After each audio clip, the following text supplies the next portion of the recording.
Hey, air rate. Air rate. I forgot to put up the rules with the hype B, man. I was supposed to do this thing. Oh, whatever. It's fine. It's fine. God damn it. I was doing that every Friday now. I fucked it up. God damn it. I'm throwing. You're right. I'm literally throwing, dude. Fuck. Anyway, how you guys doing? What up? Good to see you guys. Happy Friday. Yo, Franken Freaky. Franken Freaky? Yeah, Franken Freaky. Thank you for 5 months. Welcome back. Luhu, thank you for 100 bits. Said favorite out of the world. Hi, good luck, have fun, everyone. Yo, thank you, Luhu. Appreciate the 100 bits. Kilsifer, thanks for 9 months. Welcome back. Let me get booted up. Meow. Let me get on with the booted up and the business now. Yo, Ozemos, what up, man? Well, if it isn't Mr. Family Man himself. There's Kitty. Thank you for the resub, dude. Welcome back. Hi, Kitty. And Frankendoodle, thank you for the 16 as well, my mans. Welcome back in, my guy. Appreciate it, dude. Thank you, duder. Appreciate you, duder. Let me boot up. Hi, hello. I'm gonna be turning off alerts for the rest of the stream, so if you guys sub or give bits or something, it's not gonna show up, but I'll still try to thank you when I can. Yeah. Sup, also the forest under scrims. You know what's funny? We actually might.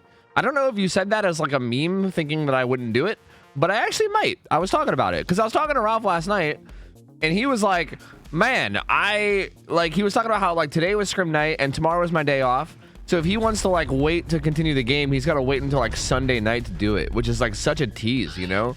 Like poor Ralph is just out here trying to play some games. So like, I feel like it's like the what's the word I'm looking for? It's like the non-selfish thing. It's like the right thing to do. It's the selfless thing for me, I think, to play Forest after stream with Ralph so that he doesn't have to wait like 3 days to continue the game that he started. You know what I mean? Like otherwise I feel like I'm rude. So yeah, I don't know. We'll see what happens. We'll see how I'm feeling. I am also running on like 4 hours of sleep because my sleep schedule is fucked.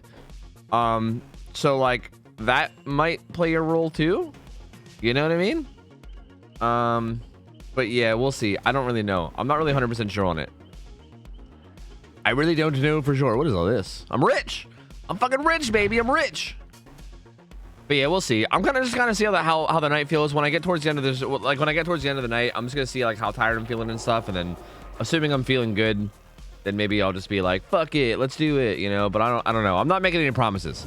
Basically, the idea is I don't want to make any promises yet. We'll just see how it goes. We will just see how it goes. For now, I'm just gonna be excited to do scrims. You know what I mean? But yo, I had a good time. I had a good time in the forest. I don't know how you guys felt about watching it. I know that I like don't really talk to chat much, like at all, whenever I play games like the forest. Like I was kind of just mostly focused on the game and hanging out with Ralph and having a good time, which I know is like not some people's cup of tea, but I'm sure for other people it probably is their exact cup of tea. So I'm not really sure. I'm not really sure exactly how you guys felt about it or whatever. I had a lot of fun with it. I had a good time. I thought the game was fun. I feel like it really brought out my evil side, you know? I don't know what happened to me. But when I started playing that game, I feel like something came over me and I just became like a murdering fucking savage psycho, you know? It was odd. Shit was weird. They're gonna do a video on the dev update? Yeah, I'm gonna release my thoughts on it probably tomorrow. Yeah. Yeah. I think so. I believe so. Yes, I do believe. Blow Ear, what up? All the mercy killing, bro. I can't believe that guy at the beginning was apparently a guy that like sticks around or something, and I just murdered him. I didn't even realize. Anyway, let me give you guys a prediction. Let's actually like get this started. Also, I don't know if I'm gonna guys, I think I was thinking about dropping prizing, and like maybe I should drop. I don't know if I should drop. Like maybe I'll make this week the last week for prizing. I think is what I'll do. I think this will probably be the last week that I give out subs, and from here on out, I think I'll drop prizing. Because I was talking about it, and it just kind of like I end up like not paying them out because I end up getting so like overwhelmed with it because there's so much other shit that I'm trying to do in life, and it's just like a whole other thing for me to worry about. And I feel like most people that sign up for scrims probably don't actually care that much about the subs. They probably just want to play on stream and, you know, show off their skill probably more so than everything. You know what I mean? So like I feel like I was either gonna drop the prizes either this week or after this week. I don't know. I'm not really sure. Karen, what up, buddy? How's it going, man? Hello. There's the prediction. Earthly Veil, thanks for the resub. 8 months, welcome back. So this first game is the killer is the spirit from Casseroles, and the survivor team is red, white, and Rue. Is that what it is? Am I reading that correct? Red, white, and Rue. Oh, are these guys Australian? I know. Wait, I thought Jeg was Australian, right? Is Colonel Yikes Australian?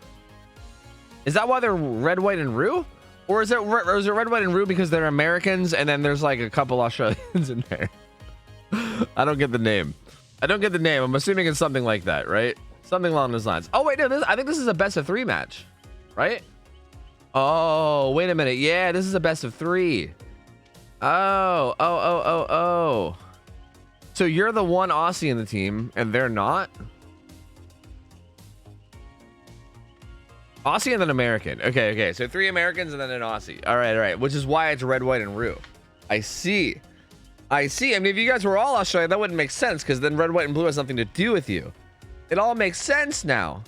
It all makes sense. Anyway, we've never seen the survivors play. I have no idea how they're going to do. I mean, I know these guys. Like, I recognize the names, but I've never actually seen them play in scrims. So I have no idea how good they're going to be or how bad they're going to be. Same thing with the Spirit. I don't recognize the Spirit at all, so no idea how they're going to be. The Spirit is played on Sanctum of Wrath, right? Sanctum of Wrath. So Sanctum of Wrath Spirit. No idea about, the level. There is like these fancy cards that I can slide in. Whoosh.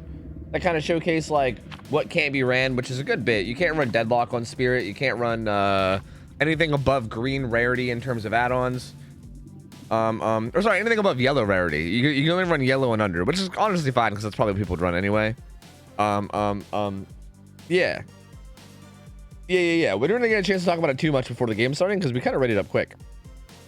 So I think we're just gonna get in there. You know what I mean? I do believe we're just going to get in there. Yes, I do believe. Yes, I really much do believe. Yes. So I'm gonna close the prediction. I want to give you guys as much time as I can, but I think I need to close it right about any second now. Right about any second now. Right about. Come on, any second. No, really, I'm serious. Any second now. Right now, whatever. Fuck it. I was gonna wait for the match to load, but it's taking forever. Jesus Christ. You can run pain res on Spirit? I'm gonna be fucking real with you guys. I don't know. I don't fucking know about what my own rules are anymore. Honestly, I feel like a lot of discussion happens, and I'm not even 100% I'm not even 100% what my own rules are anymore. So maybe you can run pain res on her. I have no fucking idea. Anyway, here's cash rules. This is the build: Corrupt Intervention, Colorblind Pop, Sloppy Butcher. Pretty standard build. This is pretty much what I expect out of a build when you can't run things like Deadlock. A little bit surprised on Aussie Noed, though, I will say. Noed feels like a really good, like, ace in the hole, keep in your back pocket type perk for Spirit, since she's so good at landing M1s anyway. But she does find a chase immediately. Like, poor Jeg, the Australian, with his 10 gazillion ping, gets found in, like, 2 seconds. And maybe I should have watched that from the killer point of view. I figured the survivor point of view would make that interesting, but I actually had no idea where she was. So Jake doing a good job of not getting found somehow. Cash rolls must have got a little bit lost there. So we'll see what... I mean, Jake did a good job. He ran into the corrupt gens while getting chased. So this is definitely smart macro-wise. That looked like probably ping. That's unfortunate. But down goes Jag at the pallet. We'll see what they can get for this. They are cranking out middle gen, which is really good. This is a really important gen to get done. So it's really good that they're getting this done. Like, that's very important. If they can get it done, we'll see. It's going to be really close. Because if they can't get it done and she comes up here, if she comes up here with Pop goes the Weasel. Oh, no. If she kicks us with Pop, that's going to be pain. Is she not even going to it? Oh, she didn't go to it. Oh, what do you know? That would have been huge. Oh, that's such a shame that she didn't go to it. That would have been massive. That would have been such a big play. If she could have got up there and kicked that with Colorblind Pop, that would have been huge. I don't like camping the hook like this early. This is not necessary this early. This is completely unnecessary this early. Obviously, you do want to protect the hook a bit and you want to tunnel out the survivor. Like, that is something that you want to do. It is also the toolbox survivor, which makes it even more important, right? But this guy's the built to last fucking prove thyself toolbox survivor. So this is a really good person to tunnel out, right? But I feel like when you initially, especially if you have Pop Goes the Weasel, right? If you have Pop Goes the Weasel especially, but even without Pop Goes the Weasel, I think you get the hook and then you try to pressure a gen somewhere quickly, right? Maybe get a kickoff and then go back, right? Like if they unhook within the... No! Don't do that either! No! No! Casseroles, no! Oh, there's so much wrong here. There's so much wrong here. Colonel Yikes, though, I mean, good unhook from Colonel Yikes, I guess. From the survivor side, this is really good. That unhook is like really well timed right before struggle state. Jeg's gonna be able to vault that and get some value out of live and get some distance, although I don't know how far you're gonna get or where you're gonna go. There is a pallet here. Yep, down goes Jeg again. So this will be second hook for Jeg. And I think that might have charged up Deliverance, right? Yep, Deliverance is now charged up for current. So they finished the gen on the other side of the map from where Jeg is now. So what they should be doing now, the survivors, they should be trying to get just gen progress done in general. Ideally, probably gen progress on this one that's on the same side as the survivor. And then what needs to happen is right before Jeg dies, they need to unhook him. But he needs to run the whole way across the map from where he is now, basically. Actually, where is the spirit? Oh, she's coming back now. They reassurance them, but they're not going to unhook yet, which is actually good too. I like that play as well. So this will keep the spirit kind of busy here. Actually, the survivor's here though. Why? She's gonna kick the. I don't even like kicking that pallet. There's a survivor there. There's 100% a survivor there. You could have got a hit on him. Nah. I think there's a lot of plays I'm not really liking out of the spirit right now. But either way, she's kind of tied here now, right? Like she needs to tunnel this person out, so she's kind of tied to this hook. Reassurance is gone. I think this is this the right gen? I think, yeah, I think this is the right gen, right? I can't really tell because of the way he's facing, but I think, yeah, this is it. Yeah, so that's the gen that they need to get done, which is good. So ideally what needs to happen is they should ideally try to save Jeg before he dies, and then Jeg should run across the map.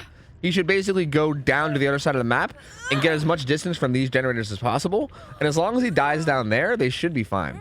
Actually, though, the more I'm looking at it, is there only 2 gens down here? Was there a 4? No, there's 2 right here.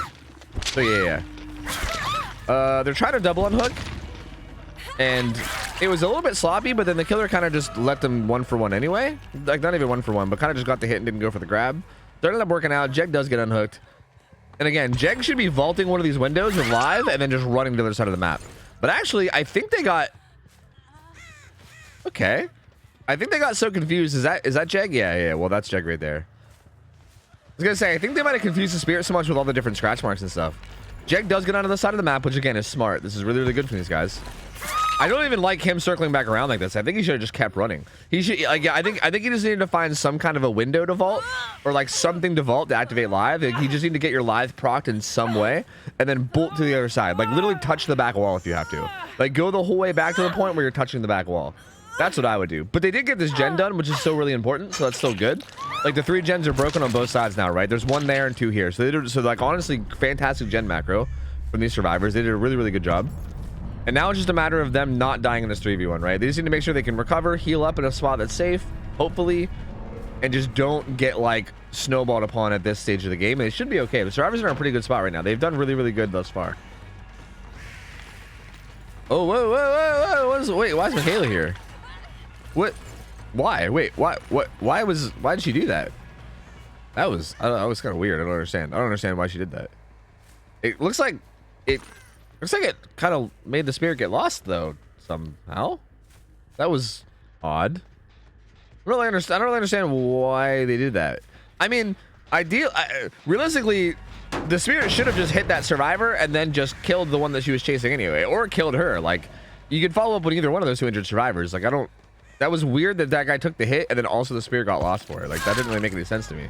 I don't really know why any of that happened. That was really odd. Anyway, Ada gets hit. This is actually probably the ideal target for the survivors because she does have Deliverance up. So if this Ada goes down, she can get herself off hook with Deliverance. No problem. Easy peasy.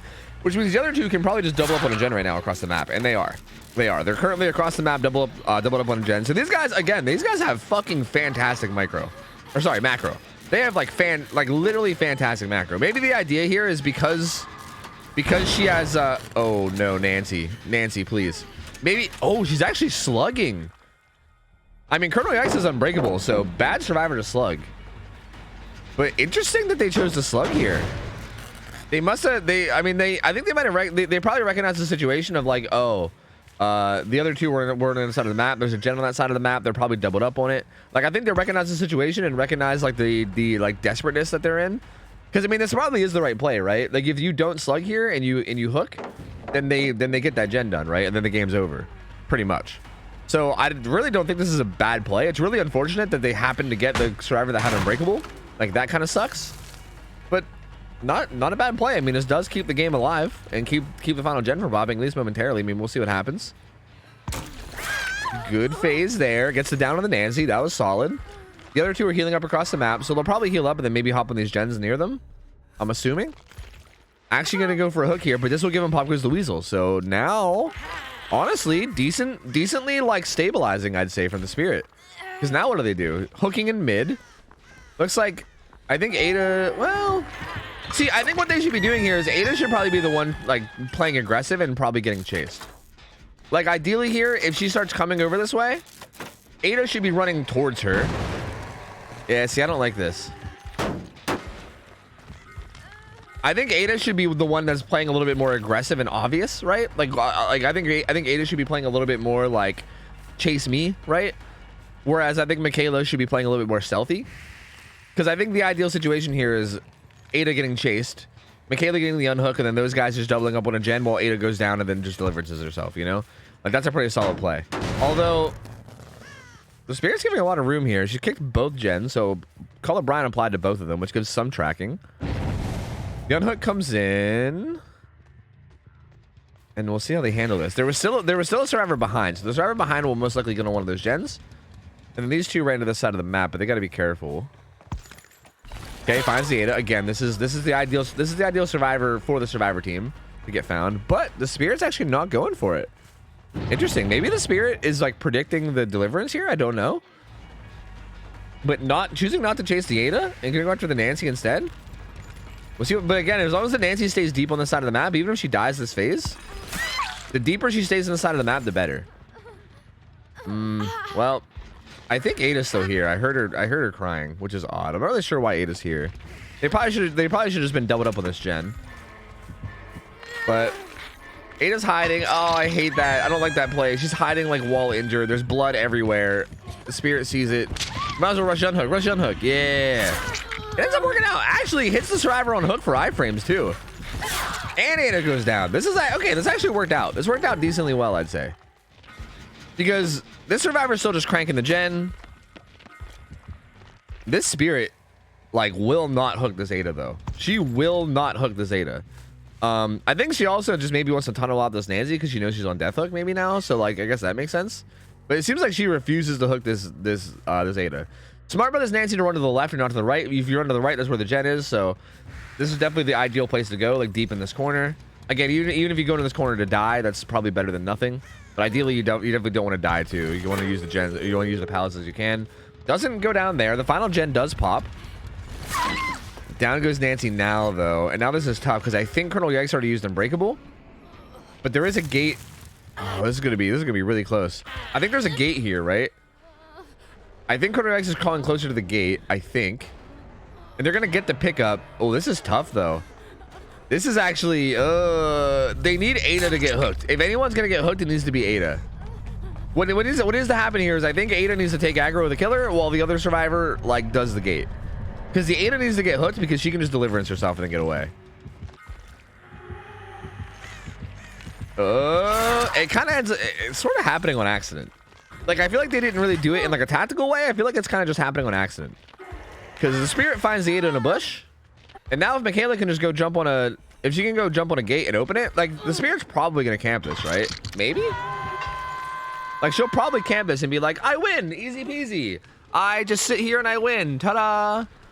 But like realistically, you don't, right? Because of deliverance. Now, again, it is close though, because we'll see. I mean, she does have overcome too, so it's gonna be deliverance and then overcome. Will overcome even activate on? Actually, I don't know if overcome activates when you go to deep wounds. I don't think it does. I think it's only when you go from full health to injured. So overcome actually won't even activate. So it's just gonna be a standard hit. Like this is not a guaranteed escape by any means, right? Because you'll deliverance. And like body blocking against Spirit's hard because you can phase, right? Like a phasing Spirit is not easy to body block against. She can just go way out and go in front of you. But looks like Michaela's gonna be setting up for the body block anyway. Cordiax is gonna be like taking a second, preparing themselves, and then I'm assuming the deliverance is gonna come in a second now. All right, and we're gonna see what we can do. Gotta run. I do like Michaela being here to body block in case the Spirit tries to wait out the borrowed time. But I think they should have hit a little bit further back. Like I think Michaela's a little bit too close because now she can go down. Like I think she might have got a little too close. Oh, throw it. Okay. Yep, they got it. They got it. They win. That final phase was like literally the most important one of the game. I couldn't tell who she was going for. I thought she was gonna go for Ada, but I guess she didn't. And there you go. There you go. That's it. That's it. Really clean play from the survivors, honestly.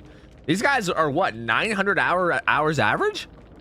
That was some clean macro, honestly.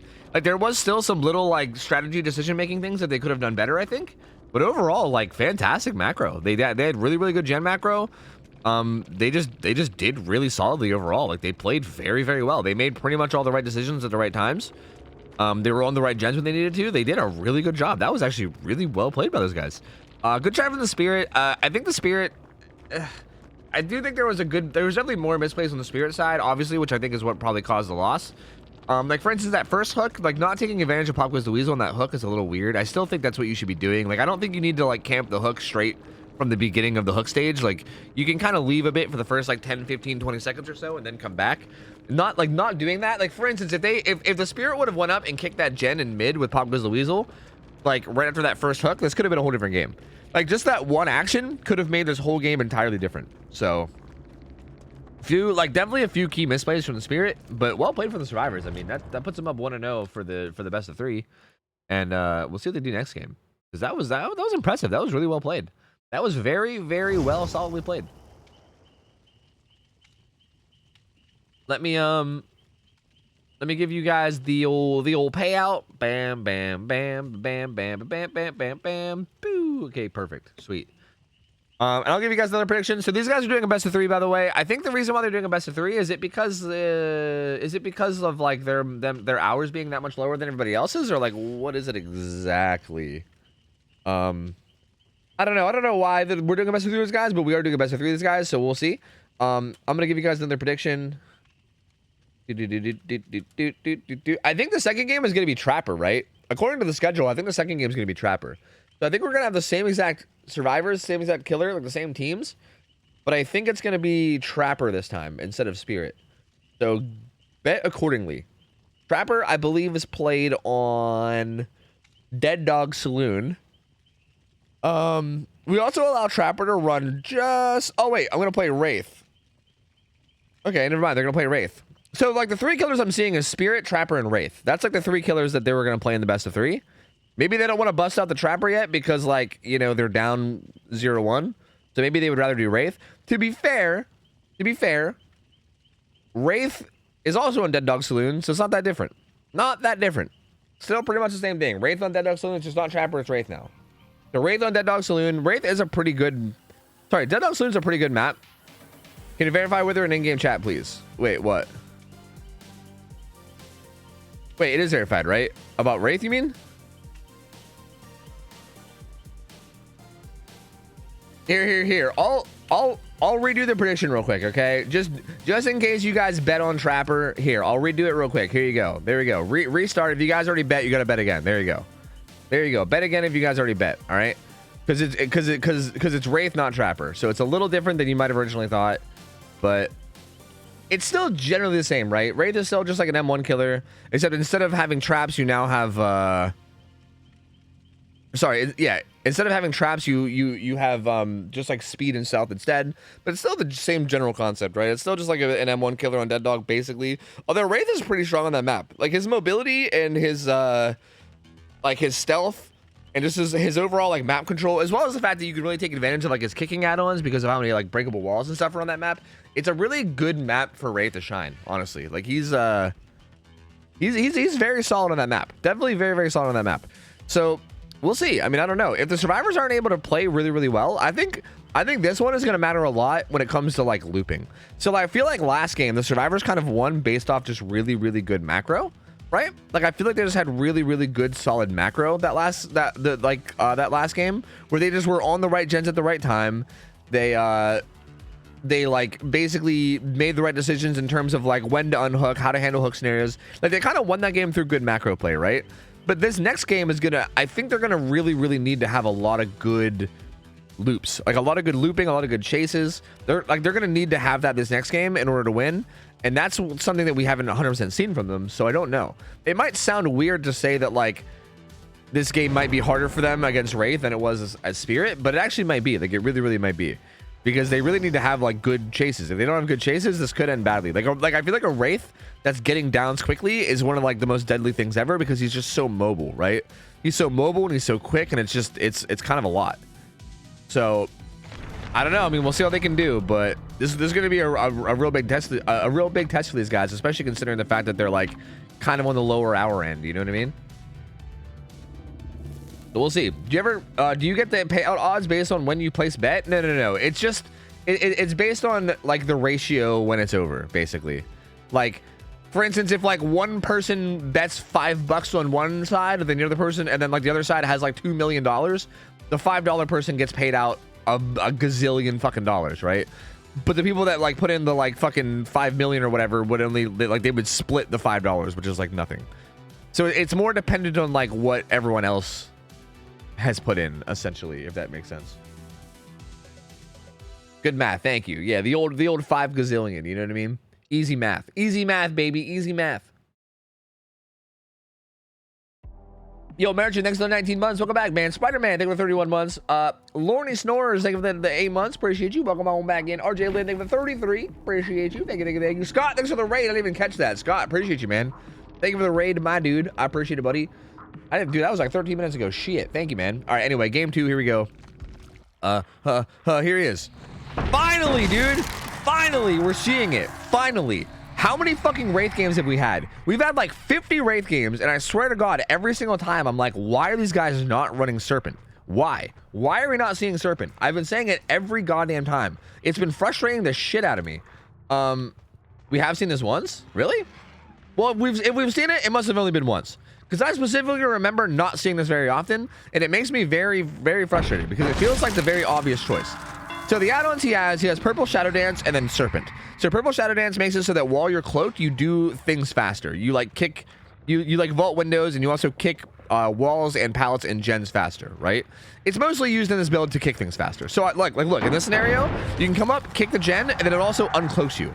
Like the Serpent add-on, the common one, makes it so that when you kick a wall or a pallet, or if you kick anything, it uncloaks you at the end of the kick. So basically, if you run Serpent plus Shadow Dance, or sorry, yeah, if you run Serpent plus Shadow Dance, you can run up to something, kick it while stealth, and then you finish the kick, and then you also uncloak really, really fast. It's almost like uncloak speed add-on as well as gen kick speed add-on. Like it's like a 2-for-1. It's nuts. It's so good. So opening hit on Nancy. It looks like Yui comes in to take a hit. Do they not want Nancy to get chased for some reason? It wasn't Yui the toolbox survivor? I don't know if this is the best idea. And she's the 300 health, or the 300 ping. Yeah. Like that was the Australia ping. Why did Yui jump into that chase? Okay, because Nancy's deliverance. So it actually does make sense. Okay, so Nancy does have deliverance. Split wraith. So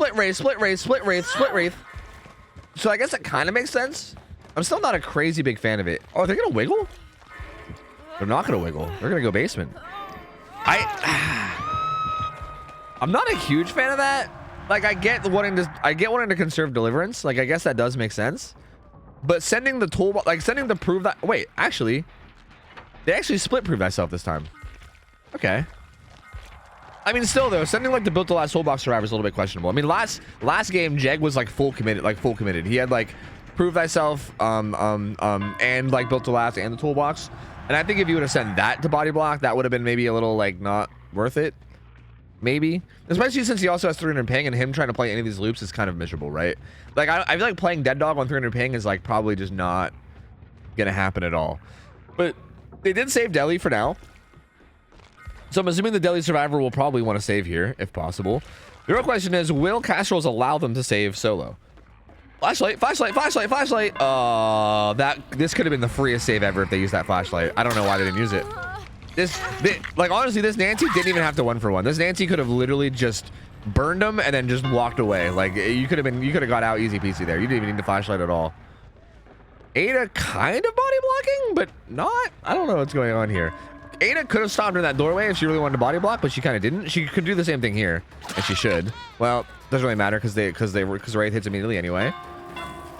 So gonna try to buy Jeg as much time as they can. Jeg, not getting that much distance. This breakable wall, yep. With Serpent means that uncloak really fast, yep. And that's why Serpent Shadow Dance is nuts. What's this? Why did she get back on that gen in the face of the what? What's happening? What are they doing? Oh no, these guys look so good last game and they're looking so sloppy this game. What's going on? Like why was that a thing? All right, Ray's gonna say fuck it. Hey, we got 3 people injured and the survivor that's off hook back down, so we're just gonna go back. So yeah, Ray, I don't think Ray is gonna be wanting much else. I think he's pretty satisfied with the result thus far. The survivor in basement, I'm assuming unbreakable, so they're gonzo. This guy's almost recovered. I mean, he is recovered and he's down below. I'm surprised they're not going to save him. Like, Ada was right there. I'm surprised she didn't run in and save him. I mean, he was recovered. You might as well at least try, right? Like, you might as well at least try and buy him time if you can. I don't know why not. Looks like he's actually going to go basement again, too. Oh, man, this is horrible. Like, he didn't crawl away from basement, and also, like, one body block would have saved him. Oh, and they could have maybe healed him, too. Oh, no, not like this. Oh, not like this. All right, well, Castro's gonna pray, and again, this is what he should have been doing last game, even with Spirit. I mean, I know it's a little bit more obvious this time because you're Wraith and you're fast, and also you're getting basement hooks. So maybe it's a little bit more obvious this time, but I think he should have been doing this last game even, right? Like when the hook comes in, take the first, like go back to the basement now though. Don't linger too long. But like take the first like 10 or 15 seconds to go kick to go pressure a gen, at least kick it, get pop off, right? And then go from there. What you should do now is you should really, really hard pressure this unhook and really try to like not even like don't even allow 1-for-1. Like I think even the way that he's been allowing 1-for-1s is honestly probably not ideal. Like he should probably really, really go hard at this and really force them to have to like send in at least 2, if not 3 survivors. So we'll see how he tries to handle it. He's kind of just chilling on the basement stairs right now. These guys might not make it. They aren't gonna make it. Jeg's dead. Jeg's dead for sure. They don't make that at all. He's dead. So never mind. You know what? Good job, Wraith. You did secure the kill. Good job. So there goes Jeg. It's now a 3v1 with 2 gens left. In terms of gen macro, I think they did Gallows, right? They did Gallows, was just used. There's actually a pretty good split of gens. There's still somewhat of a 3-gen on the side, kind of, but it's a pretty wide 3-gen. I mean, it's a pretty wide 3-gen, but also the killer's Wraith, so like, you know, it's possible. It's possible. Again, it's all going to come down to how these chases go. Because again, I said this before, but this map is going to come down a lot to this, right? Like, how well can these guys loop on these kind of like not so good dead dog tiles? Because these pallets are not easy to play, right? These are some of the more difficult ones to play. So far, I mean, so far the Wraith just kind of walked into a pallet, ate it, and then the Aider walked away. So I mean, hey, so far it's kind of looking like advanced survivors. A little bit of an awkward interaction here, but Wraith pretty easily able to avoid the flashlight. Interesting. Ada blinding at the pallet, or not Ada, Nancy blinding at the pallet, gonna keep running away. Does make it the main, kind of. Doesn't have lives, she just vaults that window for no reason. I don't know why the Wraith canceled his uncloak there. Blocks the window, so you should get a hit on Nancy here. Oh, that was kind of looked like Poco's, but also it was a medium vault, so I think it was actually not that weird. Honestly, when you medium vault like that, you're probably gonna get hit. You know, let's just be real. Let's just be real. Medium vaults, you know, they're always kind of spicy, so I don't think that was that crazy of a hit. Ada does eat one though, and again, we'll see how quick the chase can end. Doesn't quite block that doorway. She might make this vault. Okay. I mean, this is really good. This is exactly what the survivors need, right? As long as she can last a while here, this is pretty much exactly what they need. I think the Nancy also had Deliverance, right? So that's also double good for these guys.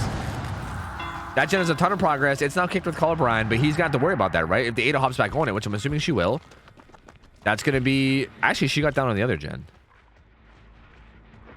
Wait, was it not Ada that was on that gen? Was it Michaela? Am I dumb?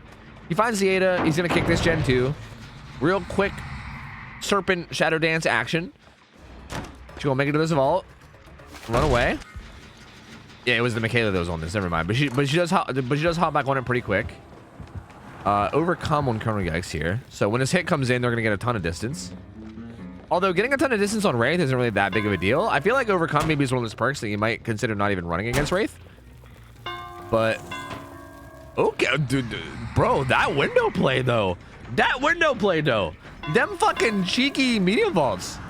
Colonel Yikes is the gamer here, and even this I love. Just be like, yeah, I ain't throwing the pallet. I ain't throwing the pallet until you force me. Even right there, when, dude, Colonel Yikes, my lord. Honestly, just giving this guy the Dickens right now. They popped the gen at the end of the street near Water Tower, and this one that Ada was on, well, actually, the one that Ada was on is probably regressing a bunch, but Nancy's doing a gen in the corner, so they have pressure on a bunch of different gens right now. My lord, this Ada. I mean, I was gonna say the Ada could have thrown the pallet when the Wraith went underneath it. Like the Wraith went like literally directly underneath it at one point. Like that was a free stun. But I can't even complain because the Ada played that literally perfectly. All right, like the wrong thing to do there would have been just to mindlessly throw the pallet without really thinking about it, right? Like that would have been the wrong thing to do because of Shadow Dance Serpent. So the way Ada played that was perfect, right? Just play patient, put the killer in an awkward position, try to basically predict what they're gonna do, and then just like hit him with a stun, which is exactly what she did. She kind of did it literally perfectly. Kicks that gen. She's nothing. Oh, is it gonna be able to interrupt this one? I think so.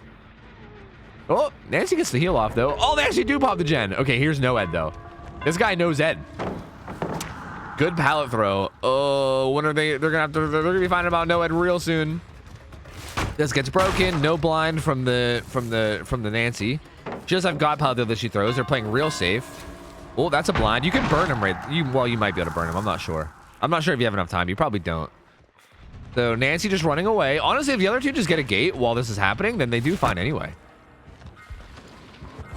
They're both on separate gates. Oh! Oh! There's no Ed. So down goes Michaela. Oh, and Nancy's kind of deep in the corner too.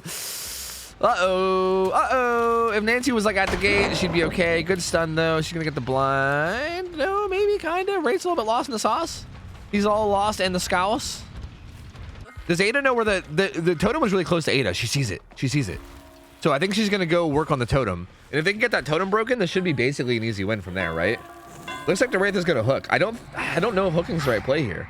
But then again, what is the right play? It's so hard to know what the right play is from the killer point of view here because there's so much like that door is like 99. You know the other door is open. Yeah, I think you basically just get this hook and then pray that they're not breaking no-ed. But the problem is that they are breaking no-ed. So there goes no-ed. No more one-shot downs. As a matter of fact, these two survivors can literally just leave. And I think they are, yeah. They don't even have to save here. They can literally just leave. Like that, like I think breaking no-ed there basically just secures that there's no way that Nancy's gonna die. And there they go. That's just a nice 2-0 for the survivors, man. My lord, they played this really well. Both of these games were played so well by these guys. Like there was like a little bit of like misplays here and there, obviously, right? Like there's always gonna be at least something being misplayed. But considering these guys have like what, like less than 1,000 hours or whatever, like their average hours is like under 1,000. These guys are playing fucking phenomenally for how low of hours. Like, holy Christ, dude. This is like really good survivor play from a team that like, I mean, this team like just got formed recently, right? Like, this is our first time seeing them in Scrim Nights. Are these guys friends or is this like a solo queue team? I don't even know. Is this a solo queue team or I don't even know what, like, where these guys got together, but we practiced a lot this week on their ult. Oh, that's the team you were talking about before. Yeah, these guys, I think the practice is definitely showing because you guys played fucking phenomenally, man. Like, I honestly don't even think the Wraith played this map that bad. That's the weird thing. Like, it doesn't really feel like the Wraith, like, made a lot of misplays. Like, there was obviously some situations in Chase where, like, you guys got the better of them, where, like, you know, the Wraith could have played a little bit better. Like, maybe some, like, coin flips that the Wraith lost or whatever. And there was also like a few situations here and there where they kind of got lost when it came to tracking and stuff. But for the most part, the Wraith didn't really even play it bad. Casuals played it pretty solidly, I'd say. Like, very solid overall play from Casuals. There wasn't really much. There was no like significant throws from Casuals at all. Like, Casuals played it very solidly. It's just that the survivors were just really, really solid these games. Like, that was rough, man. I mean, fuck, if I was the Wraith in this game, I probably would have lost these guys too with my like 10k hours. Like, they just played really fucking well, man. That's just hard. Like, that's just a difficult thing to beat when survivors are playing that efficiently. So I don't know, man. It fucking wild. I honestly, really cool to see. Really, really cool to see. I'm actually like super proud of you guys for playing that well. Good try from Castrals. Again, I think both games on Castrals. I think the Spirit game was a little bit more sloppy than the Wraith game. I do think there was a lot more mistakes on the Spirit game that I feel like maybe could have turned that game into a win. This Wraith game, I feel like they honestly played really, really good. I just feel like the Survivors just played a little bit better is all that it was. Like, honestly, that's really all it was. It's like Castrals didn't play bad at all. The Survivors just played a little bit better than Castrals did. But Castrals also played it really well. Again, just like they just did a little bit better. So well played from both sides. Honestly, really proud of both sides here because I feel like both sides played really, really well. Again, if it like just I know I'm going on a little tangent here, but I remember like for a good while there, for the first like 3-4 months, I feel like of Scrim Nights, the beginning of the night when we had low hour teams, like if we ever had teams that were around 1,000 hours or like 1,000 hours or below or whatever, the games would usually be There's no better way for me to word this. The games would just be kind of a joke. Like they'd be kind of silly, right? Like killers wouldn't really be playing in like in like an efficient way. They'd be bringing in like builds you'd see in pub games. They wouldn't be like tunneling tunneling people out. They'd be trying to play all polite. And survivors would also be playing like zero macro and just doing whatever the fuck they want. And it just felt like watching a pub game but casting it, right? Like that's how games were for a long time. And it's just so like I can't stress enough how cool it is to come in here. First game of the day, like low hour team of survivors, pretty low hour killer, and like everyone is like playing fucking solid, like high skill, high level play from both sides. It's so fucking cool. As like a viewer as well as a caster, I love seeing this. I fucking love. So honestly, everyone in this game, touche. I'm proud of all you guys. You guys are doing fucking phenomenally. Like you guys are all playing goddamn great. And the games, you guys made the game super entertaining to watch. So thank you. You guys are doing fucking great. I think the practice you guys had was definitely paying off for sure. GG's. I'll pay you guys out. And I think we're gonna start to set up our next game. Bam, bam, bam, bam, bam, bam, bam, bam. There you go. All right.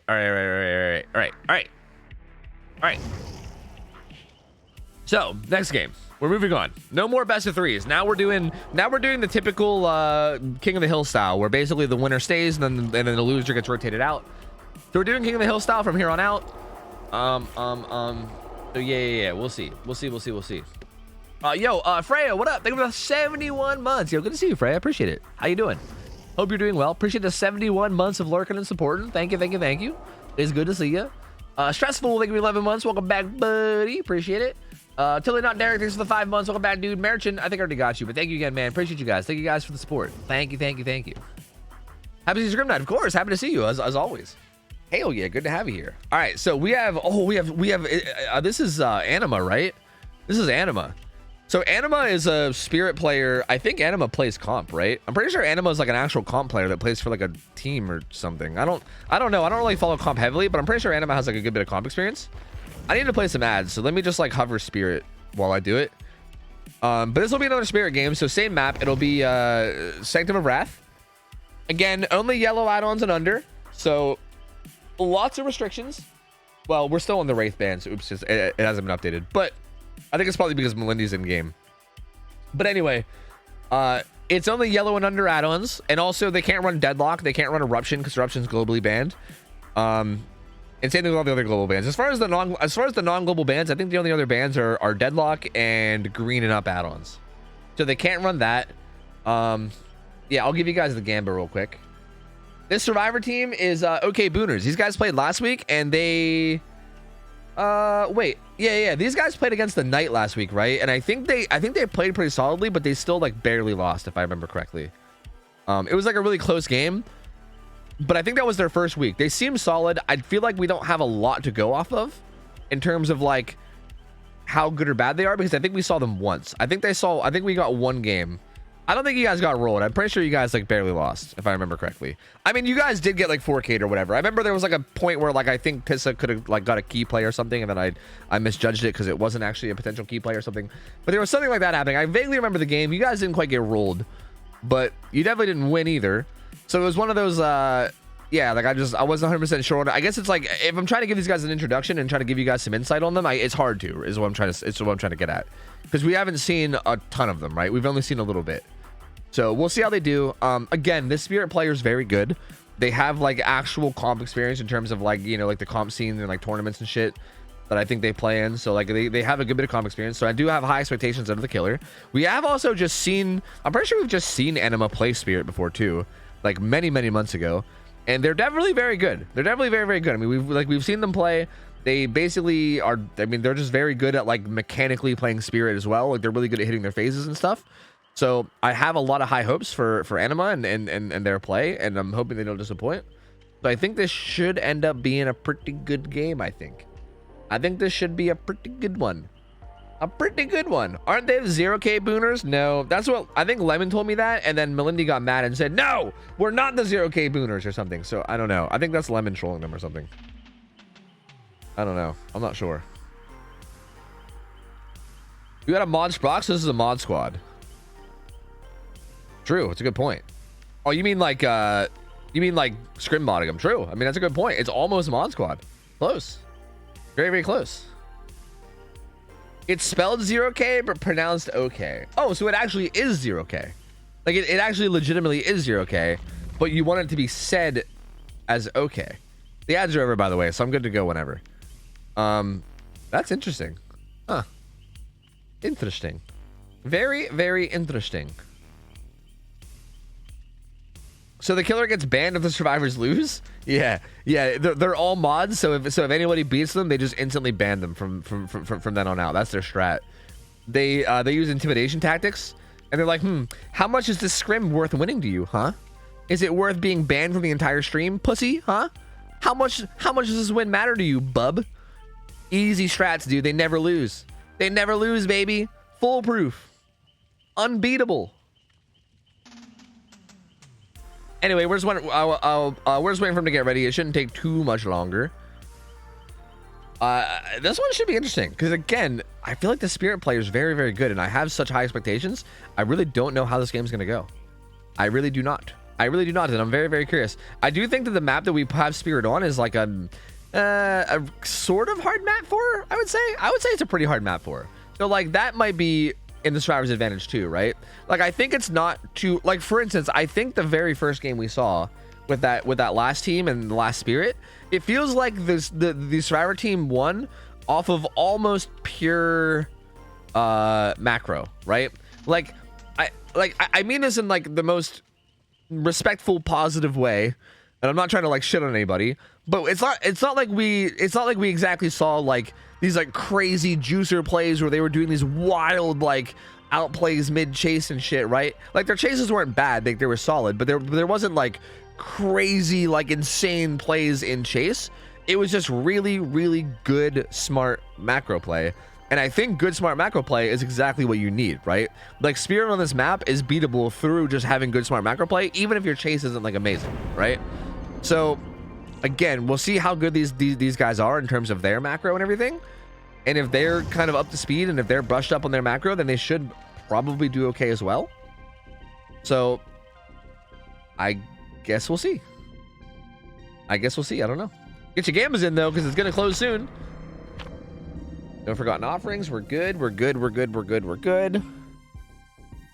We don't know a glizzy. Who the fuck is Riz? It's a 4 out for the Booners. Because they gave you the biz. Bro, I fucking holy shit, I don't think I've ever vibed with a chant so hard in my life.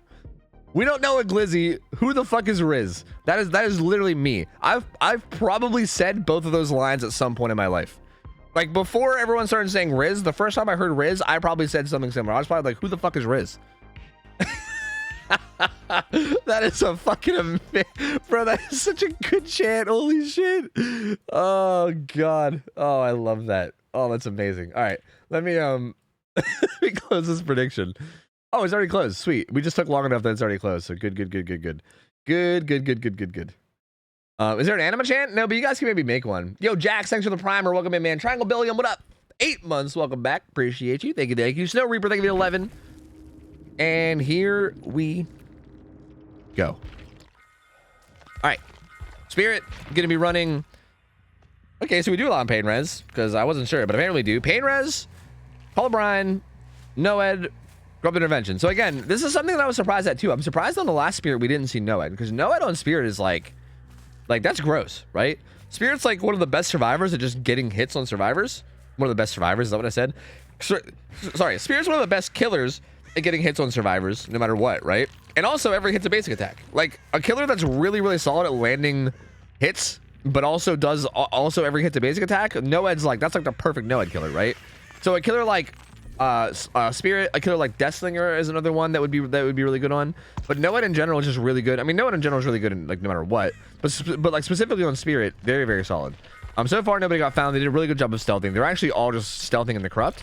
So they were all actually out where Anima was just looking. He just didn't find any of them. So really, really good stealth plays for all these guys thus far. It looks like they're just taking their time. I'm assuming they're going to probably have a certain person take aggro, and if I had to guess, it would probably be this guy. I'm guessing Dynamelon's probably going to be the one that, like, Dynamelon should be the one that's probably pressuring gens first, and then everybody else should be following up, because Dynamelon should be the one that wants to get chased. Like, this guy has a 100% chase me build. This is like the most chase me build I've ever seen. In my opinion, these guys shouldn't even touch gens until Dynamelon is on a gen and gets found. Like, they should continue stealthing. Dynamelon probably should have been on a gen already. Like, Dynamelon probably could have got on a gen super early. Although Spirit's way across the map now. If they can identify this, they can maybe even get on a gen now. I don't know if they can identify it or not. I don't think anyone's near Anima right now. Anima's kind of all out on their own. But we'll see. See, now this is kind of the risky part though, right? Because again, like, everyone's on a gen.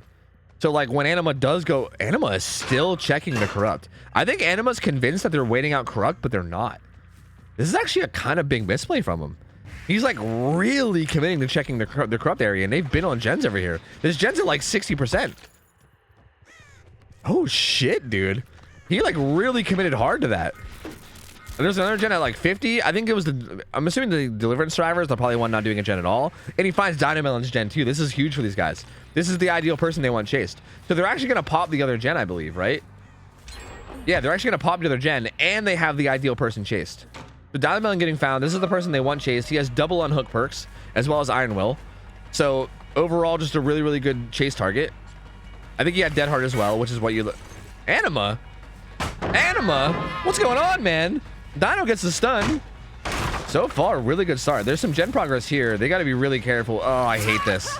Oh, I hate this. You had the perfect target being chased. You should have stealthed so much sooner. Oh, this is... See, like, this is bad now.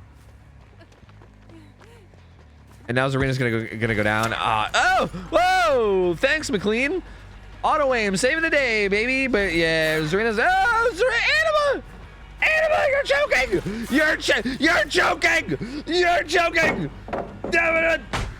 Go! Oh, brother! What the fuck is happening? No! Brother, please! Okay, now down goes Zarina. It just took a minute, but down she goes. So, that's gonna be first hook on Zarina. They get 2 gens done, though. And Sprock's working on a gen across the map too, so this is big. Although they do got to worry about mid-gen at some point. I think this whole time that this chase has been going on, they probably should have been doing mid-gen if anything. Mid-gen is really important and needs to get done at some point. I do think it's a shame that Zarina's the one that got hooked. She's the toolbox survivor. She's the toolbox prove thyself survivor. So definitely not who you ideally would want to be hooked, especially considering they had the right person being chased, right? They had Dynamelon being chased. So like, I think this was like a communication / strategy issue where like, I think Dynamelon needed to like, I guess again, it's hard to say because I don't know what's going on in their comms, but like they should have been communicating and Dynamelon should have basically been saying that he was running towards whatever gen that was.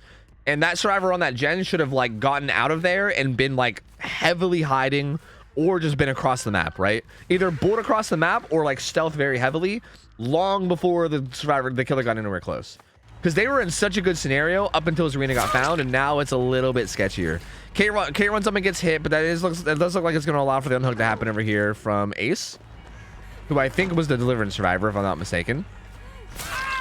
There's the borrowed time hit on Zarina. She's going to run back on this side, which is smart, because this is where our 2 gens are done.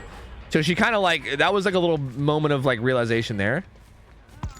Oh, okay.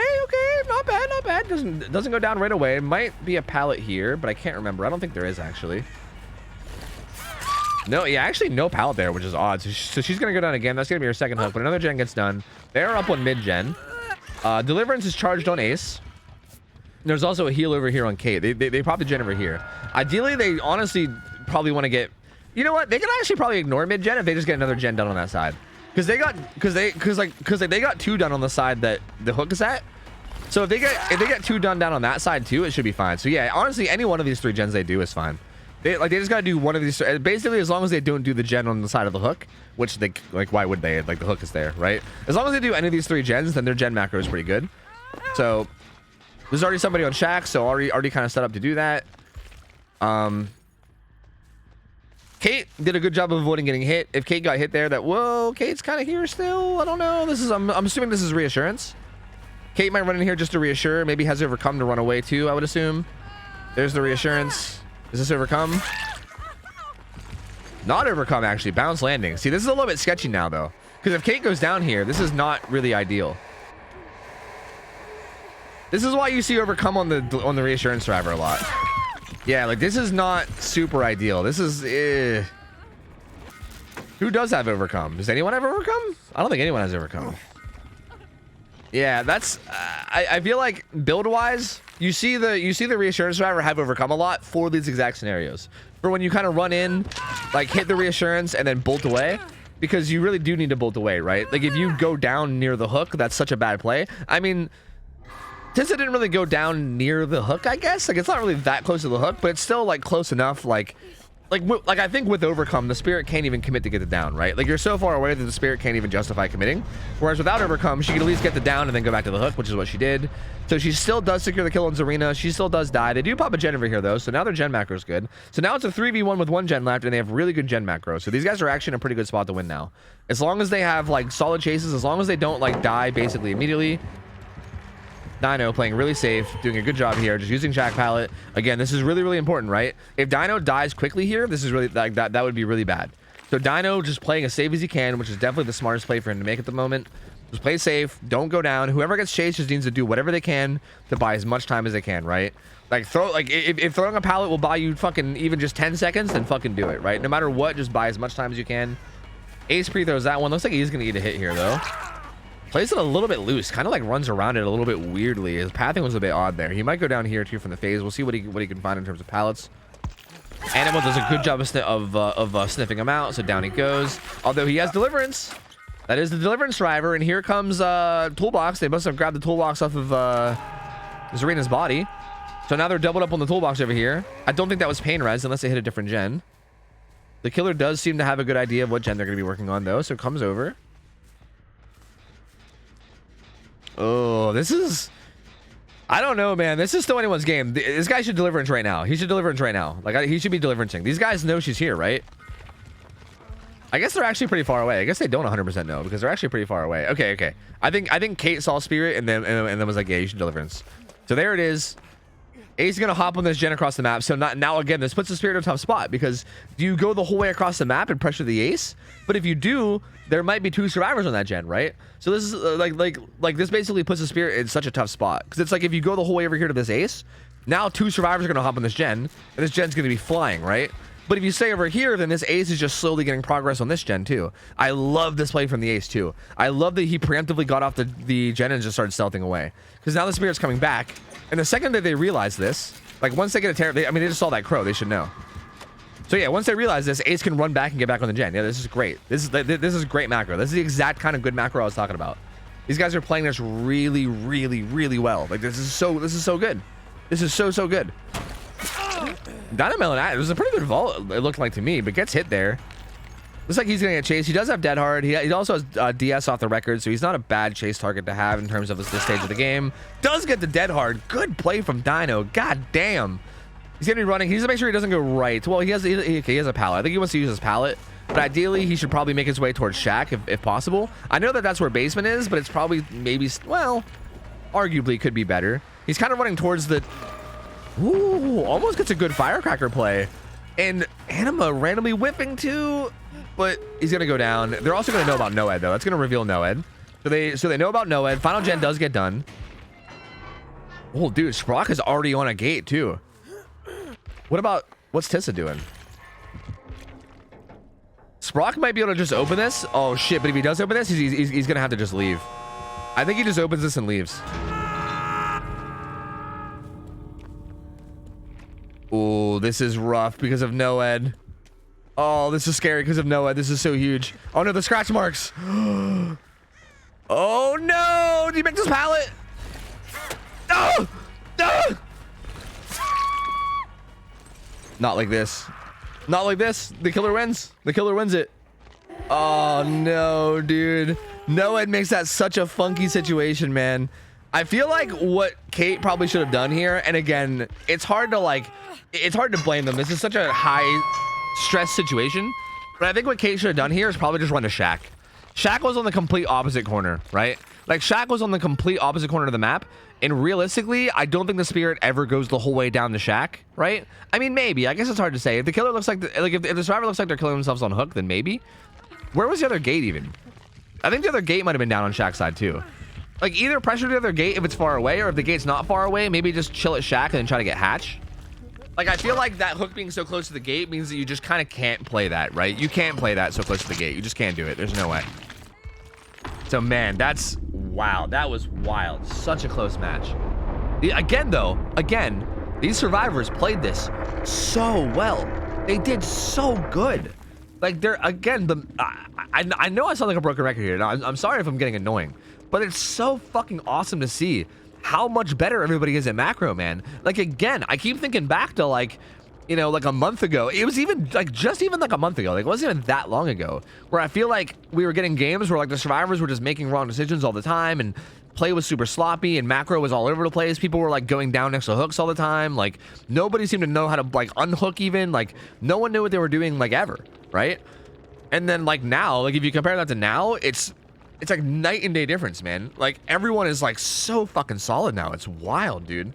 It's wild. Like, these guys played this, like, macro-wise so good. I mean, really, at the end of the day, this just came down to a no-ed play at the end, right? Like, that's really all it was. It was just kind of a no-ed play at the end that got them killed.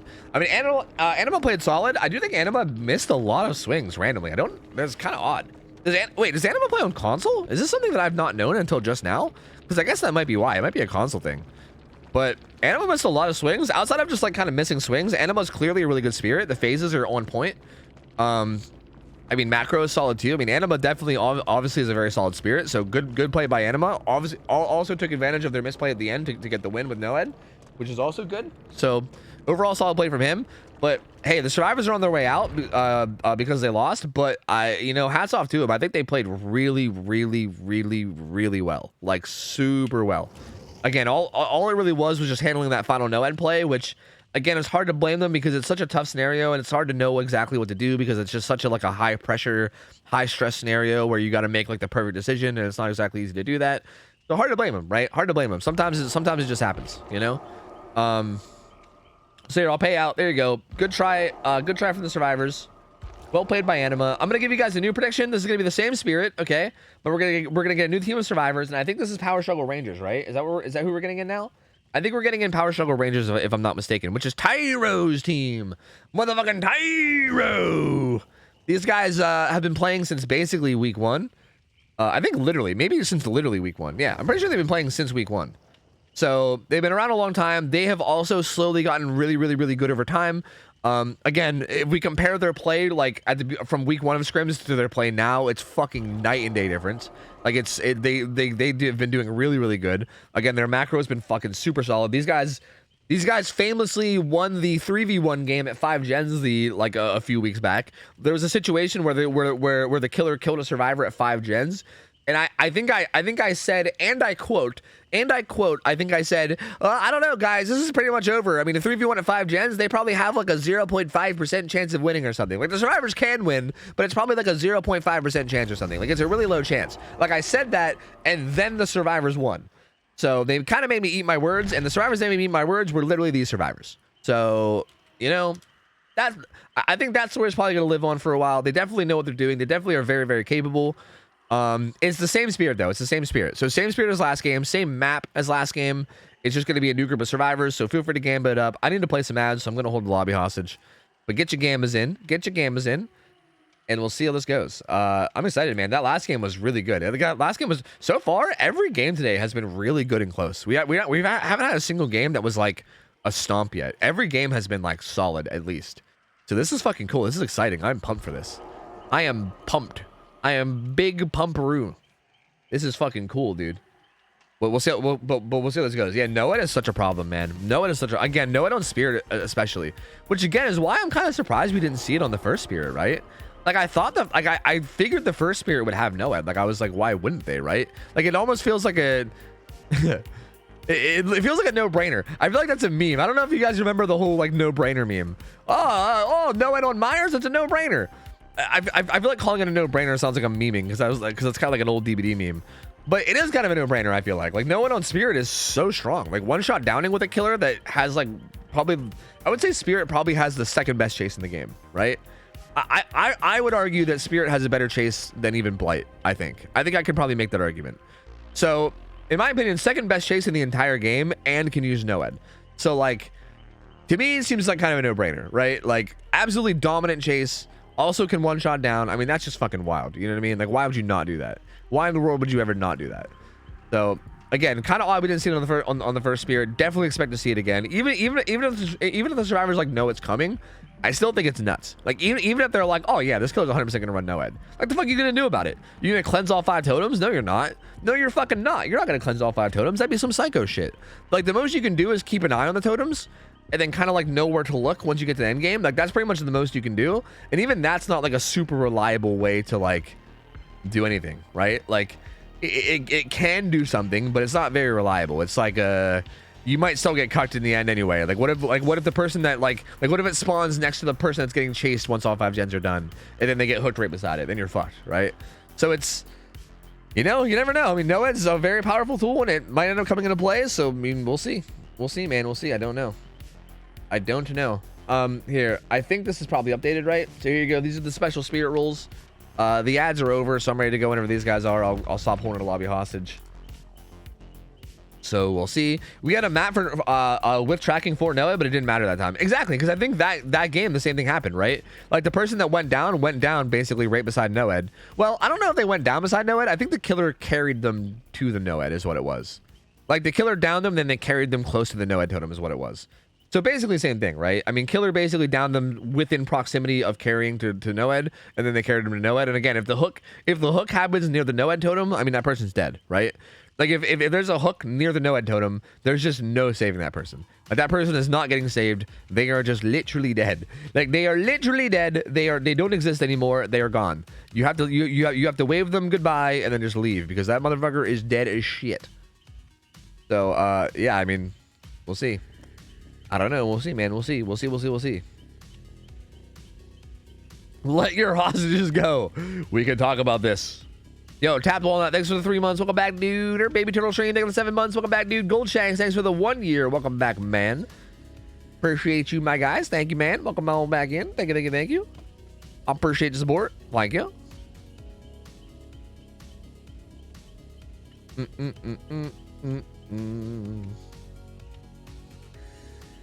I'm assuming they're just kind of getting some builds ready and getting everything like ready to go.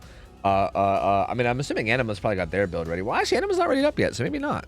I'm not really sure what exactly is going on. So I guess we'll see.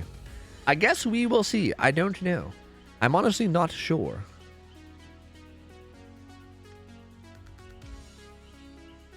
Gamba when? We have the Gamba. The Gamba's up. The Gamba's currently up. Type / prediction to Gamba. It's gonna close really soon. Really soon.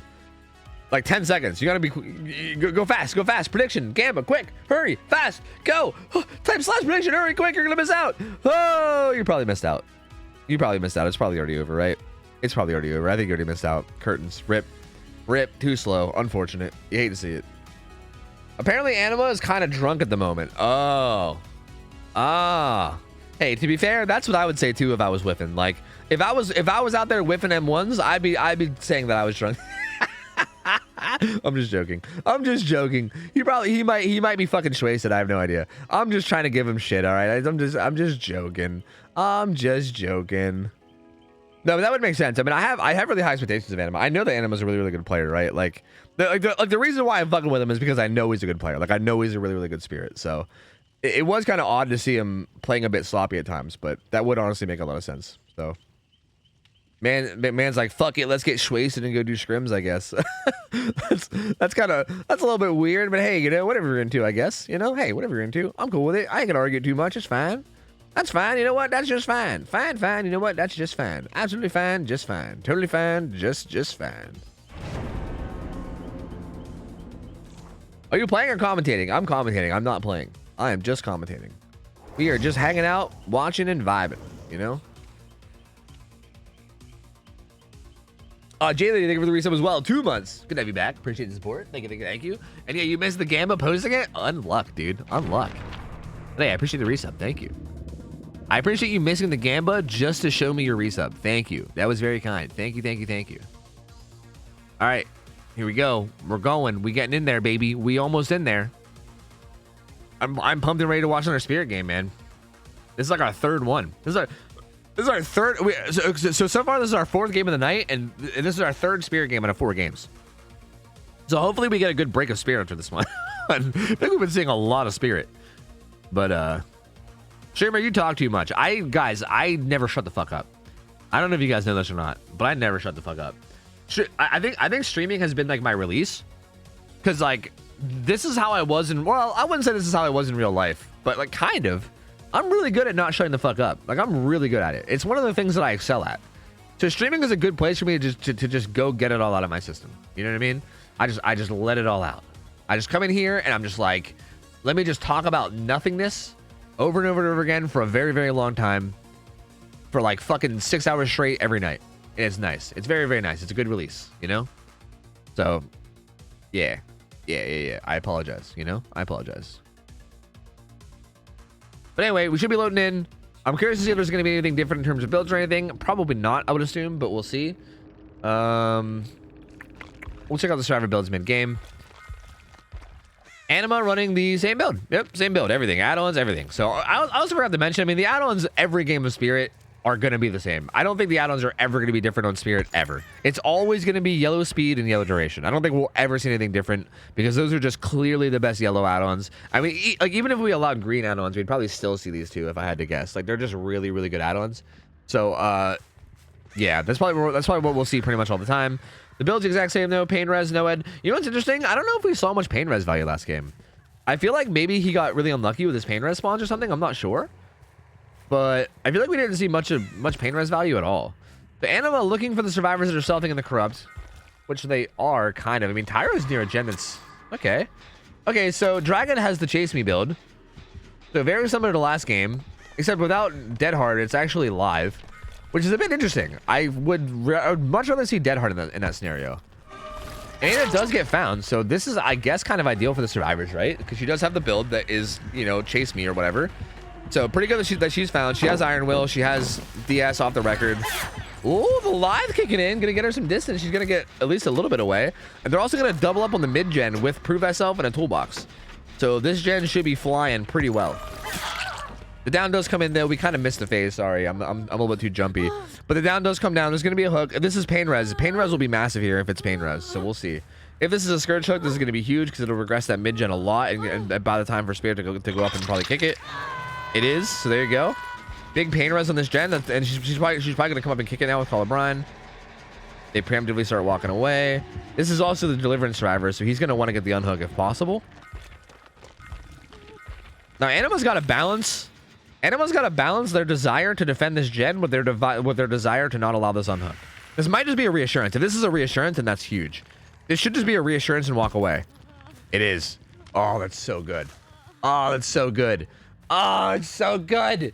Oh, good fucking play, Tyro. Oh, Tyro back on his PC apparently, by the way, too. No longer young Tyro. He's now actually just Tyro again. So yeah, this just puts the Spirit in an uncomfortable spot again.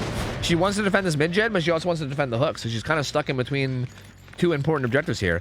And honestly, Dwight should be kind of circling around and like eyeing up this unhook because he has Deliverance, right? So he's probably going to be wanting to sneak in here and get this unhook at some point. So the other two, like Tyro and Triangle Bill, should be doubled up, or trying to double up, or at least one of them, if not both of them, should be trying to get this gen done. And then if the Spirit does this, Dwight should unhook. Yeah, perfect. I was gonna say that. And then if the Spirit pressures it, the Dwight can run in an unhook for free and get his Deliverance for free. And now this survivor has DS and off the record, so she's got plenty of time, right? Like literally, she's not even in any rush to get hit because she has off the record. Off the record also makes her silent. So this chase is going to be really fucking hard, as you can see. That's live, so she's going to be really fast. And that's also going to be off the record hit. So she buys a hit there, and she's still going to be silent. She's going to continue to be silent as well now. She's going to be silent for the next, like, 60 seconds.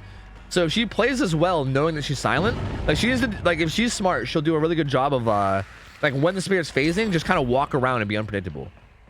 Like, I hate this. I don't like the sprinting. You shouldn't be sprinting. I don't like that at all. Like, really, like if you're playing against a Spirit and you have off the record active, you're fucking silent, bro. You don't have to sprint like that. You can just walk. There's the DS though, and DS actually gets value too because there's a pallet there. See, like again, they're just sprinting the whole time. Like they're not letting go of shift ever. I think that's a big misplay from Dragon. I think you start walking there, the Spirit has no idea what the fuck's going on. Like Spirit can't see blood, right? You can't see blood as Spirit, so you have nothing to go off of. You have nothing. Like, I might be wrong here, but I don't think you even make breathing noises, do you? I think you might not even make breathing noises. I think you maybe, I might be wrong about this, but I think you might be 100% silent. I think. Which, if so, is insane. But either way, you're definitely really quiet. And I think you gotta take advantage of that, right? Like, if you're sprinting around, it's really easy. It's really easy to, like, hear the clip clop of your footsteps, right? Like, it's super easy to hear that. So they should definitely be taking advantage of their off the record better and be like walking whenever there's a phase happening, and like rather than running. But here they are again. Off the record is up again, so going to be another 80 seconds of endurance as well as silence. So we'll see if they can get good value this time. They're definitely gonna have to get a good bit of gen progress done before this kill happens, because this is death hook now. Oh, vaults that window. Like, again, I want to see you be sneaky, man. Just be sneaky. Be sneaky. Just be sneakier. Be sneaky, man. Dwight's here to try to take a hit because he has deliverance, but taking a hit against Spirit is not always easy. He does vault into her face, though, which kind of works. So there you go. That buys her at least some time. Like, again, I would start stealthing, like, right now. Just wait here and see what she does. If she starts phasing, just stealth, you know? Although right now, she's kind of zoning out this pallet. Just stealth, stealth, stealth, stealth. There's no need to do this. There's no need to do this. Just stealth, just stealth, just stealth. There's no need. Just stealth. Just stealth! Dwight just straight up dying for it, which is fine because he probably has Unbreakable and Deliverance, so he can just die for it. That's fine. I don't really hate that from Dwight. That gets her a little bit more distance, although I don't think she makes this pallet. I don't think she makes anything. I think she still dies here. It just buys her a little bit more time. Yeah, I feel like this chase could have been played so much better. I feel like off the record is a tool that is so strong against Spirit. Like, off the record against Spirit is just so fucking disgusting. Like, it's so gross. I think actually having the off the record survivor being the one that's being tunneled out is such a huge good play. Like, that is such a massive advantage for the survivor team, and I just don't really feel like it got taken advantage of as much as it could have. Like, I feel like you could have taken advantage of it much more. Although I do think their gen split's really good, right? They have 2 down here. I didn't see. I think they have 1 here as well. So while this was happening, I do think the survivors did a pretty good job of gen macro, if I'm not mistaken. Because there's 2 here, and I believe there's 1 behind in the opposite corner. Animo goes for a swing that doesn't land. Gonna be phasing after Tyro now. Let's see what he opts to do. Well, that was awkward. Good try for Tyro. I mean, trying to be a little bit tricky, but it doesn't quite work. And Anima sniffs it out. There is a good gen split, though. There is one in the opposite corner as well. And yeah, there's really nothing you can do here. I mean, you're really loud. Even with the ace, you're still pretty loud. Dwight, actually, there's almost no gen progress though. No, down he goes anyway. So honestly, not that good of gen progress happening around the map. I mean, this gen seems like it took a while to get on. I feel like in this scenario, it wouldn't be crazy for Triangle Bill to walk away and then find a locker to build the last in. Like, go stealth and maybe even jump in a locker and get your build to last, you know? Like, you maybe preemptively do that before the hook even happens. So because you're kind of getting 2-for-1 value, right? You're stealthing and avoiding being chased, and you're also getting toolbox charges to help you slam the gen faster. I mean, now you got unhooked because Dwight's getting chased, but yeah, Vittoria's gonna go unhooked. Dwight's getting chased. Again, Dwight has deliverance, so this is good. This is pretty good for the survivors. This is a good spot to be in because he can run the whole way to Shack. He can probably even use Shack pallet, right? I think he can get there. Yeah, he can use Shack pallet. He can try to buy a bunch of time here, and if he dies at some point here, he just pulls himself off with deliverance, right? He's fine. Like, he's totally fine. Although Anima might know that. I don't know how drunk Anima is. Oh, the deception play, bro! No way! There's no way this man has used deception successfully in a scrim.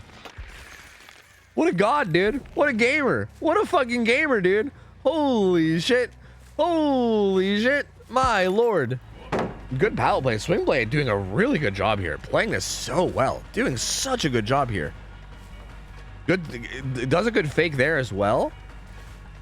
And this chase is lasting forever. They should be able to get this gen done easily, right? They should be able to get this gen done easily. And he has, like, this is actually so huge because they'll be able to get this gen done. They'll probably know about Noed. And then also he can still use his deliverance. So this is like, this is massive. This is game winning. This is a game winning chase. So there's split gates, which is really good for the survivors. So if he hooks here, they can just go work on this gate. So I think one person should work on the gate and one person should hover, like, maybe like hide maybe somewhat near like mid, but play really stealthy, like hide somewhere really safe. Because if the spirit full commits down here, then you maybe should be like working on the other gate down by Dwight. So it kind of looks like that's what they're doing. Although the spirit actually hooks and then checks the close gate instead of the far gate. Is Anima playing this like a tournament rather than a Tofu scrim night? Like, are they playing it to try to get the best overall result as opposed to like the winning Tofu result? I don't know. There's a deliverance. They're gonna go check on this gate. There is someone here. The crow flies. So Ace is playing a little, but they're breaking Noed, right? Well, they are now. I think they got scared whenever the phase was happening. But if Tyro can stay alive for like, I don't know, 10 seconds right now, Noed will go away, and I think he will be able to. We'll see how fast this phase lands. Nice. Nice. Yeah, these survivors are, I think, gonna take this. I think they're gonna take this. This door should open over here. Yep, here it is. Swing Blade gets it open. He'll be able to just strut right out.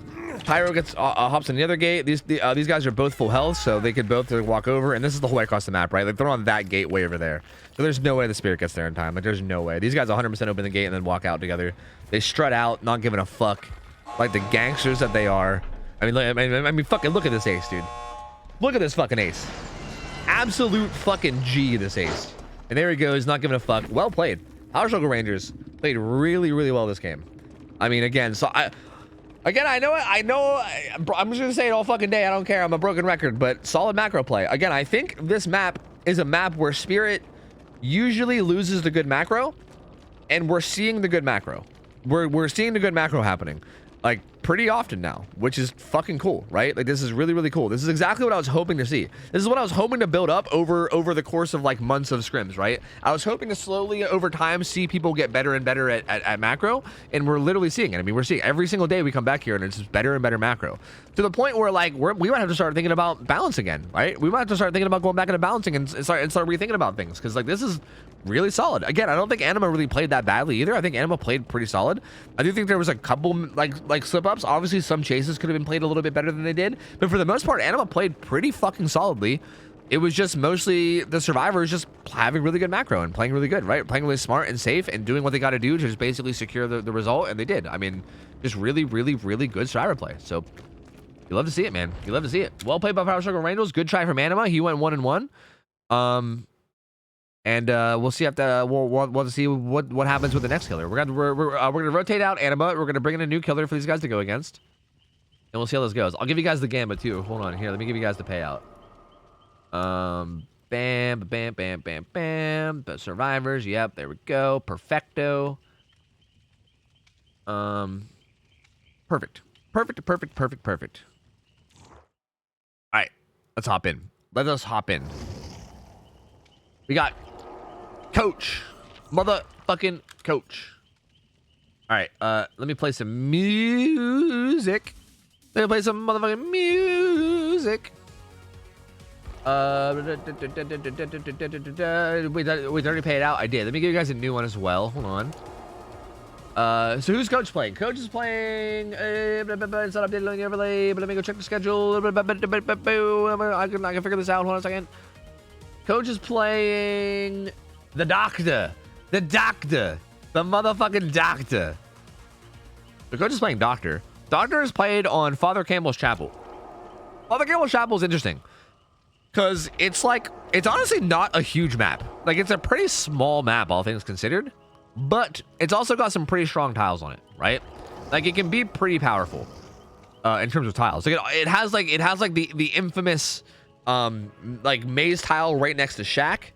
Like the fucking Shack spawn on this map is a nightmare sometimes, because it has that maze tile that spawns right beside it. It just in general, I think it has some pretty good tiles overall. That being said, Doctor doesn't have any restrictions, if I'm not mistaken. I don't think Doctor has any restrictions at all. Well, wait, yeah, no, that's still the card for Spirit. I'm pretty sure Doctor doesn't have any restrictions, because there's no like exposed add-ons. So yeah, I think you can run anything you want on Doctor. You obviously just can't run the global bans, right? You can't run Eruption, you can't run you know, Haunted Ground, the old no ed no way out combo, but you can run almost anything. Like, almost anything that isn't globally banned, you can run on Doctor. So a lot of options. That being said, obviously has a really tough game. I mean, we obviously just see it. We just saw these survivors go up against a pretty good Spirit, and they won.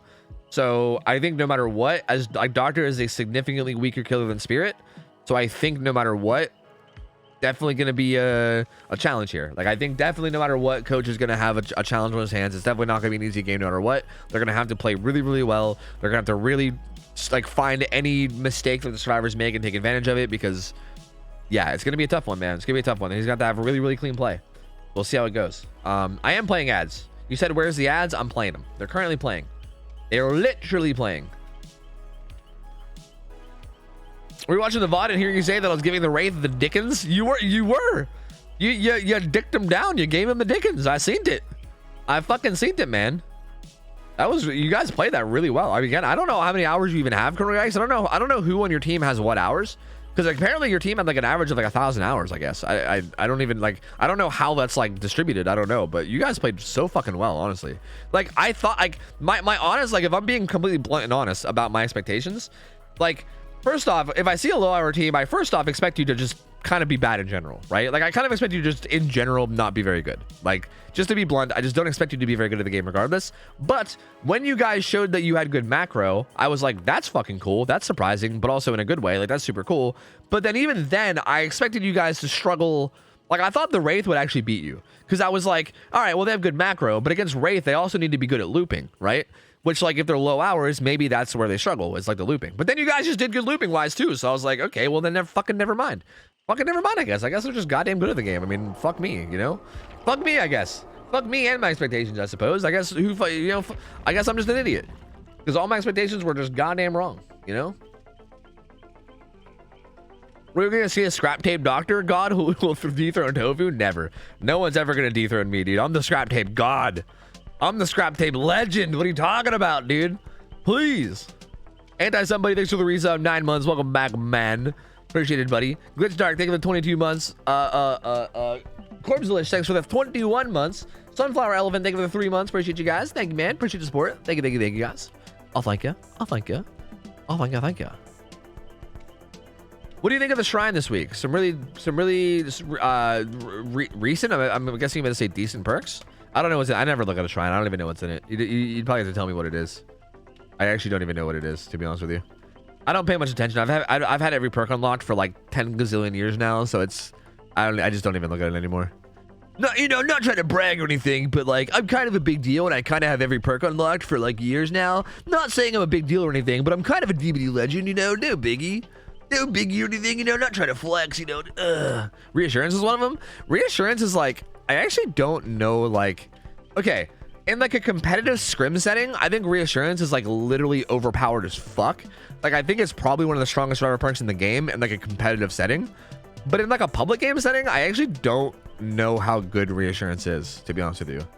Like, Reassurance is it's one of those perks where I feel like it's really only good in like a Survivor with Friends too. Like, I feel like it's only good in a full Survivor with Friends. If you're playing solo queue and you Reassurance a survivor, no one's gonna even know that you reassured them. You know what I mean?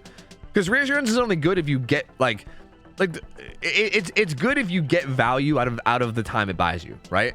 Like, you buy an extra 30 seconds on the hook. If you actually get value out of that extra 30 seconds, what's happening here, by the way? Why does it show 4 people, but we don't see one of them? What is this? But also, we see the ready up marker. Is this okay? Like, what's going on here? If I swap back and then go back, is it gonna fix? Oh, I fixed it. I think it was just a visual bug on my end. I think it was fine. Anyway, yeah, in like a public game where like your pub teammates might not know that you have it, it probably does nothing, right? Like in a lot of in like a lot of solo queue games, I think Reassurance probably does nothing at all. So I don't know. I think if you play with friends often, like I think if you're often playing in a group, then I think go nuts. Like, feel free to run Reassurance, go nuts. I think it's definitely like a solid perk, but I think it's only a good perk if you can kind of like let your teammates know that you have it, and if you can have that coordination, right? Like if you can have that coordination, then I think it's worth it. If you can't have that coordination, then honestly, kind of cheeks. Not really that good. Doesn't really do much of anything. Kind of a waste of a perk slot, I'd say. So we'll see. Yo, Hex Emily, thank you for the sub. Welcome in. Appreciate you. Kraken, thank you for the 1 year as well, man. Thank you, dude. Listen, I used to watch live, and now I work opposite shift of stream, but will support forever. Yo, thank you, Kraken. Appreciate it, man. Yo, we lost you, dude. We lost you to the opposite shift gamer, man. Unfortunate. You hate to see it. But yo, I appreciate your support regardless, man. I mean, again, you could always catch the VODs. Fuck, I'm kind of a shitter, and I haven't been uploading the VODs recently. Wait, I have a bunch of them uploaded. Here, I'm gonna literally publish like 5 of them right now. I think I have tabs open on like 5 of them. But you can always catch the VODs. over at the VOD channel on youtube.com/ I don't think I have a, actually I don't have a URL yet because I don't have 1,000 subscribers. Go subscribe to it. ! VODs in chat, I think will give you the link. I have a YouTube channel where I post all my VODs. I kind of am missing a few right now because I haven't uploaded the last few, but I'm actually gonna go publish a few of them that I have uploaded right now while I'm waiting. But yeah, if you guys want to catch the VODs at any point, and if you want to catch it on YouTube where you're not going to get hit with like Twitch, with like fucking annoying Twitch ads and shit, or if you just prefer YouTube in general, yeah, you can go watch it over the VOD channel. And again, I would like to get that channel to 1,000 subs, because once you get to 1,000 subs is when you can get your like custom URL or whatever. And it could actually just be like twitch.tv/OhTofu, or sorry, not Twitch, sorry, youtube.com/ like OhTofu VODs or whatever the fuck, you know what I mean? Like, I would like to get it to that at some point if I could. So yeah, feel free to go sub to it, check it out if you want. I mean, if you don't want, then you know, you can also like feel free to be like, no, Tofu, fuck you, I'm not gonna do what you want, you're a piece of shit, I hate you, you know. And I would be like, yeah, that's understandable, you know, that's totally understandable too, I get it, that's fine, that's totally fine, I get it. But I'm gonna go publish a couple VODs right now. Hold on a second, hold on a minute. I have 800, Jeg has 900, Horseman and Mags both have 1.1k. Oh, so actually pretty evenly, so pretty even actually. Yeah, that's very impressive then. Honestly, that's very, very impressive. Because I was going to say, like, if you had, like, 2K and the others had, like, I don't know, like, 400 or something, then maybe, like the way you play that paladin stuff would make more sense. But I don't know. That's very surprising. You guys play really well for your hours, man. Like, very, very well. I'm impressed. I am impressed.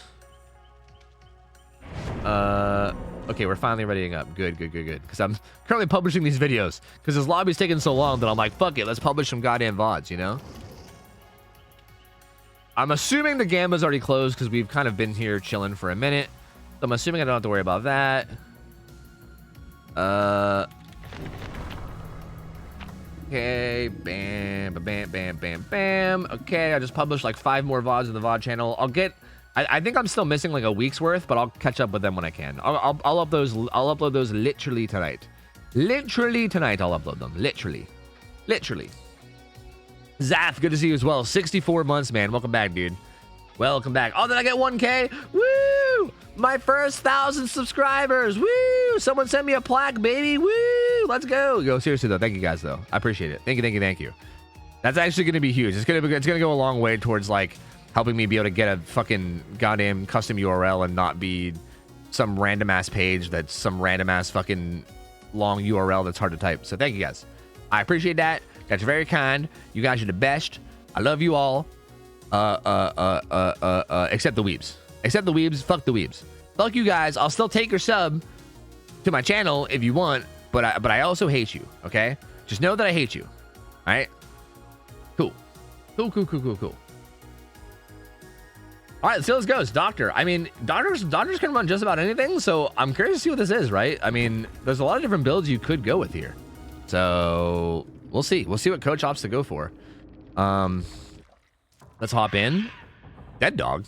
Wait, what? That ain't right. Hold on a minute. That ain't right. Hold on a minute. That ain't right. Let me tell you what. Hold on. That ain't right. So I believe the protocol here, if I'm not mistaken, and Lemon, you can correct me if I'm wrong, but if it's not changed, I believe the protocol here is that the killer can't change their build. The killer has to continue running the same build that they have, but the survivors can swap around their shit all they want, and then they just play on the right map. Because this is a killer fuck up, right? The killer is the one that's hosting the lobby. They have to set the map. So if the map isn't set, that's on the killer.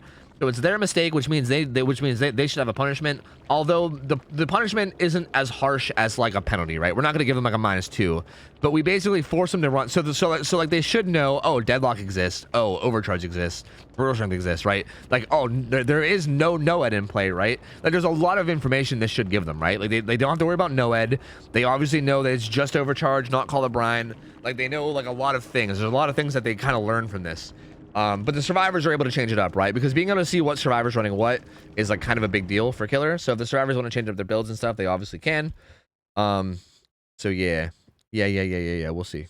But there's no penalty. There's no -2 or anything. So it's not a huge deal, but it's at least like a minor advantage to survivors to kind of compensate for the fuck up, you know? So we'll see.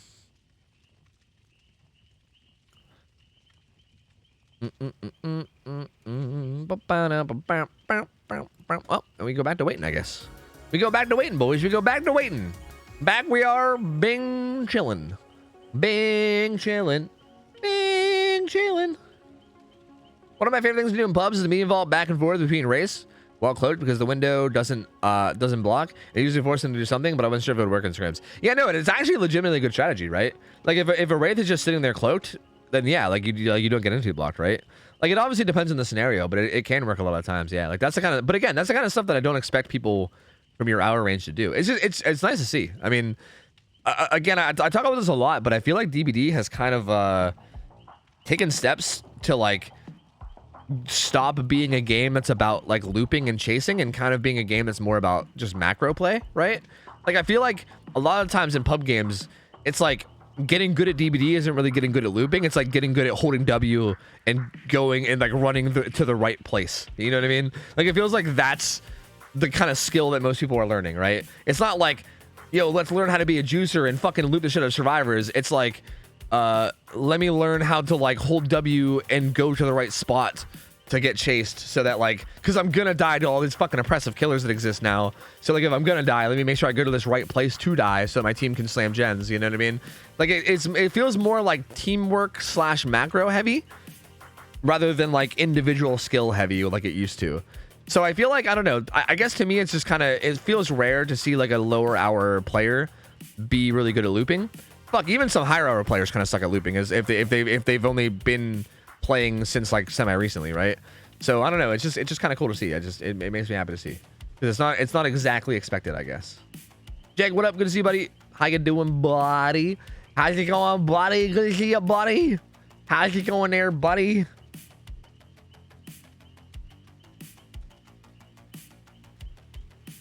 Like how some high level players and hatchets, yeah, like how sometimes you guys will watch someone on Twitch that almost has 11,000 hours in the game, and you'll watch them play Huntress, and then they just start missing hatchets like crazy, and you're like, this guy has 11,000 hours, and he starts whipping every hatchet. He starts talking about how this survivor he's chasing has like weird movement, and he's probably on like low FPS or something. Like he's obviously on copium, right? Like he's clearly copiumed out of his mind, but he's just whipping every hatchet, even with like 11k hours, and you're like, the fuck? Like it's kind of like that, right? But like the opposite. Like you're basically the opposite of that, which is a good thing, you know? Makes me proud to see, you know? Makes me proud that you're the opposite of that. So good job, you know? Good job. That was my last game for sure. That's my every game, Dylan, to be fair. That's my every game of Huntress. Well, okay. You know, to give myself some credit, I feel like sometimes I pop off. I feel like when I play Huntress, I'm either like the fucking pop-off god where I'm like, holy shit, Ralph, step aside, there's a new Huntress god in town. Or I'm like the biggest potato to ever live and I literally can't hit somebody that's right in front of my face. It's like either one or the other and no in between. I don't know what's wrong with me. I'm either like good or I'm just like the worst you've ever seen in your whole life. It's fucking weird. Shit is weird. Yeah, and to be fair, Dylan, I agree. Motherfuckers actually just do have weird movement. FYI. Some people just have weird movement, and that's actually not copium, okay? Sometimes when I say it, it is copium, okay? I mean, I'll admit it. Sometimes it is copium, but sometimes it's not copium. Sometimes motherfuckers just do have weird movement, you know? That's just actually a thing. Sometimes people just teleport around and they're very jerky, you know what I mean? Also, I didn't even, sorry, I have alerts off because of scrims, but JC, thank you for hooking up Dylan with this up. Dylan, thank you for the raid. I didn't even catch the raid. Thank you for the raid, man. Appreciate it. Guys, feel free to shout out Dylan. He's a super wholesome dude. Fellow Fog Whisperer has been grinding content a lot lately. He does like kind of a boot camp series that like helps teach the game a lot. So if you guys are just into learning, that helps a lot too. And he's overall a really wholesome dude. Dylan's the homie. You guys should definitely check him out if you guys don't know him. Komos, thanks for the 5 months. Welcome back. Minion Wars, thank you for the 32 months. Welcome back, dude. Jag, thank you for the bits. Thank you guys. I appreciate you guys, man. Thank you. I appreciate you, my guys. Thank you. You go for hatchets weaker players wouldn't even think of. That's true too, Lemon. You know what? That's true too. Thank you. You know what? I appreciate that because that is true too. Sometimes I go for like stupid hatchets where like they don't even think to even look for it, where it's just like, oh, you know what I mean? Like, I don't know. Like, I feel like sometimes I give people too much credit. I think I do that on every killer, honestly. I think on every killer, I have a bad habit of like expecting the survivors to do the like correct thing. And sometimes they just do nothing. And I'm like, oh, you know, it's kind of like when I play Wesker and I like purposely dash slightly outwards to like catch them off mid juke, but then they don't juke. And I'm like, oh, you just didn't juke, you know? Like it's like the equivalent of that, you know? Anyway, sorry, let's get into the game. So Doctor, same build again. He has to run the same build. He has Eerie King as well as green range. So he's got much further range, and also I think this is also the ideal chase target. I was briefly looking at builds, and I think Ace had the chase me build. So this is the toolbox survivor, I think. He didn't have... Wait, this Ace has a toolbox. I'm so confused. What is happening? Well, Ace definitely has the chase me build. Wait, he has a flashlight. Wait, why did it show a tool? It showed a toolbox, right? I think it bugged out because I swapped cameras. Razy picked it up, I think is what happened. It showed a toolbox for a minute, but Tyro has the flashlight. He has the chase me build. He has Dead Hard, DS off the record, and what the fuck? That's the perk where... What's that called? Resurgence? I think? That's the perk where you get 50% healed off hook, right? That is really weird to run. Because, like, do you really think you're going to get healed? Huh. Like, do you really think that the killer's not just going to tunnel you right off hook? Good Dead Hard from Tyro. Very good Dead Hard. Right as the blind wore off. Like, that was, like, really good timing, like, knowing when the blind was going to wear off. That was sick. Well played from Tyro. Like, from his point of view, I mean, he just saw a doctor running around, so he had to time that right when he knew the blind was going to fade away. That was really good. I think they got mid-gen done for it too, which is solid. He should be running into Carnival where the block gens are. I am actually not crazy about where he ran. Like, he ran to like, he ran to like the gens that weren't blocked. Like, he ran towards Shack, which was a little bit sketchy. I think this chase should have been taking Carnival. I mean, it kind of started at Carnival, so I guess it makes sense. He kind of did a loop and came back. So solid chase from Tyro. He did a pretty good job there. They did get a gen done. And I think they also got the top mid gen done too, which is huge. They're currently proving this gen. Who has Deliverance? Reassurance immediately from Dragon. That's good. Vittorio's got Deliverance, so he's going to be hovering nearby and probably wouldn't get the save. Dragon's going to get the fuck out of dodge. Has a ton of distance and should be able to do so with ease. Okay, so this is actually where Resurgence could be huge. Because with the Doctor, if the Doctor stays committed over here, which I don't know if they will or not. Looks like no. If the Doctor stayed committed, that would have been a fast heal. Oh, they might still try to do it. Did they get that off? Oh, the shock. Oh, they're doing it. They're doing it. Resurgence value, baby. Resurgence value. What? That's so stupid. I mean, to be fair. All right. I don't want to kill, I'm not even gonna kill the hype. I was gonna explain why I don't think that was actually even worth it, but you know what? I'm not even gonna explain it. Logically, I don't think it was actually worth it, but I don't want to kill the hype. I think it was fucking cool. That was sick. Resurgence value. And what's cool about this too, he shouldn't, why did he dead hard? That was stupid. He should not have dead hearted. That was really, really dumb. I was about to explain why he's in such a good spot, but then he ruined it by dead harding. I don't know why I did that. Tyro, I think, just panicked and dead hearted on instinct. He was in a good spot because he basically has off the record, which means he gets one free hit into deep wounds, and then once he goes down, he could decisive strike, and then after he DS's, he's out of deep wounds, which means he would have been able to dead hard to go into deep wounds again. But then he uses dead hard randomly. And he also missed this Tyro, brother, please. Tyro, dude, come on. Tyro, please, man. Yeah, Carlitos. Yo, guys, someone check Tyro's account. We gotta make sure Carlitos isn't playing on Tyro's account right now. Someone make sure that's not actually Carlitos on Tyro's account. I don't know. We might have to do a ping check, maybe like a voice check. Someone hop in Discord and do a voice check, please. We gotta make sure that that's Tyro and not Carlitos. Oh shit! All right, but second hook though, in terms of gens, I don't know exactly what the gen macro is looking like. I think they need to get a gen done down here at Carnival, right? I didn't see what exactly the split was looking like. Actually, no, there's only two here. So I think their split's actually really good. Oh yeah, their split's great. They already have a great gen split. They got pretty lucky on the gen spawns this game. There's still kind of a like if they get one of these three mid gens done, then they're fine. Like any one of these three mid gens, and they're basically good. Looks like they're trying to do this one, which is probably the worst one to do because it's really close to the hook and it's also in a dead zone. So I'm actually not crazy about this. They might not know where every gen is though. They might like from their point of view, they might be like, shit, we didn't get a gen done on Carnival side, so we need to make sure we get a Carnival side gen done, which is maybe why they're so heavily prioritizing that. They might think that there's another gen down here somewhere. If they can confirm for a fact that there's not, then they'll basically know to leave that alone. Vittorio wants to get this on hook. He's gonna get his Deliverance. If he didn't already, I think he might have already gotten his Deliverance, but if he didn't already, then he's gonna get it there. So he's fine. He has Unbreakable as well, so he's totally fine. It's easy for him to 1v1 there. Tyro needs the... Well, I guess it doesn't matter anymore because he doesn't have DS. I was going to say he's not dead hard, but I don't think it matters anymore because his DS is gone. So he's going to eat a hit here. Oh, no, don't medium vault. Okay, just a little hint. If you guys have endurance up, medium vaulting is really bad because if you get grabbed, then you can get around the endurance. Yeah. Same thing with a pallet. It's not even a medium vault on a pallet. It could be any vault on a pallet. Just you don't want to. You only want to fast vault windows, and that's it. Other than that, don't vault things. You want to just get hit.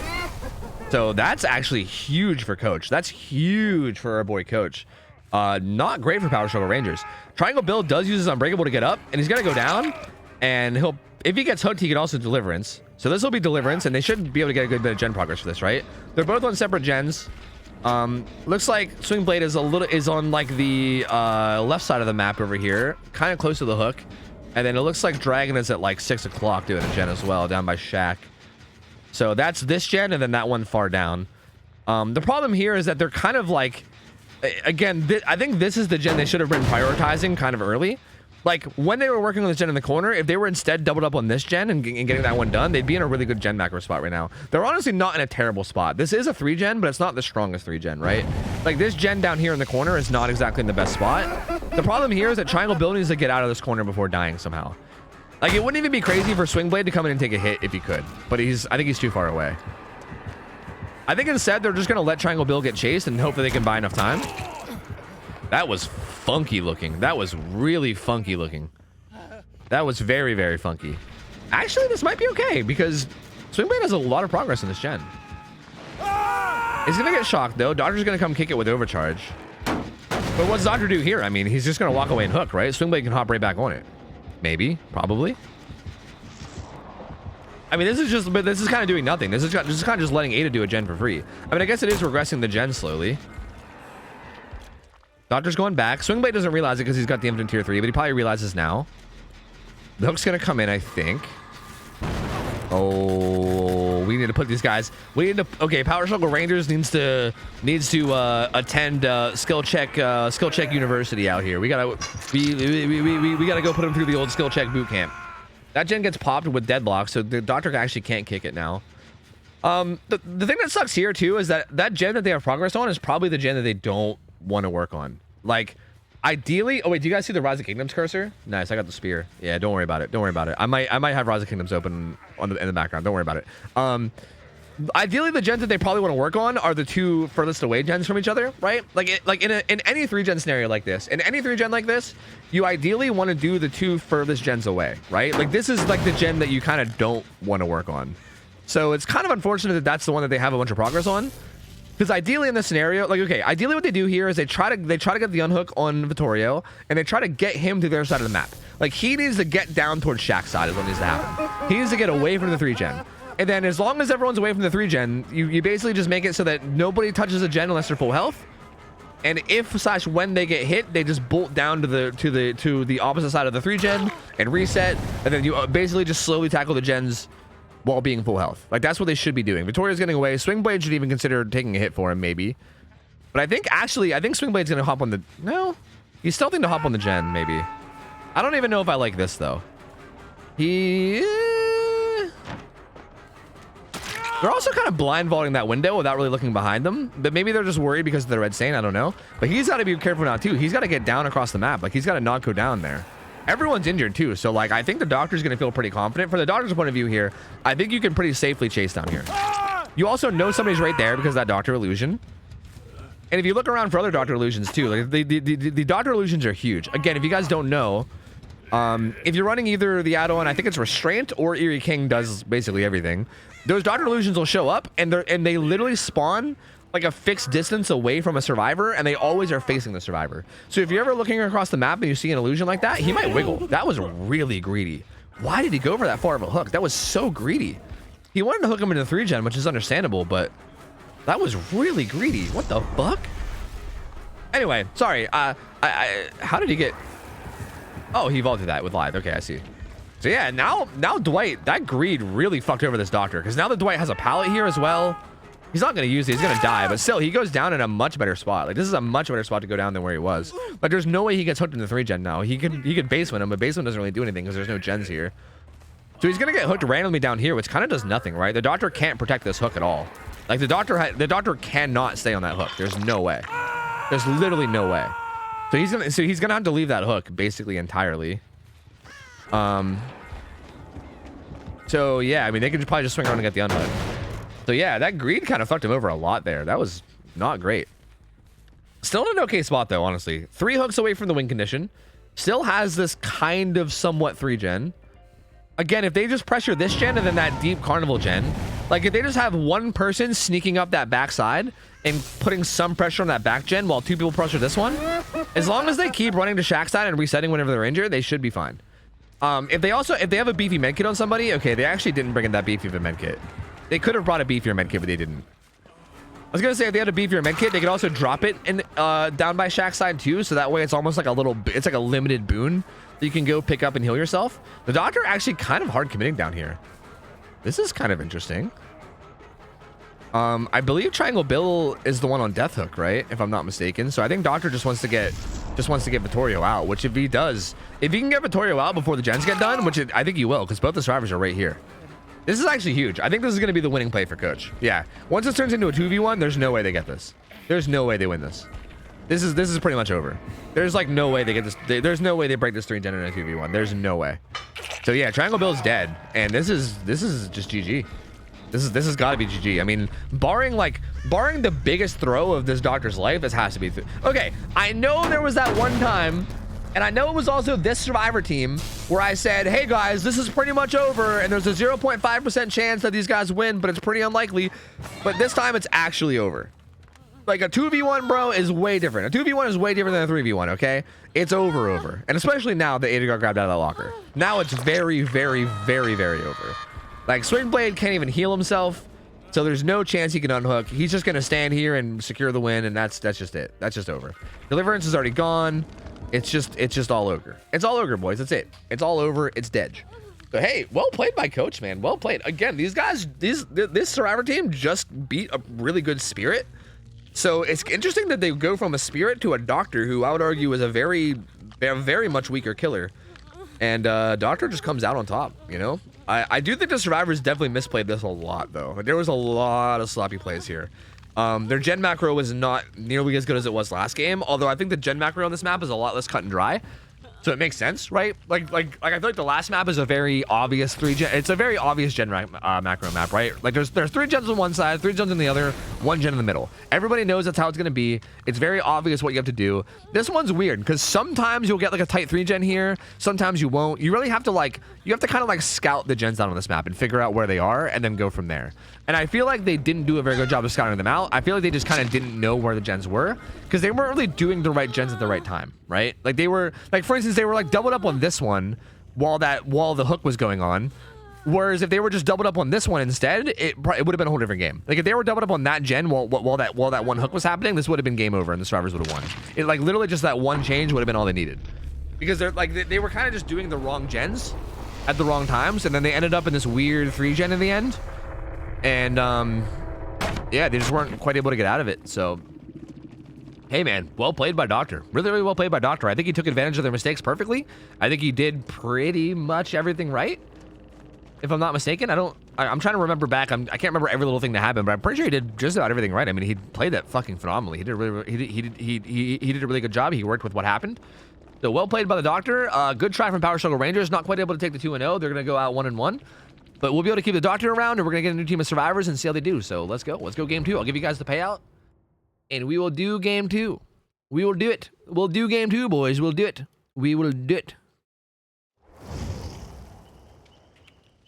Doc would have won faster if he was running Insidious Dragon's Grip. True. Yeah. Have you thought about standing still by the gen with Insidious while also running Dragon's Grip? Because you know, maybe that's a winning strategy. I don't know. Have you thought about it? I don't know. Like maybe that's how you win. I don't know. All right, here. Let me give you the outcome. Oh my god, I almost paid out survivors. Oops, that would have been sloppy. There you go. All right. Well, well played from Coach, man. I'm curious to see how the second game goes. What's interesting is I didn't say this mid-game, but Coach's build was odd. Like, it was interesting to see Overcharge as, like, the only gen kick perk.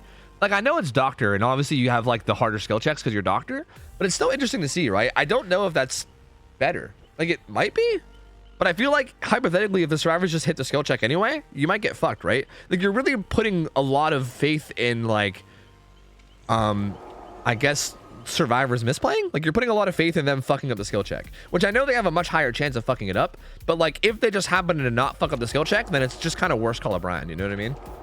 So it's an interesting choice. I'm not a fan of it, but also it worked out really well that last game, so like I guess I should just shut the fuck up because I think it worked pretty well. I mean, it was kind of cool to see. I liked it. So we'll set up for game 2. Looks like we have Burn the Weebs coming in. Burn the Weebs. The gamers. The gamers, dude. These gamers have been around for a long time too. This is probably our first solo queue team that we made. Well, this is a team that was among the first solo queue teams that we made. I think they're probably the only team from the solo queue teams that we made that are still around.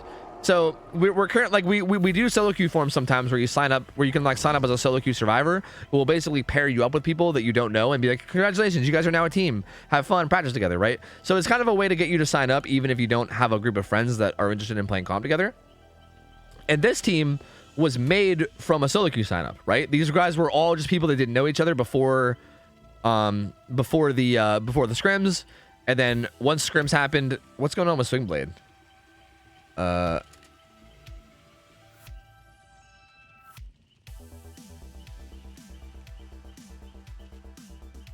He's probably going to the bathroom or something. But I think Coach can kick him. If I'm not mistaken, I'm pretty sure Coach can kick him. But anyway, yeah. Solo queue forum is not open right now, but yeah, we do it sometimes. Yeah, we do it sometimes. It's not open right now. But these guys were all just solo queue survivors that got thrown together. And honestly, since week 1, like the first week we saw them play, they played like impressively well. Like these guys just kind of like naturally had a knack for it. I don't know what it is. Like all these guys, we've seen every single one of these players be fucking juicers. Every single one of them have been some goddamn juicers. So, but you know what's funny? We've also seen some sloppy play from them too, you know? Because I feel like every time I talk them up, I end up jinxing them. So like, I don't want to jinx them too hard. Like they're definitely I'll say this much. They're very, very capable. They're very capable. And I know that they're definitely able to be some juicer gods. We've seen them play really, really well in the past. And they're absolutely capable of that. However, you know, you never know. Because Survivor is rough. All it takes is one sloppy mess up for the whole game to just basically end. So I'm gonna try to not talk them up too much. I don't want to like overly jinx them. So I'll just say that much. These guys are definitely very capable though. They're definitely a good squad. But we also know Coach is very capable. We just saw Coach play very, very well last game as well. So we'll see, man. I mean, we'll see. This should be exciting. I'm pumped to see how this one goes. I am very, very pumped to see how this one goes. How to determine who can play? You sign up. You sign up using the forum, and we basically just try to matchmake people based on their hours, and also region. And we try to get in as many new people as we can, but it also depends a lot on hours and region, right? If you're playing at like an hour range or like in a region where we don't have very many signups, then it's hard to get you in, right? Like say you're like a 200-hour player. We're probably not going to be able to find you an opponent at 200 hours. So like you might not play. Or say you, I don't know, say you live in like, you know, actually probably the worst region for us is probably Europe. I was going to say Australia, but actually Australia is actually pretty good for us. I think if you live in Europe, it's pretty hard because we stream really late in Europe. I guess early, late. I don't know. Like right now it's what? Like in Central Europe, it's like 5:30 a.m. or some shit. So like it's a pretty rough time for Europe. If you're like European, it's sometimes hard to find you opponents too. Oh yeah, also we have a solo queue. Yeah, that's a good point. We have a minimum requirement of 1,000 hours anyway. That's a good point. But either way, regardless, point is as long as we find you opponents, we just kind of matchmake you up randomly, essentially. It's mostly just random. Like we do our best to not schedule the same people every week, but it's mostly just random. I wasn't gonna play ads, but maybe I should because they're kind of taking a minute. Nah, it'll be fine. It'll be fine. As long as you're ready up at some point in the next like couple minutes, I think we should be good. We'll be fine. It still feels weird that 1,000 hours is low. Dude, it is though. It is. It is weird. Like I know it probably sounds really weird to say and even to hear that like 1,000 hours is like a low amount of hours, but it is, man. In DBD, 1,000 hours is low. It's odd. Like it's odd. Oh, I should say for competitive DBD. Like I'd say for normal run-of-the-mill DBD, I think 1,000 hours is probably fine. But if we're talking like competitive level DBD, like if you're trying to compete in a competitive setting, 1,000 hours is definitely pretty low. Yeah, definitely pretty low. Which is weird, you know. 1,000 hours seems like it should be a lot, but it's really not. Like it takes a lot. It takes a long time to really get all the understandings down of the game. You know, it's not easy to do by any means.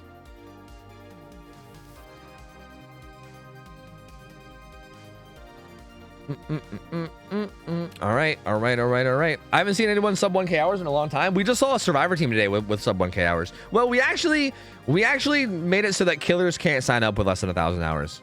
So killers actually can't sign up if you're under 1,000. The Survivor team that we saw at the very beginning of the night, had an average of less than 1,000. I think like 2 other players had less than 1,000 from what Yikes told me earlier. So yeah, I think we saw a couple survivors with less than 1K. But all right, let's see how this goes. Tyro, sneaky, trying to avoid the static blast. Probably pretty smart. Because there it is. Oh, changed up the build a bit this time. Oh, changing it up, I see. Finds Burzard right away. Gets a hit on him. Oh, Burzard is also... I think Burzard's still home. He's in India right now. So I think his ping is like 300. So Burzard, expect... just saying, if you see some weird stuff from Burzard, I would pretty much expect it. I think he's back home in India right now. So I think he's... I think his ping is terrible. Basically, what I'm trying to say is I think his ping is fucking terrible. So I would expect there to be some rough plays with him altogether. So it's pretty unfortunate for the Survivor team that he's the first one chased. That's definitely not what you want to see. Is your 300 ping Survivor. I think he also had toolbox as well. I think he had tool because I saw he had like the toolbox build. He had like built the last and everything. And yeah, I think he seems like the toolbox Survivor as well. So that's actually really unfortunate. That's a really bad target to be chased first. That's really, really bad for these guys. This is a really good scenario for Coach, though. This down happened really, really quickly. He got pain res. The pain res also blocked a gen with Deadman Switch. Another gen got blocked with Deadman Switch. So there's a ton of stalling right now. A ton of stalling. This is like literally best case scenario for Doctor. This is so good. Is the Gamba closed? It better be because... Okay, good. Because, yeah, this is a really good start for Doctor. Like, really good. I mean, he has the toolbox Survivor on hook, so they can't even really take advantage of this scenario as much as they could with him being alive, right? Like with the toolbox Prove Thyself Survivor alive, they can like use this opportunity to get key gens done really, really quickly. But they're going to be getting, like for instance, this gen could be getting done really, really fast. But because the toolbox Prove Thyself Survivor is the one on hook, they're doing it a lot slower. Looks like Tyro ran into him with reassurance at some point, and I must have missed that. I'm sorry. He gets a shock at the gen real quick. The reassurance must have just wore off, so Burzard's going to start progressing again. The Deliverance Survivor is Nia, who's going to be sneaking in to get the unhook now. Getting it for free, so that's really good. Pretty well timed by Nia. Burzard going to try to get some distance, but I don't think he has anything. I don't think he, like, even his built-in borrowed time's going to go away, maybe right as he gets to the pallet. Like, I don't think he's even going to get... Yeah, he's just going to go right back down. So this is super unfortunate. Very, very not great for these guys. Again, there's also a skirt choke right there that they know about, so that's going to be rough. Another static blast that puts a bunch of people in tier 2. No one's quite tier 3 yet, but they should know about this, so they shouldn't get hit. Like, come on, let go of it. Tyro, buddy. Tyro, come on, man. Were you guys not communists? Brother, please. Brother, man, please. I'm jinxing. I'm out here jinxing. Yeah, that's a good point. Did they even get Deli? They actually didn't even get Deli. That down happened at like that perfect window. So Deli requires a safe unhook, and I think a safe unhook takes what, 15 seconds? And built-in borrowed time lasts 10 seconds. So I think that down actually happened at that perfect little 5-second window where it wasn't officially a safe unhook. And but also there was no borrowed time. So yeah, really unfortunate. No Deli up for Orion. They might have to go back in and get that unhook again at some point. I don't know. And still at 5 gens too. Again, this is why it's so rough. Like, there's no toolbox Survivor. The pain res Deadman Switch makes this hard. The static blasting makes this hard. Like, there's so much stalling out these gens. This is so tough, dude. Did Tyro already hit him with reassurance? I don't think he did, because he looks like he's been progressing. So Tyro could probably go over to him and hit him with reassurance at some point if he didn't already. If he didn't, I missed it. I apologize. My brain's kind of scrambled right now thinking about 10,000 different things. Orion definitely wants his unhook again if they can. They're sneaking around. Oh, but they're not quite able to get it. Is Tyro around? Tyro, he must have already done it, because he looks like he's not even trying to. Either that or we just want to get the gen done first. Orion's still kind of here. I mean, Tyro needs to come over to help with the unhook regardless of whether it's reassurance or not. Reassurance must have already been used because he's not using it. No! That's game over. That's game over. That's GG. Yep, that's GG. That's over. That's game over. Down goes Tyro. Burzard dies. Well, that was a weird juggle. I don't know why he dropped there. He should still be able to make it because of agitation, though. Like, Agi should make this still a clean hook, I think. Maybe? What's he doing? Why did it... Coach. Man. Buddy. I mean, was that like a wiggle that fucked him up? That was weird. I don't know. I mean, that should have been an easy hook.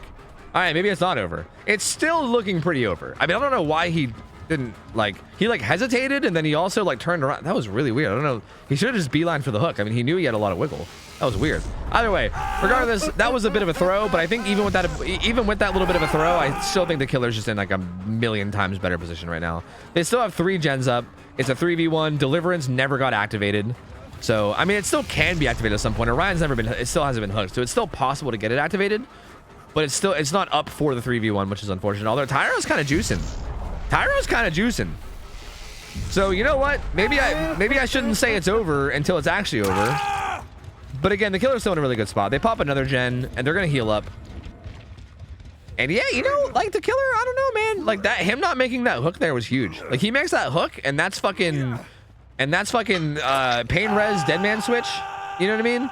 And also a guy on a hook, which is a ton of pressure. Like that would have caused so much pressure. And now he has significantly less. On top of that, there's not even a good 3 gen. So you know what? Like maybe it's not over. It's still, again, still massive advantage killer. Still massive advantage killer. But not quite over level. He's going to shock here. He's going to find Tilt with that. So Tilt's going to get spotted with that. The unhook comes in, and that one's going to activate Deliverance for real this time. For real this time, Deliverance is actually legitimately activated now. So when Orion gets hooked, when Orion gets hooked, she'll be able to pull herself off. Tilt getting chased around this pallet. Again, against Doctor, ideally the way you want to play is by pre-dropping pallets like this and then just playing them post-throw. Oh, I was about to say that Tilt's doing a great job, but then he died. I mean, he did a great job anyway. Like, if I'm gonna be honest, like he did good. He's still surrounded on that pallet for quite a bit, which buys some time. Tyro's gonna hop with this gen down by Shaq, and I think Orion's gonna start to set up for the unhook. Orion could hypothetically 1-for-1 here if she has to. I mean, I think ideally she would want to stealth and get it for free. But if she has to 1-for-1, she could. Because again, she has Unbreakable and Deliverance. So like no matter what, she can kind of save herself. Whether it's her picking herself up the ground or her pulling herself off hook. Like she doesn't really need she doesn't really need help whenever she goes down. So she can kind of play dangerously if she wants to, and it's okay. He's going to find Tyro here. Gets the dead man switch off. He's definitely going to eat a hit on the way out here because there's nothing here. So we'll see where he chooses to run and how he buys time. He does have the Shaq Jungle Gym combo here. But he's got to be careful because this is basement, right? Like, if you go down here, it's basement, and it's fucking sketch. So he's going to pre-drop. Okay, it's a little bit spicy. Gonna loop around the back. A well-timed shock here could be devastating, but he's actually going to go to the 4 lanes.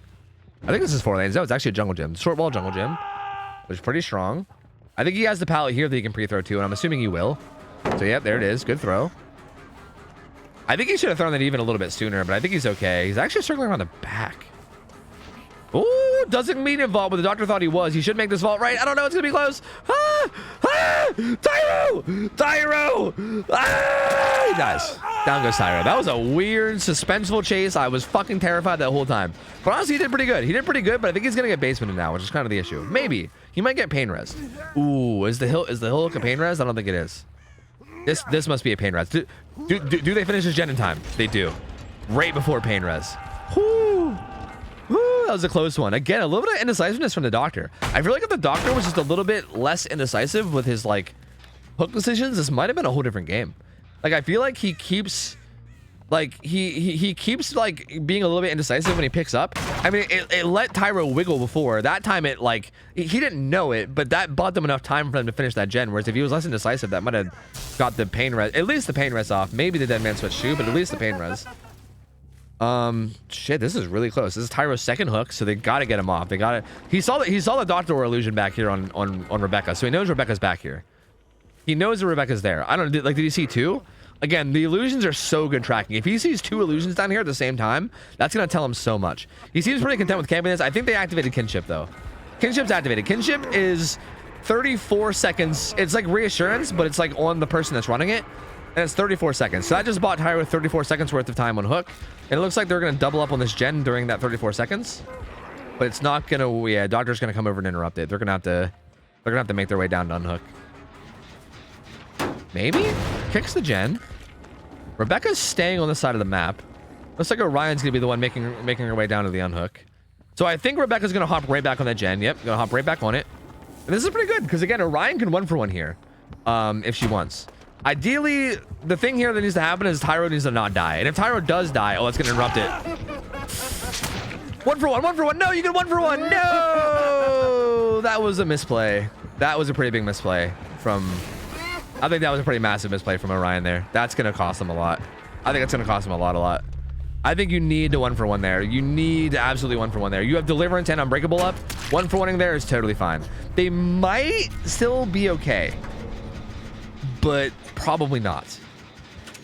Because what's gonna, like, this could be Pain Res. It probably will be. Yeah, he's going to the Pain Res hook. So this is gonna be Pain Res. Yeah, they're actually dead. They're 100% dead.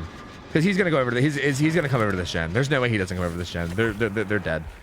I mean, there's still a chance they're not dead because she has Deliverance. Again, they're most likely dead. Definitely most likely dead. Next hook is game over. As long as he just chases down Rebecca and kills her, it's game over. And I mean, he's Doctor, so he's gonna get the down eventually. They used up a lot of these pallets already. He does have one to the left of him, right? That's not a fake one, right? I don't think. Gets the hit there. I mean, the only way they win this is if Nia jumps on the gen. Does she have? He doesn't even have like adrenaline or anything. Like Tilt would have to loop long enough for the gen to get done, Orion to then do an exit gate, and then he would have to loop his way to the exit gate and get out, or maybe get hatch. I guess. I mean, maybe there could be an insane hatch play, but basically Tilt has to loop for like literally like 40 seconds, 40, 50, 60 seconds. He needs to loop for, which is not easy against a Doctor. Oh yeah, there's no way out too. So yeah, never mind. It's actually just over. So yeah, never mind. It's more like 2 minutes. Tilt has to loop for like 2 minutes here, which, and there's no way out procking. So honestly, if no way out wasn't in play, he's doing a good job. No, he's gonna go down here. Woo, the dead arm though. Wait a minute. Yeah, see, but even if no way out wasn't in play, I don't think he makes it to either hatch or exit gate. Like no matter what he dies, it's close. Again, it's really close, but I think Doctor's gonna take this. Yeah, he's gonna take this. Yeah, even without no way out, this still would have been a win. So, yeah, close game, but not quite gonna be able to do it. I think Orion could just go to hatch maybe, or this gate. I guess they're just going to either or. Close game, very, very close game. But Coach is gonna take the 2-0.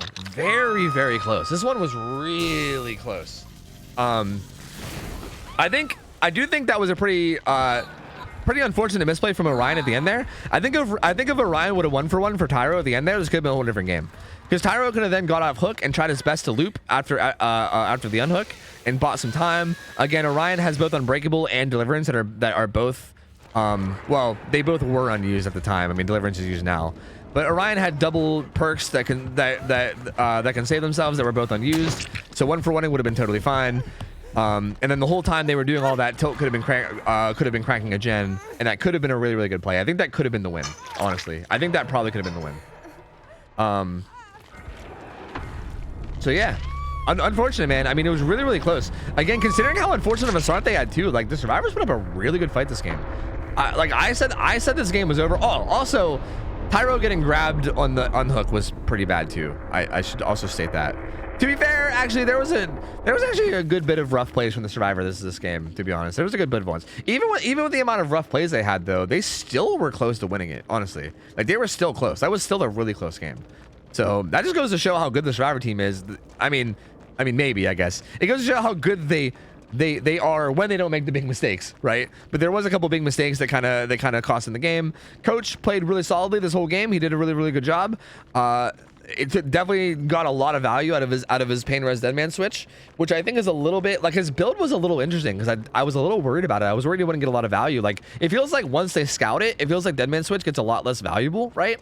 Like obviously you're Doctor, so you can shock people, but it feels like the combo is a lot less strong once they scout it. But it's got value even after it got scouted somehow. So interesting. But regardless, well played by Coach. Takes a 2-0. Good try for Power Struggle Rangers.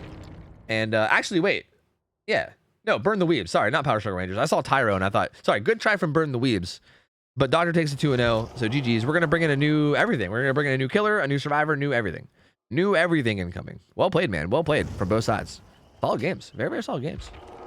Good stuff. Good stuff. Very, very good stuff. I hesitated to run that build. Yeah, it's definitely a bit spicy. It's a bit spicy for sure. I don't hate it though. I really don't hate it. Like it's interesting. Like obviously running like just like Pain Res is basically your only. I mean, well, Pain Res and Deadman switch is your only slowdown. You also you didn't have Corrupt, did you? Wait a minute. I think you weren't running Corrupt. I don't think I even commented on that. There was no Corrupt intervention in that game. That's actually some psycho shit. Oh wait, there was no Corrupt intervention in that game, but you got it down early. I didn't even comment on that at all. I'm a bad caster, guys. I'm a terrible caster. That was okay. If I would have realized that, that was a huge decider then. I didn't even realize that. Like, not having corrupt intervention, but still getting still getting a down quickly is like massive. Because normally not running corrupt, like the big risk is like if the first chase takes even a little bit of time, you're gonna lose a bunch of gens by the time it's over, right? Like that's the big risk of not running corrupt. And again, Doctor's a killer that doesn't necessarily guarantee a long chase, right? Like survivors that just hold W and really know how to chain tiles together can really draw out a chase for a long time against them. So really risky to not run it, right? But it ended up working out because you got that first down really quick. And on top of that, the first down also happened on like the best possible survivor for it to happen on, right? Like it happened on Burzard, who was first off on 300 ping, and second off was the toolbox prove thyself survivor. So like literally just like best case scenario all around in like every way. Interesting. Very, very interesting. Very interesting. The way that played out was like very ideally in your favor, I gotta say. Like, I feel like if we ran that back 10 times, I'd love to see how many results happen similarly and how many go differently. Because I do think that was a really risky build, but I mean, it did work out. So, you know, can't really knock it too much when it works that good. So, touche. This caster's kind of a scrub. I agree. This guy kind of sucks. Who do we got now? Borderline Demon. Borderline Demons versus Georgie. Georgie's playing the Executioner. Georgie just played recently, right? Who did Georgie play? I recognize Georgie's name, but why can't I remember how the game went? Georgie's up on Killer. We got Borderline Demons on Survivor. We got Simon, M, Yolas. These are all players that we've seen on different teams. So, who's the fourth? Is it going to be Borderline Demon? Is Borderline Demon going to be the fourth for Borderline Demons? You'd probably think so, right? Online Optimus, thanks for the 15 months. Welcome back in. Lovers, thanks for the 25 months. Welcome back. Kraken, thanks for the 10. Damn, you gave 10 gift subs. Thanks, dude. I'm pretty sure you did that like towards the beginning of stream. But, sorry, beginning of stream. Towards the beginning of that match. Sorry, my brain's in shambles. I think you did it towards the beginning of the match, so thank you, man. I appreciate it a lot. That's very, very kind, dude. No, that'd be weird. Yeah, would it be weird for Borderline Demon to be on the team called Borderline Demons? Huh. You're right, that would be weird. Why would they do that? That'd be really weird. Yeah, that's a good point. That's a very good point. Okay, I'm gonna let ads autoplay, and then I'm gonna play more ads after the autoplayed ads. So I'm gonna be basically spamming ads for a minute while we set this lobby up. The killer is playing Pyramid Head, and Pyramid Head plays on Rancid Abattoir. Pyramid Head plays on Rancid Abattoir, and as far as I'm aware, there is no restrictions on Pyramid Head. There is no specific restrictions, so it's just same old, just the same thing you'd expect out of any killer. Just no eruption, no dead man switch or whatever. Oh, I never chose the outcome of the last game. There you go. I never even paid out your last Gamba. My bad. Here's a new Gamba. Go nuts. Go nuts. Here's the new Gamba. Bada bing, bada boom. There you go. There you go. There's a new Gamba. Go nuts. Ads are gonna play, and I'm gonna spam some just so we get a big. I want to get a big buffer of no pre-rolls. So I'm gonna spam them for a little bit. Hope you guys don't mind. While these guys are in here like setting up their builds and everything. And this should be interesting. Pyramid Head games are always really interesting because Pyramid Head is one of those killers where, like, I don't know, man. Me personally, I fucking hate getting chased by Pyramid Heads because, like, literally, like, you never know what the fuck is gonna happen, right? Like, even a Pyramid Head that's, like, quite frankly bad at the game, like a bad Pyramid Head player can still hypothetically get it down on you at any point because the motherfucker can just throw out shockwaves and there's no way to know 100% where it's going to be, right? Like, you never 100% know where it's going to be or like when it's going to happen. So you can try your best to juke, but there's no way to guarantee that you're going to juke it, right? So Killer's fucking scary for that reason. Like, Killer is very scary for that reason. It's a little bit monka. And again, in games like these where, like, a down happening quickly can snowball into the game being over quickly, shit's scary, man. A Pyramid Head that gets it down quick and then tunnels out a survivor quick can really spell disaster, like, very, very fast. So I don't know, man. I mean, we'll see how it goes. We shall see. I can't. Did Georgie play Pyramid Head before? I'm trying to remember what Georgie did before because I know we've seen him before. I just can't remember. I can't 100% remember, man. I don't know, man. I'm not sure. Yo, Vault, thank you for 22 months. Grit your teeth, thank you for the resub as well for 7 months. Appreciate it, dude. Why is Lethal banned? Lethal was banned for multiple reasons. First off, I think Lethal was almost a required ban on killers that are very high tier. Like, we were debating on possibly just banning it on S tiers, like Nurse and Blight and stuff. But then we were like, and then we decided not to. And we decided to ban it on everybody. So first off, on killers like Nurse and Blight, it's like almost needed. Because you can't really beat, like, you literally just cannot win pretty much against like a really cracked out Blight or Nurse when they just immediately blink on top of your face or rush on top of your face and kill you. Like, if they could just run straight to you and kill you in the first like 20 seconds of the match, there's almost no way to beat that. Like, that's just insane. Like, that gets the tunnel going so quickly, and it takes away all like strategy.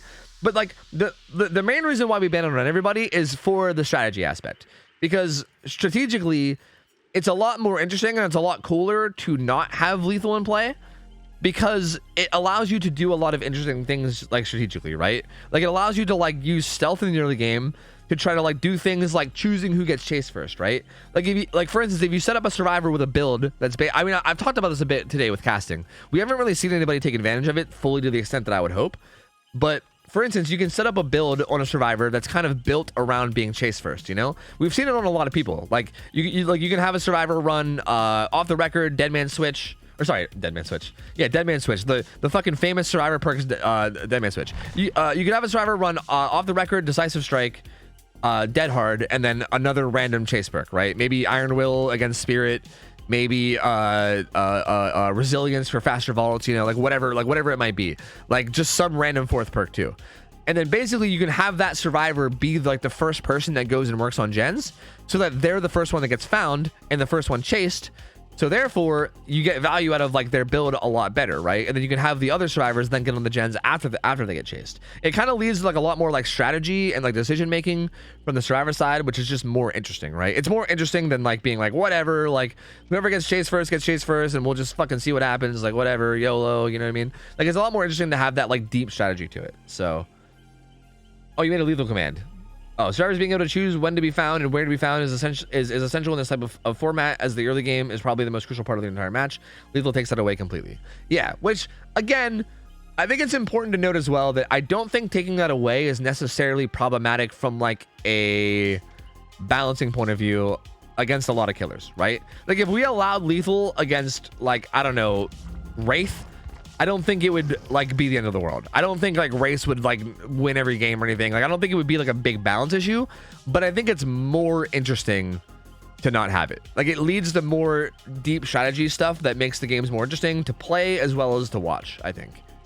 So yeah, I think just overall it's a good decision to ban on everybody. Again, not a 100% necessary one, but I think it's just a good one in terms of making the games better and more enjoyable for both sides.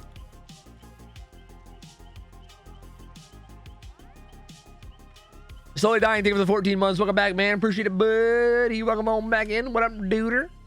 Also, what's up, Array? How's it going, man? What up, what up, what up, what up? Well, Swiss Tourney had like a million more things banned. I mean, if you want to start making comparisons to like actual comp DVD bans like everything. I think like actual comp DVD scenes ban too many things. Like, something I'm trying my best to do is I'm trying to not go too hard on bans. Like, that's why I was actually skeptical. Like, I was kind of arguing about the like lethal ban a lot. I was like really pushing back on it. I like, for a while there, I didn't want to ban it. I only wanted to ban it on like certain people, because I really don't want to fall into the route of like banning fucking everything, you know? Because yeah, I mean, yeah, like Punny used the example that I always use. Like, if you go check like the rules for like DVD League, which is like the stereotypical biggest comp scene, you know, in DVD or whatever, like it's like the main one, they literally have Septic Touch globally banned.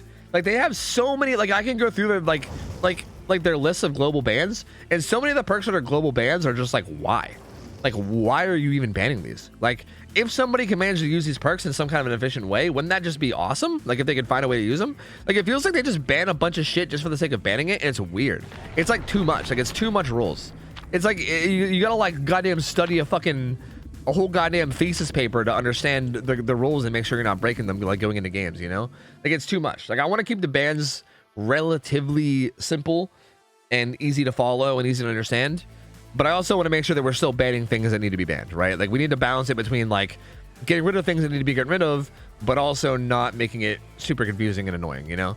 So it's a tough balance. I mean, it's a tough balance sometimes. It's not always easy, but I'm trying my damnedest here, okay? I'm doing my damnedest.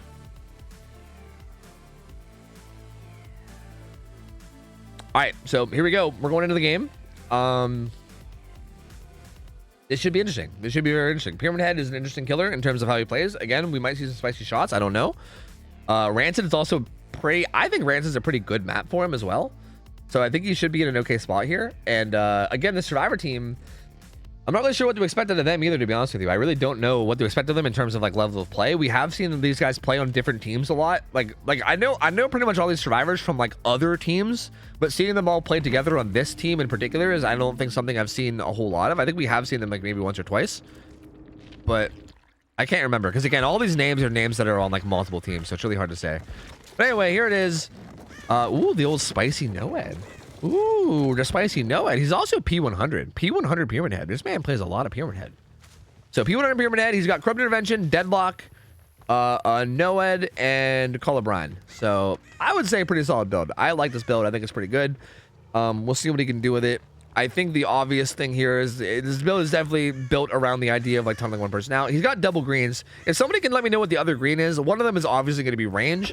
The other one will probably either be the amount of time he can keep a sword on the ground or duration. It'll either be duration or what's the other one that they sometimes use? Recharge. Either recharge or duration is probably what it'll be. Like one of those two. So I'm assuming it'll be one of those two. I'm not sure. It's probably duration. Yeah, I think duration would make the most sense. So it's probably duration plus range. Can't quite find anybody yet. Does find someone now. It's Zarina. Now we'll see if these guys did it. Did these guys do the thing? They did. So again, this is the survivor that wants to be chased. So this is exactly what I was talking about. This is like the kind of strategy that I meant. Like this survivor has a chase me build. She has the DS. Ooh, spicy. I might want to watch these chases from the survivor point of view. I'm curious to see what it looks like from their point of view. It looks like death is what it looks like. I mean, that's just insane. Oh, also, Pyramid Head has no head, by the way. Don't get scared, okay? Don't get scared. It's a little bit jarring at first, okay? I got scared the first like 3 times I saw it. But this is like, I mean, at this point, it's like business as usual. You know what I mean? This motherfucker got no head. It's weird. I don't know why it's a thing, but when you're spectating DBD, he just doesn't have a head. It's odd. But anyway, this is a really, really, really fast first down. I mean, considering this guy had a build that was like a chase me build, the chase did not go very well. I mean, that chase ended quick. He didn't even manage to get his dead hard off. I mean, he just landed 2 shockwaves that were both really clean, and then bam, instantly down. So that's rough. The good news is, at least he didn't get like tormented, and he got actually hooked. I mean, I feel like he probably wouldn't cage him anyway, but maybe he would. I don't know. But he got hooked, so which means he can actually take advantage of his DS and everything off hook, which is nice. We'll see what these guys opt to do during this hook. Like that middle gen in main would be nice to get done, but it's going to be really hard with the hook being this close to it. So I don't think they're going to be able to. I don't think they're going to be able to. The reassurance comes in from the Jill. Sorry, it's a Fang, but I keep calling her Jill because she's wearing the Jill outfit. She's going to get smacked. Who has deliverance now? So that's overcome. That's overcome reassurance. So she's going to get the fuck out. Actually, he's walking quite a bit away. Meg has deliverance, so I think she's going to go get it. And Georgia just said, you know what? Fuck the hook. I'm coming. He's really far. I don't know if I like this. I don't like this. I don't like this from Georgie at all. Going for some spicy shockwaves too. So they can get this unhook onto Zarina, and if they can get her healed up and then somewhere safe, like they need to get her healed up and then also get her somewhere like stealthy. It doesn't look like he's even going back though. He might cage her and then go back, because if he caged her, she would go in that general direction. So he might do that. We'll see. No, he's actually going to go for a hook instead. Interesting. So he just kind of gave up that tunnel and is now tunneling the... I mean, maybe he wants to do this because this is the reassurance survivor? Like, maybe he's like, fuck it, it's worth it because this survivor has reassurance, so we'll just kill the reassurance survivor. Hard to say. But that's interesting. Very interesting. So Simon going to get put on hook instead, but that's basically like... I mean, that's a fresh hook. So instead of having a fresh hook at 5 gens, now it's a fresh hook at 4 gens, which is obviously worse for the killer, so I don't... We'll see if that'll end up being worth it in the end. I'm not sure. I mean, realistically speaking, it is a better target, right? It is a better tunneling target. Like, it is definitely obviously better to tunnel. Like, if you can choose a target of who you want to like be the tunnel target, like the reassurance survivor is definitely a better survivor than the like decisive strike survivor. That's for sure. I mean, the DS survivor is the worst target. That's probably like the second best target. Probably, maybe the toolbox survivor target would be better. Maybe. I don't know. That's like either the first or second best target is the reassurance survivor. So, okay. And they might go to struggle. They're kind of struggling to get this unhook. They're kind of like trying to make their way down, but the Pyramid is protecting it really well just by zoning. They're actually not going to get the unhook. They're going to go struggle. But okay, kinship's on the survivor. Kinship's already activated, so they should just let this guy sit. Well, maybe. Pyramid Head's okay. Yeah. They should let this guy sit. If Pyramid Head plays around this hook at all, they need to just let this guy sit. Just let him stew. Let him stew. Don't unhook him. Let him stew. Yeah. Yeah. Let him just soak it in. Let him soak it all in. Let him take in the broth, add the flavor. You know what I mean? Let it brew. Let it brew, man. It's fine. It's fine. So they're getting done with mid-gen, which is huge. And again, that's like kinship is 34 seconds of paused hook timer. And the thing that's interesting about kinship is it doesn't show an aura like reassurance does. So as the killer, the only way to recognize it is just by looking at the bar and being like, that bar isn't moving, is it? You know? That's the only way to recognize that kinship's in play. So this is too early for an unhook, I think. I don't know. You shouldn't be here. You shouldn't be here. This is too early, I think. I think this is way too early. I don't like this. I don't like this. Like that's the deliverance driver, so she probably has unbreakable as well. As long as it doesn't go down in that sweet spot, then deliverance will be activated. But it looks like she might go down in that sweet spot. She's gonna go down in the sweet spot, I think. Right? Maybe? Does she have off the record? No, she's moaning. Did deliverance even charge? Deliverance did charge. Okay, so it was a little bit in the motherfucking chop, baby. Chickadee chop. Chop, chop. I think she wants to save her unbreakable, so she's gonna have Zarina tap her up. So hey, I mean, in the end, Pyramid ends up being in a pretty good spot anyway. I don't really think they handle these hook scenarios very, very well, to be honest with you. Like, I think they handle these hook scenarios not very great. So Pyramid ends up being in a good spot anyway. Gets the 1 kill out. There's still a hook stage on the Zarina as well. So currently at 4 hooks at a 3v1. The gen macro has not been amazing either. There's still like a somewhat decent 3-gen on this side of the map. So that's what they should probably be prioritizing is one of these gens down by Shaq's side. And it's not really, definitely not ideal that Meg just went down here. Because now he could hook her in basement or even right here. Either one of these is fine. I think he should have basemented her, to be honest with you. I think he should have either basemented her or carried her further into that 3-gen. And then just kind of held down this area. I mean, even this middle hook is still kind of fine, right? Because he's still kind of near the 3-gen. But, yeah, he probably could have carried her somewhere even better than that. Like, he could have taken her basement or somewhere even much more harsh. I think basement would have been perfect here. This would have been the perfect time for basement. But now they're in a tough spot. I mean, what do? She does have deliverance, so she can pull herself off hook. And I'm guessing she's gonna try to wait till the last minute. She's gonna it's gonna depend on how the killer plays it, right? If the killer plays near the hook, which he is, then she'll wait for the last minute. If he walks away, if he goes really far away, she'll probably just do it. It depends on how much he walks away. Like if he really starts to commit to a chase here, she might do it, but otherwise she's probably just gonna wait.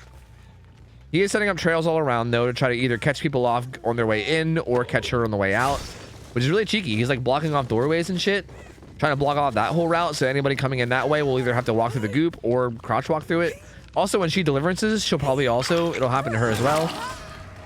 Whoa, that was a little bit weird. She like got hit, but then she kind of like stood still for a minute. I wonder if that was like do you guys remember when I got a lag spike yesterday during my speed boost? That shit got me pissed off. I was mad. Maybe she got I might have been a lag spike. I don't know. He misses that shockwave. That felt like a pretty good shockwave opportunity, but doesn't quite get it. She's gonna go into the cow room where she's gonna choose to die. She's gonna die with her cows. So there she goes. They do pop a gen. They actually pop the gen behind Shaq, so that breaks the 3-gen, which is kind of nice. This cage happens right by Shaq where Vittorio is, so he can go get that unhooked pretty quickly. This gen gets blocked by Deadlock. Oh, Deliverance always does a stutter off hook. Oh, so that's what happened to me yesterday? Oh, I'd never run Deliverance, so I ran it yesterday, and that's what happened to me when I Deliverance, and I thought it was just a random stutter. That's just a Deliverance thing? That's interesting. Oh, well, thanks for letting me know. Anyway, the unhook comes in. The problem now is that the killer knows that that this Meg's on death hook, so he's going to be looking for her. And I think he found her as well. Yeah, he found her. So this is not ideal for the survivors. I mean, she's going to die. Yep. Do you have for the Peepo or anything? You do have for the Peepo, but you got hit, unfortunately. He had to get to Meg. I think he should have for the Peepo to her right away. I don't like that he didn't for the Peepo right away. Like, she's on death hook. Like, he unhooked her with for the Peepo. He could have just for the Peepo her immediately. I don't know why he didn't. Like, he like left her injured and then walked away. Oh, she was broken. You're right. What the fuck am I talking about? Never mind. I'm an idiot. Never mind. I'm dumb. I'm dumb. I'm the stupid one here. I forgot. My bad. There's so much stuff happening at once that my brain, you're right. Deliverance. She was broken. She couldn't be for the Peepo. So never mind. Just very unfortunate. She dies. So she's dead. Now it's a 2v1 and 2 gens, and this game is pretty much over. So yeah, this game is 100% done. So Georgie's going to be taking this win. This was an interesting match. I feel like these guys, this one felt like it was just rough on a lot of fronts. Like, it's hard to like pinpoint exactly one thing that went wrong here. Like, the first chase ended really quickly which I think was a problem. I actually really do need coffee. I think I might get coffee for this game. But I think the first chase ended really quickly, which was a problem. Like that was rough, right? I think anytime the first chase ends like instantly, that's always going to be a rough start, no matter what killer you're up against, no matter what the situation is. But especially against a killer like Pyramid Head, right? The first down happening quickly is always going to be an issue. On top of that, though, on top of the first down happening quickly, I think the way that they played around the hook scenarios were a little rough too. Like, I don't like the way they played around the hooks. Like, Simon went to struggle without getting saved, without even really being attempted to be saved. And then once they went struggle, they got saved when they still had, like, I don't know, like 90% of their bar left. Like, their kinship had just run out and they still had like a lot of their bar left. Like, they probably had like 40 to 50 seconds still unhooked to sit, and they got unhooked like pretty early. So it was like a pretty fast tunnel out. Like, it's not like, and like the killer was still there. It's not like the killer was far away. That flick though, ooh, that was a dirty flick. Damn, I don't think I've seen him flick the whole game, right? That was, I think that was like a little fucking highlight moment right there. He was like, fuck it, let's get flashy. The game's already over. Let's get flashy, baby. That was fucking sick. But yeah, so I think it was like a lot of just the early game as well as how the hook scenarios got played that kind of made this such a dominant game for Pyramid Head. So pretty unfortunate. Unfortunate for the survivors, but hey, well played by Georgie. I think he took advantage of it all really well. I do think him switching off the original target to go for the reassurance survivor was I don't know. I don't think it was necessarily a horribly bad play, but I definitely think it was a risky play. I'll say that much. It was risky. Because I think it worked out for him, but I think it could have very easily backfired is what I'll say. But it did work out for him, which is good. And then beyond that, I mean, he's been landing some sick shockwaves. I mean, his shockwaves are fucking dirty. Like, they've been gross. They've been pretty much what I expect out of a P100 Pyramid Head, I guess. And there's another one. Down goes Outcast Andrew. There you go. There you go. Down he goes. And that's going to be it. That's going to be GG. Well played by Georgie. Good try from these survivors. Georgie's going to stick around. And we're going to get another team of survivors in to see how they do. And, yeah, we'll see if anybody can fucking top this Pyramid Head, because he played this really good, man. He played this really good. I think whoever's going to be up next is definitely going to have quite the challenge, man. They're going to have quite the motherfucking challenge ahead of them. This guy kind of seems like he might be a beast. Just saying, he kind of seems like a beast. Why are games limited to 2 now? Games have been limited to 2 for, like, ever. I think games were only not limited to 2 for like the first like maybe like 2 weeks or something. Like, we had like 2 weeks, I think, where they can go up to 3 games, but they've been limited to 2 for like almost every week. That's just how they've pretty much always been. And the reason why they're limited to 2 is so that we don't have like one killer or one survivor team playing all night. Like, hypothetically, if Georgie's just like the best Pyramid Head player in the world, don't get me wrong, it'd be really cool to sit here and watch him kill people, but we also want to give as many people a chance to play as possible, right? We have like hundreds of people signed up, especially on killer, and we want to try to get in as many people as we can, as opposed to just being like, hey, here's a really good blight player that's just killing everybody, let's just keep cycling survivors until someone beats this blight, and then, you know, like, it would just be the array gamer stream is all it would be. We'd just be watching array all night, you know? It'd be 30 games of array and then we go to sleep, and then we wake up the next day, 30 games of array, and then we go to sleep. Like, it wouldn't be as interesting, right? Like, we want to give everyone a chance to play. If you go 2-0, fuck yeah, you did a good job of showcasing your skill, but like, we want to get, you know, as many people in as we can. Like, we want to really cycle in people and give as many people an opportunity to play as possible. So yeah. Anyway, well played by Georgie. Good try from these survivors. We're gonna get another team in. We'll see how they do. Let me pay out your thing. Let me pay out the old thingamajig. Hold on a second. Bam, bam. Wait. Yep. Bam, bam, bam. There you go. Perfecto. Is it an array night? Array might be scheduled tonight. I know we had a lot of high hour gamers tonight. Was array one of them? I don't know. We might have array scheduled tonight.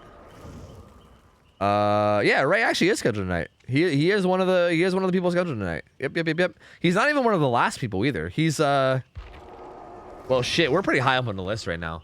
There's still a lot of killers to go before we get to him. So, like, there's Georgie, Dynamelon, Fluffy Bum, Money Pyre, Muddy, Mario, Little Nico, and then array. So he's like 6 killers away or something.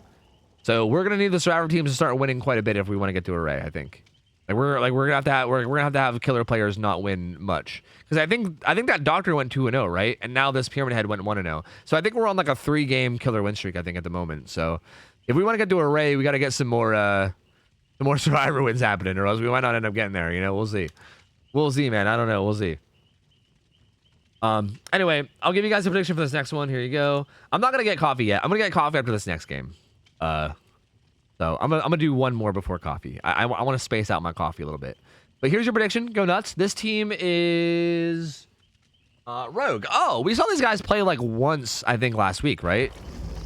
I think these guys are a comp team, right? These guys, oh, they're a comp team for sure. Bro, they have all the makings of a comp team. They have, okay, if you guys ever want to know, in Scrim Nights, if you're watching a comp team, here's how you know, okay? First off, comp gamers always have their name, and then a heart, and then whoever the fuck they're dating. That's always the thing, bro. I don't know what it is. It's so common. It's the hearts, bro. It's crazy. They always do the name, heart, other name. They all do it. It's so crazy. It's so bizarre. And on top of that, you know what else they all do? They all name their teams one word, kind of like somewhat edgy names, right? Like Rogue and Trauma and Eternal and Singularity and Mortem. Like, it's always that. It's always like a one word kind of somewhat edgy name, and they have the hearts. If you ever see that, I'm telling you, bro, you see the one word somewhat edgy name and you see the hearts in the names, get ready to get your fucking ass kicked, because I guarantee you those survivors will be fucking juicers. So I'm just saying, these survivors are going to be juicers. I'm just saying, these guys are going to be fucking juicers. This is the kind of shit where if I see it, I'm like, oh fuck, this is going to be a juicer lobby. These guys are going to be motherfucking juicers. These guys are going to be good as shit. It's going to be rough. It's going to be rough, man. They're going to be fucking beasts, you know? You can also tell by checking their profiles. Yeah, I mean, maybe that too. Yeah, maybe that also counts too. I don't know. You know, maybe. Hard to say. I don't know. Hard to say. Easy dodge. Yeah, you just dodge the lobby. You simply dodge the lobby. That's it. You just simply dodge. But anyway, so I'm assuming these Survivors players are going to be really good, which is really exciting because this Pyramid player seems really good too. Like Georgie, he's saying he's throwing for the array game. You shouldn't throw, man. These guys I think are going to be a good team, so this is going to be a good one because Georgie obviously a really good Pyramid head. These Survivors though, I think are gonna hopefully show us a good show in terms of playing against Pyramid head. So I'm really excited for this game. This one should be a really, really good one because based on what I just saw, I mean, Pyramid head was very dominant in that last game, right? Like very, very dominant. But these survivors are also the type of survivors that I would expect to be super dominant too. So this is one of those like two dominant forces going head to head. I don't know, man. I don't know. If I was gambling on this one, no idea, dude. No idea. I have no idea. Christy, heart, no one ever. Damn dog. Never lucky, dude. Never rubber ducky.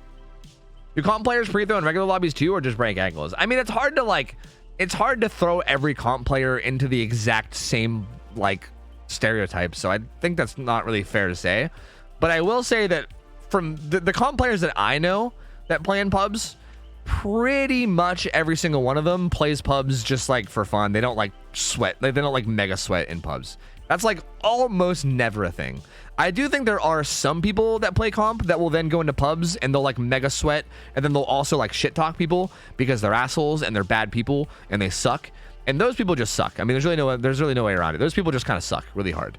But outside of those particular people who suck really hard, most comp players from what I've seen don't suck really hard, and most of them just chill. Like most of them go into pub games and they just have fun and they just like try to do fun plays and they're not like mega sweating. Like that's not really a thing. Like if comp players want to mega sweat, they literally have a place to do it. It's called comp DVD, right? They can go mega sweat in tournaments, in scrims. Like if they want to sweat, they already have a place to do that. If they want to sweat, they're not going to go do it in pubs. You know what I mean? Again, aside from a select group, right? There might be a select group of comp players that are assholes. It's not the majority. It's a very small group, I would say, of comp players that like know that they're pretty good at the game, so they go into pub games sweating their ass off specifically just to shit talk people, like they want to beat people and then put them down after they beat them, right? Like there are people that do that. I won't lie. I wish there wasn't, but there is. But it's not the majority. The majority of comp players are going to be super chill in your pub games and they're not going to be sweating. That being said, I mean, they're going to be really good at the game. So like if you're a bad killer, it might feel like they're tryharding because they might be just way better than you, but they're not actually going to be tryharding usually. Like they're probably just going to be chilling, you know? So yeah, I don't know. That's typically how it goes from my experience. Anyway, I'm excited for this game. Let's see how this goes. Let's see how this goes. I am mucho excited. I am very, very excited. Anonymous comp players I run into, I recognize are only in pubs to meme or grief their team as hard as possible. Oh yeah, every time I run into comp players in a public lobby, I get scared. Like I'll see comp players, I'm like, oh fuck, I know that guy, I recognize him from comp, and I'm like, oh fuck, I'm gonna get shit on. And then when I get in game, they just like fuck around and throw, and I'm like, oh wait, what the fuck was I worried about? Like they're obviously not gonna try hard. What the fuck am I worried about? Like it almost never ends up actually being a hard game because they usually just fuck around and have fun, you know? Anyway, sorry, let's not get sidetracked. Let's go back to here we go. So same build. Yeah, same build. Everything's the same. So same as that build from Pyramid Head. We'll see what he opts to do. Does have Corrupt. It looks like he gets the gens on the left side of the map are blocked. Did see a crow here. So he saw a crow. He knows someone's here. It's Ace. What's Ace's build? Ooh, pretty good target, I think, for the survivors. Well, this is interesting. See, oh, that dead hard. These shockwaves are so good, though. That was a good dead hard, though. It's going to get him some distance. I mean, this looks very similar to last game, though, right? These shockwaves are just fucking gross. They're so accurate. Oh, no, he predicted the juke. That was so good. George is a fucking crackhead, bro.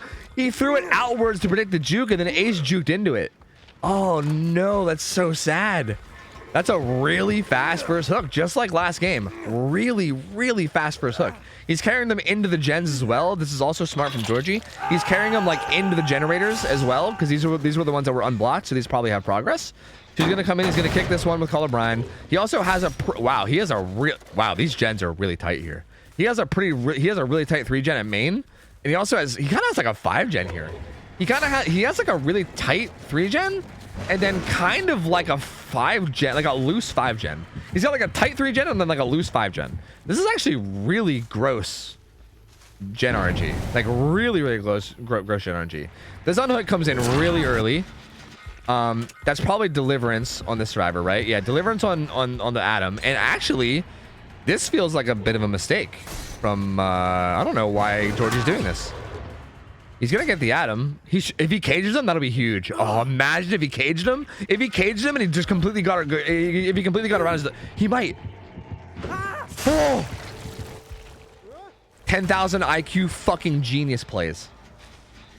I mean, that must have been him just being like, yeah, I mean, obviously they're gonna send the Deliverance driver for the unhook, right? Because that is like, I mean, if you just pay attention to like common strategies, I mean, that is a very obvious thing, I feel like, in most scenarios. If someone and I feel like especially if it's a fast unhook, right?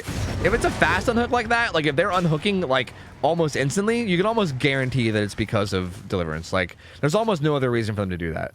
The unhook comes in. Ace actually for the peepos him, but Ace has been hooked too, so that's a little interesting. Ace also had his DS shut off by doing that, so Ace won't have his DS up. He does have Dead Hard. He actually used it right there because he was scared. So no Dead Hard anymore. He's gonna get some distance. And he's gonna run away from Shaq. They definitely need, the survivors definitely need to take these chases on the left side, because the right side of this map is a fucking nightmare for gens. Really good fucking fake there from the Pyramid Head. I swear too much because me saying fuck there was completely unnecessary. Sorry, I need to work on that. Good dodge there. Doesn't quite eat that. Look guys, I'm just excited, okay? I can't stop swearing. I'm just excited. Good vault too. Good play for this Ace. The problem here is that this Ace just stepped in goo. So if he gets he probably won't get, yeah, I don't think he'll get caged. If he get caged, it could go around his DS, but I don't think he'll get caged. Really? Really? Okay, is Georgie listening? Because that feels a little weird. I don't know why you would cage him. I mean, you do have a general idea of where he's going, right? Like, you do have a general idea of where he's going to go. So I guess you could just head over his way. But I don't... Okay. Well, that's a dead Ace at 4 gens. Georgie is just going fucking ham right now. That's wild. I mean, to be fair, this map is like... Honestly, this map is pretty small. And I feel like no matter what, if you cage somebody and then you're like, if you're like around mid-map, pretty much no matter where they go, when you get the notification for them getting unhooked, you can probably run straight to them pretty much every time. Like, it's not like we're on Red Forest or something, right? It's not like they're going to get caged somewhere so far away that you won't be able to get there. Like, this map is pretty small. No matter where you are, no matter where they are, as long as you're mid-map, you'll probably get there. So, yeah, it's interesting. Oh, good hit. Good hit. Oh, what the fuck, Georgie? What the fuck are you on? What the fuck? Goddamn Pyramid Head enhancing drugs are you taking, bro? Fucking pass me sub. Someone drug test this guy. This man is taking Pyramid Head steroids out here, dude. What in the fuck is this, dude? That flick was disgusting. This man is fucking gross, dude. Holy shit. Gonna get that hook, gonna kick this gen again. I think he still has... Actually, the 3 gen was kind of broken. They did main gen, but I think there's still a gen down by Shaq, right? Or no, is there not? What gens did they get done? Actually, their gen macro is really good. They got main done, and they also got the gen done that was behind Shaq, like deep in this corner. So their gen macro is pretty much the best it can be. So honestly, like, even, these guys are still in a scenario where they're probably not going to win, but the fact that they got like these gens done, like if they weren't in this really bad situation that they're in, this feels like it would be an easy win for them. They got really good gen macro. They would be in a good spot if it wasn't for the fact that they're in a bad spot, which is, I know that's very insightful. I know, what can I say? I'm kind of a genius. I know that this is not something you guys would ever think to say because you guys just obviously don't have the deep knowledge of DBD that I have. But it turns out if these guys weren't in such a bad spot, then they might be in a good spot. So I know, crazy stuff, absolutely crazy stuff. Ada's gonna come in and reassure, but he's pretty much dead. I think they're just gonna let him die because he's pretty much just face camping it. I don't think they really have much of a choice. Again, what they're doing here is pretty much what I think you would see in like an actual tournament. So to explain a little bit more, plus just because I don't really have much to talk about at the moment, in like an actual tournament setting, a lot of times what you want to do is you just want to try to get best point results, right? Like if you know you're going to get 4K'd, sometimes it's just like, well, let's see how many gens we can get done before we get 4K'd, right? So like in that scenario, I think they were gonna let him die and just try to get gens done, but actually he ended up committing to the Ado, which is interesting. I don't know why he committed so hard to the Ado. That feels a little bit weird. That feels a little bit weird that he did that. He's gonna make his way back and try to get to the Atom now, I think, because the Atom's on death hook. The Atom's gonna have to play a little careful and safe, but he has been sprinting. But he's gone. He is gonzo. There's no scratch marks here. He is gonzo. He's behind Shaq. Yeah. He sees Pyramid Head. Cheryl's here too. Pyramid Head really wants to find him. He is maybe throwing. To be honest with you, he might be throwing. Georgie could be throwing this. This is a little weird how he played this. Like, if you're going to commit to the Ada, then commit to the commit. Don't, like, do this. Don't, like, come back to try to catch the guy that was the whole way across the map. Like, if you go to the complete opposite side of the map and allow the unhook, you're allowing that guy to get away. Like, you need to accept that you're allowing that guy to get away. Like, this is this is obviously if he came back and he found the Atom, then it's like game over, right? It's GG, game over, like congrats. But that's why it's risky. Like if you don't find the Atom, like now look. And again, these guys are smart, so I'm going to expect them to handle this really well. So they're currently on the left side of the map at Couch Tree right now. So they're like right down there. They're like right here is where Atom is. And Ada. They're both right there. So they're healing where there's no gens, which is also smart. Again, I'm expecting to see really just smart play from these guys. These guys actually could still win this, dude. This is wild. I think that was Built to Last recharging, yeah, like recharging the toolbox right here. So Built to Last coming back. So now the 3-gen they have is like this was like the kind of 3-gen, right? There was like a sort of 5-gen on the side. And they have like one, yeah, they have one here at like 6, and then there's like one at like 1, and then I think at like 3, if I'm not mistaken.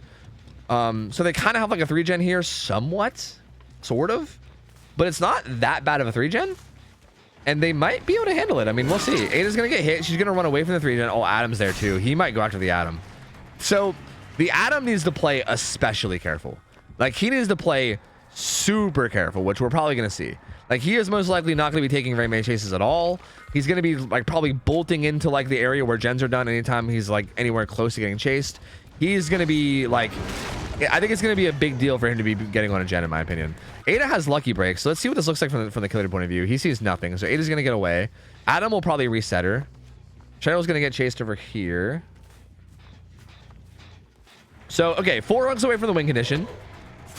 Call O'Brien, somewhat of a 3-gen, and Noed's still in play. So, again, this is still close. This is really still anyone's game.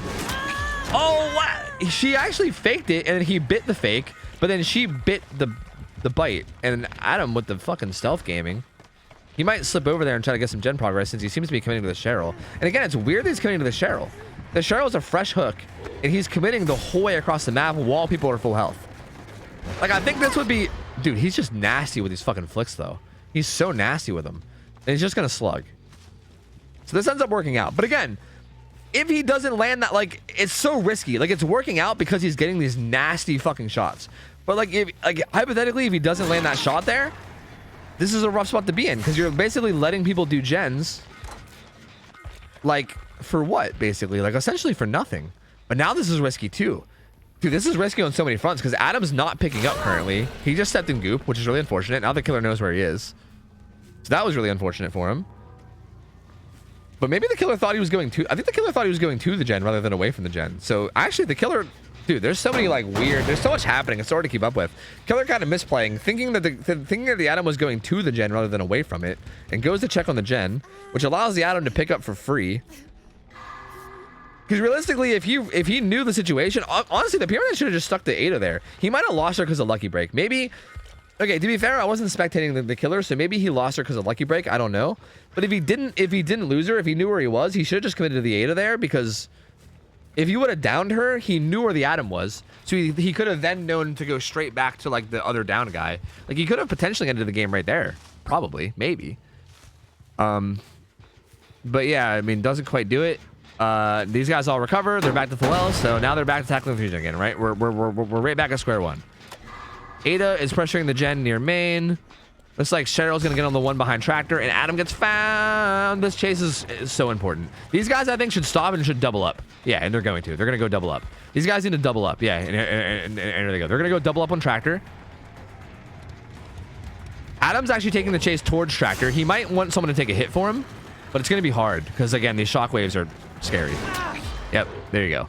So Adam's dead, and also, yeah, like this is kind of the risk. Like as Adam, I feel like you either take the chase to the gen and try to get someone to take a hit for you, or alternatively you run across the map and have your team try to bang out that last gen with the two of them. But then also, obviously, like No Ed might be in play or No Way Out might be in play, so that might not be good. I think the ideal scenario for them there was to have a body block come in and then have him get some distance away, but he wasn't quite able to get it just because these shockwaves again are just so nuts. Like this guy just hits every shockwave. It's fucking not everyone, but like almost everyone. This man has to have like an 80% accuracy on his goddamn shockwaves, even just like blind through walls. It's insane. Like it's just nuts. Like it's like almost everyone. He's just nailing them all. It's crazy.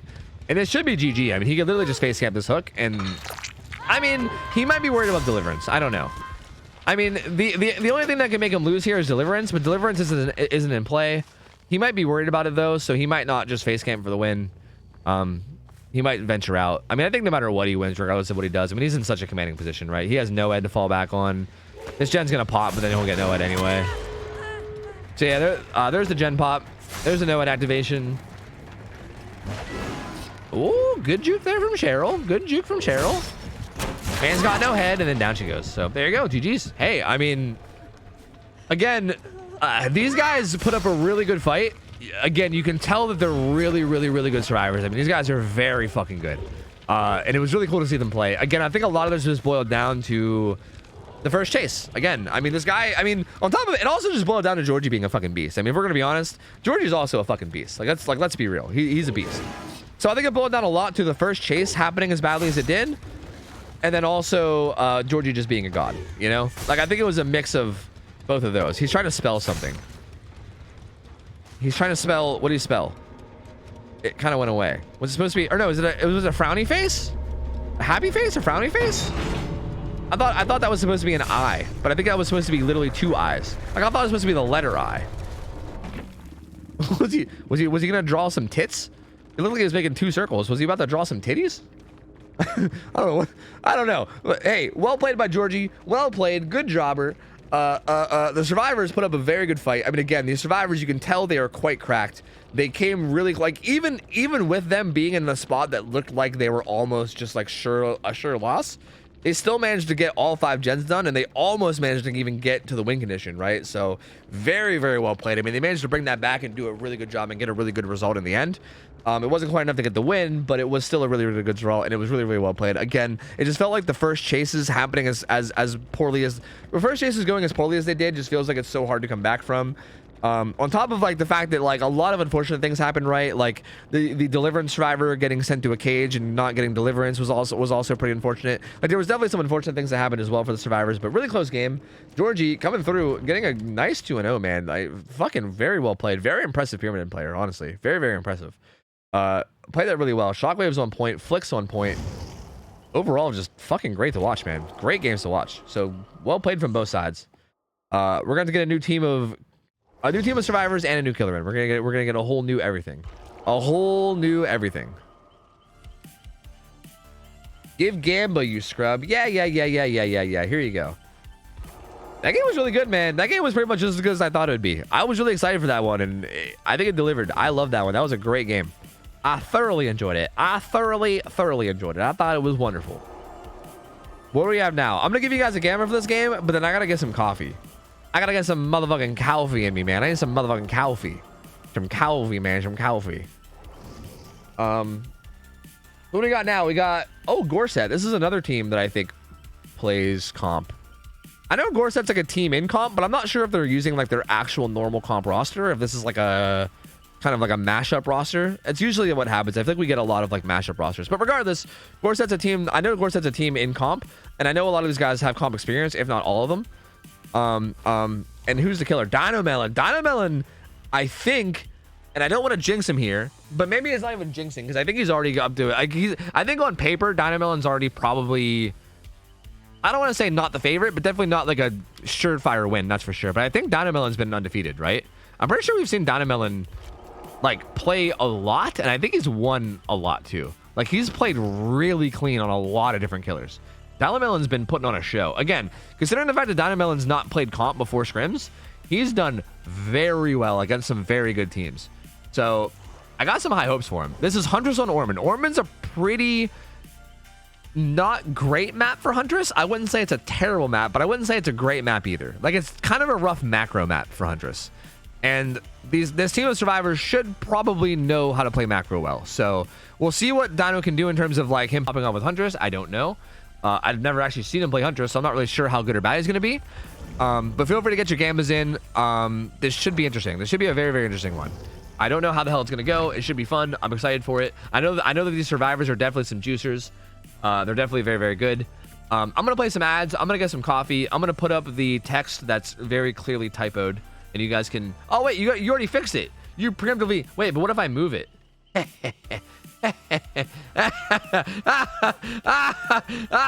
going to make him move the E around. All right, I'll be back, guys. BRB, 1 sec. I'm going to get a cup of coffee. I'm going to play some ads. I'll be back in a second. BRB, uno momento. I will be right back. Give me a second. BRB.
Okay. I'm back. I'm back. Hi. Hello. Hi. Sorry. That one took me a minute. Right as I was about to leave, fucking Ghosty came up to me, meowing, all adorable, all hungry. Oh, nice. You moved to E. Nice. Good job. E. Anyway, yeah, right as I went to walk away, Ghosty got all cute. Like, he got all cute and adorable and stuff. So, yeah, I had to feed him. You know what I mean? I had to feed him. So yeah, what are you gonna do? Yeah, just leave the E up. True, just leave it up. Anyway, let me go spectate. We should be ready to go. I'm excited for this game. I'm excited to see how this goes. Oh, it's playing that song that I hate. Oh my god, that song that I hate was playing the whole time. I don't know. I can't be the other one. That song is like literally Anxiety, the song, right? I hate it. Like, just holds these like long notes. I fucking hate it, bro. I hate it so much. It's literally like, I feel like if you can take like if you can take Anxiety and manifest it into a song, it's like that song. I fucking hate it, dude. It drives me nuts. Anyway. I'm pumped for this one. This should be a really good game. No idea how this one will go. I feel like either side here could dominate the other side. Well, I shouldn't say, and I wouldn't be surprised. I guess I would be surprised if it was like a domination, but I think either side couldn't win it. I wouldn't be too surprised. Because I know the Survivor team is very good. They're fucking beasts. I know Dynamelon is a fucking beast. I feel like every week I see Dynamelon play. Man, I don't want to. I feel like I jinx people too much. I don't care. I'm saying it anyway. Every week that I've seen Dynamelon play, I'm always like impressed. I'm always like impressed by it. I'm always like, I mean, I just don't like I feel like a lot of people that play in scrims, I don't expect them to play at the level that they do, but then they do, and I'm just like, god damn. Say his name right? Who? Dynamelon? Is it not? Is it Dynamelon? Dynamelon. Sorry, should I be calling him Dynamelon this whole time instead of Dynamelon? Dynamelon. I'm not calling him Melon, dude. It's not happening. There's no way I'm calling him Melon. Or is he like Dino M Elon? Maybe he's Dino Me Elon. Maybe he's Elon. Me Elon. Dino Me Elon. Me Elon. Me Elon Dino. Maybe that's what it is. Maybe you're saying his name wrong. You ever think about that, Buckaroo, huh? You ever think about that one, Buckaroo? Probably not. You probably haven't thought about that one, have you, Buckaroo? Probably not. Yeah. Maybe I'm right. Maybe you're wrong. How about that, Buckaroo? Yeah. Either way, let's this conversation we're having right now is stupid. This joke sucks. This joke sucks. I suck. This isn't funny. Let's just come on. Let's just get to the game. I just want to watch this game. I just want to watch this goddamn game. I don't want to try to be funny. I'm not funny. I'm just not. I played a match with the Tofu Feng Min. Was it an imposter? Well, I mean, if their name was just Tofu, then I mean, I don't think I own the name Tofu. If their name was OhTofu, then yeah, that was an imposter. But I mean, if you played with someone that was Feng Min and they just had the name Tofu or something Tofu related, I mean, I didn't like copyright the entire food tofu, right? Like, I don't know. There's plenty of tofus out there.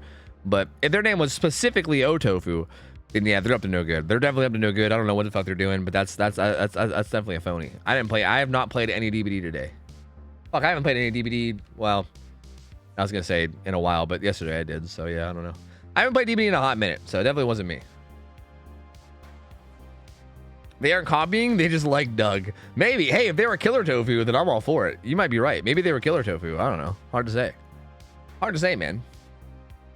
What's your sleep schedule right now? Oh, I don't fucking know, bro. It's non-existent. I had to fuck it up during the week for a tattoo appointment, and now I just don't even know. It's all over the place. It's just basically non-existent. Anyway, let's go. I'm excited. Let's see how this goes. Dynamelon running No Way Out, Call of Brian, Deadlock, Corrupt Intervention. Pretty standard stuff. OhCafton Shiny Pin, baby, the Shiny Pin Gaming. I like these add-ons. These are probably the add-ons that I would want to run too. They feel like probably the best two add-ons to run in my opinion. Some people might want to run Babushka OhCaft instead, but I really like Shiny Pin. I think Shiny Pin is like, Ralph has convinced me, dude. Ralph has 100% convinced me that Shiny Pin's the way. It is the way. It is the light. This is the survivor that wants to be chased. Seems like. See, it's interesting though, because it feels like they kind of like, actually no, I get this. I actually do get this.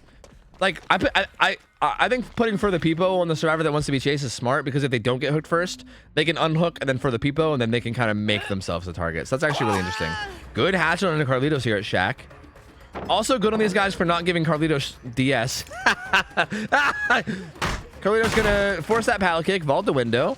Doesn't have live. This is rough. I know he doesn't have Dead Hard either. I don't know what he has for exhaustion. I didn't see. But he might be in trouble here. This might be a basement hook. He should be dead here, right? Assuming Dynamelon doesn't fail. Yeah, I mean, he's dead. Can't flash it, save that either. He's gonna get pulled out. Yeah, he's got, he's the... See, it's interesting how they split perks. Like, the earlier teams, you see a lot of builds that are, like, very dedicated to one rule, right? Like, the Toolbox Survivor had Prove Thyself, you know? And it was, like, clearly the Gen Rush person. But, like, the Toolbox Survivor here has Hyper Focus, Stakeout, and, like, Off the Record. Like, it's interesting, like, this is something that I find interesting. Like, I feel like a lot of the lower order teams will really full commit to, like, a Survivor having just one rule. Whereas I feel like a lot of these other teams that we see, like the teams that have more experience especially, this is something that I'm trying to actively learn myself. This is why I'm like kind of saying this out loud, because I'm just kind of curious myself even. I'm surprised they didn't commit to that. I think that was at like 99, wasn't it? It feels like a lot of these more experienced teams, it seems like they kind of like try to split the difference, if that makes sense. Like it feels like they're like, well, we don't want to give like the Toolbox Survivor everything, because like what if he gets chased first, right? Like we can maybe give another Survivor Prove Thyself in case the Toolbox Survivor gets chased first, you know? He's actually walking really far away from basement. Who has Deliverance? Not this Survivor. This is... this is the Toolbox Survivor. She's gonna die here though. There's no pallet. Well, there's a pallet there. Just kidding. I thought he would just M1. We went for the hatchet. The unhook actually comes in basement too. Uh-oh. This was looking good for him, and now all of a sudden it's looking bad. I'm surprised he walked so far away from the basement. Like, I mean, pressuring the mid-gen makes sense, but he really left basement. Like, he really left basement. Deliverance not active. The ace didn't get the unhook. Kate doing a really good job of juicing over here. She's giving the business. She's got the heart name too, bro. Oh, well, down she goes. I jinxed her. Fucking feels bad. Down she goes, though. I mean, still pretty good chase. Pretty good chase, and also in the opposite corner of Shack. So she went to the complete opposite corner. She went down over here, really far away from the basement where the first one was. So really well done. These guys are also Prove Thyselfing the Gen at Shack, and Ace is probably gonna hover and maybe try to go for this unhook. He's got Sprint Burst. He's also got Reassurance. He definitely wants to be the one that plays around hooks. These guys are gonna prove this gen. I think they also pot mid gen too, so that's pretty huge. No, actually they didn't pot mid gen. Wow. Wait, is that gen? Oh wait, I think they're leaving that 99 for deadlock. I think is what they're doing. Maybe. I don't think it's even 99. I'm surprised they didn't finish mid gen. Mid gen feels so important on this map. Like it's just so mid, you know? It's so in the middle that you'd think that they would prioritize it and get it done, but they kind of didn't. Ace still sneaking up. He wants to get this unhook, but he's almost at struggle. Dynamelon's gonna start playing this hook really close because this guy's so close to struggle. Wow, he's actually not playing it close. He probably could have sprint bursted and got it right there. Why is Dynamelon playing so far away from this? Hug it. No, stop looking away. Hug it, man. Reassurance comes in right at the last second. So I think Ace wanted to wait till the last second to reassure just to really get max amount of time, right? Because now as Huntress, you're in such a tough spot because you're like, well, I waited all this time to secure struggle. I don't want to leave now, you know? Like if you leave now and you don't get him to struggle, it's like, what a waste. So you're almost like obligated now to wait out this 30 seconds. The problem is that Ace ate that hit, so I don't think he can actually save. So I think he is going to go struggle. Like I think he is going to go struggle, and I think they're just going to accept that. But they probably also just knew that was going to happen anyway because it's a Huntress. And unhooking against Huntress is really hard. Borderline death sentence. Like, especially if they know about OhTofu. I don't know if they know about OhTofu, but they might. I mean, I feel like you probably expect it, right? Who isn't going to run OhTofu? It's just it's such a good add-on. So assuming that they're expecting OhTofu, they probably know that the unhook is pretty much a death trap. So I think they might just be accepting that this guy was going to struggle, and he might even just die if Dynamelon plays this close. But if Dynamelon continues to play this close, they could also maybe just get every gen done. You know what I mean? Ace pre-throwing that pallet. Doesn't want to take any chances. Oh, but Dynamelon taking some unexpected pathing. And down goes Ace. They did get the unhook, though, and he's going to get away, I think. He has off the record. Oh, no, Dynamelon. Oh, no, Dynamelon. Yeah, this is not great. I mean, this is a fresh hook on Ace. This is not good. Dynamelon's in a really bad spot right now. In a very poor spot right now. They're gonna get done with mid-gen. They're gonna get done with mid-gen, and then there's gonna be a pretty good split, right? It's gonna be like 3 corners, kind of. I mean, they're not like deep in the corner, but like pretty much 3 corners. There's a pretty good gen split. I mean, he knows that Kate's on death hook, so if he sees Kate, he's probably gonna want to go for her. Nia is also an okay option because she's been hooked once, but Kate's really the primary option, which is why she's running to Shack. That's why you see her running to Shack. So again, really smart play from survivors. Good hatchet. Hit her in her beanie, dude. Can barely see your beanie poking up. Hit her little puff ball. Oh, there is a window there. He gets the hit on it. So there's Claudette being injured, but now it's just everybody injured. He has no hatchets. Kate's probably at Shack playing safe. She is. We got a reload coming in from Dino Melon. Yeah, this is really not looking good for him though. As long as they don't like snowball super hard from here, like it could still snowball, right? It still could get out of control fast. Because Huntress is a dangerous killer, right? Like if this hatchet lands, you know, you never know. It still could get crazy because Huntress is a crazy killer and shit can snowball out of control really quickly, right? I mean, he's still in a bad spot. I'm still gonna stick to it and say he's in a bad spot. I mean, these guys have proved thyself. They also have hyper focus and a toolbox. Like they're gonna get this last gen done. Is adrenaline in play? There's no adrenaline on play on anybody, which is actually surprising. I'm surprised there's no adrenaline. I thought at least somebody would have adrenaline. But even still, like, they can go work on this gate. Well, they triggered no way out. So they can't work on the gate. Just kidding. 60 seconds of no way out. Now this is a tough spot. Now this is a real tough spot. They actually have to save somebody here. So, you know, now it's actually like, this is a lot of, okay, you know what? Now I take it back. I think literally just landing that hatchet on Ace has turned this game around so much. Had that hatchet on Ace missed, this game was an easy loss, and an easy win for survivors, and just like an obvious loss for killer. Him getting this down and having these two downs here and being able to protect them, especially if he gets vision of everybody. He has vision of Nia, misses a hatchet on her. If you can get vision of Kate and know where she is, she's currently in the building. But if you can get vision of Kate, that would be huge. Nia's gonna try to sneak back to that hook. Oh, she gets hit. There's Kate too. He has vision though. Oh, gets the guy off hook. Oh, the survivor's actually in an okay spot now. Kate's gonna be over here. She's gonna run away. No way out's gonna fade away soon. This guy's gonna die, and once this guy dies, it's one hook state to win though. One hook state to win. So Dino Melon actually probably still gonna win this. Probably still gonna win this. All he has to do is just down anybody and hook them, and he wins. He has this Nia here. He has one hatchet and a dream. One hatchet and a dream, baby. One hatchet and a dream. Man, well, he has a big axe too. Well, the dream came true. Dreams do come true. They do. Dreams really do come true. It's a Christmas miracle. That's gonna be hook number 9. That's gonna be the win for Dino Melon. Wow. That's crazy. I mean, again, Huntress just has potential to snowball so much. It was looking so bad for him. Like, I actually can't believe he won this. It was looking so bad. Like, he had nobody dead. All 4 were up.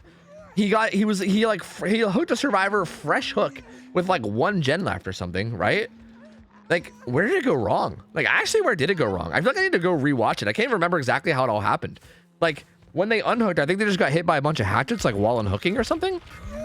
And then they just like ended up all dying and getting snowballed on. Like, I can't even, like, legitimately, like, trying to think back, I can't even remember exactly what happened that made this all go bad, but it was looking so good. I mean, again, that one hatchet on Ace, though, like, I can't stress enough, that one hatchet that he landed on Ace, legitimately, if that didn't land, the survivors win. Like, I'm not even trolling, it's actually that important. Like, that hatchet was so important. That hatchet doesn't land, Ace gets away, he only ended up having 1 hook instead of 2 hooks. These guys can finish the gen, all heal up, wait out, no way out, and then it's just easy peasy from there, right? Him getting that down on Ace and being able to get both of those hooks in that corner and then protect them both with hatchets was just dirty. Like, it was just disgusting. And yeah, just survivors not able to do anything about it, man. I mean, not able to do anything about it. Even with their infinite juicerness, and their skill, just still not quite able to do anything about it. And a shame, man. A shame. I mean, good, like, really good try. But also, hey, Dino Melon maintaining his undefeated streak that I thought I was jinxing, but apparently I wasn't jinxing. I don't know, you know. Apparently I wasn't jinxing at all. I don't fucking know. He did pretty good, man. Done pretty good, I'd say. I'd say he done pretty good. So well played by him.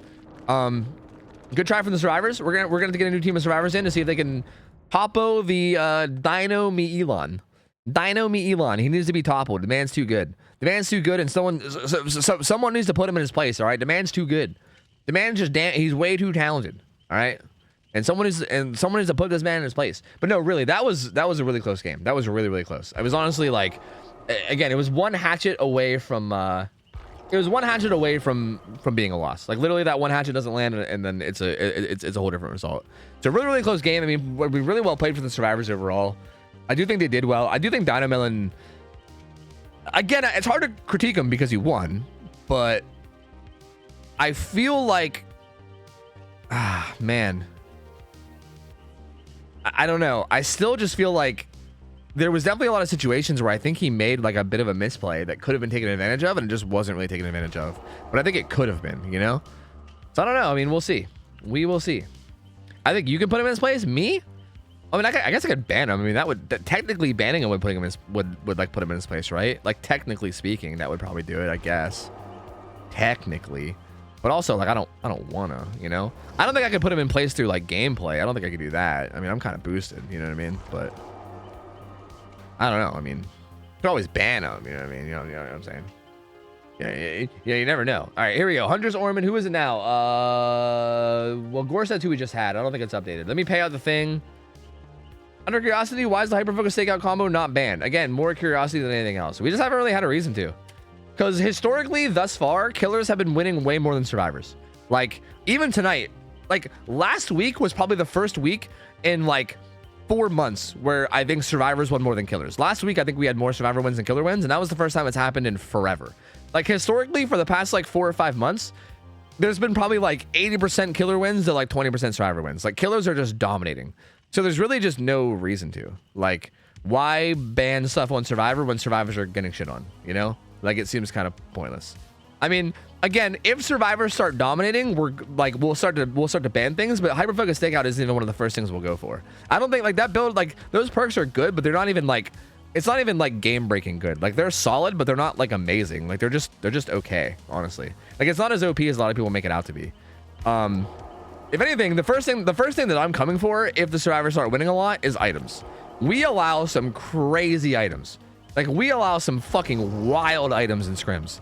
Like even just looking at it, like I almost want to start like banning them even preemptively, but I don't want to. I don't want to ban them preemptively because I want to wait until we're like forced to, right? Until like killers start losing, I don't want to like nerf survivors while, you know, survivors are losing all the time. Like that would just be stupid. But once we get to a point where survivors start winning a lot, I definitely want to start banning some items because we allow some wild shit. We allow like purple med kits with like double fucking charges and shit. We allow like insane, like I mean even like double battery flashlights against every killer, right? Like you can go against Hag with like a double battery flashlight, or like Artist with a double with a double battery flashlight. That's wild.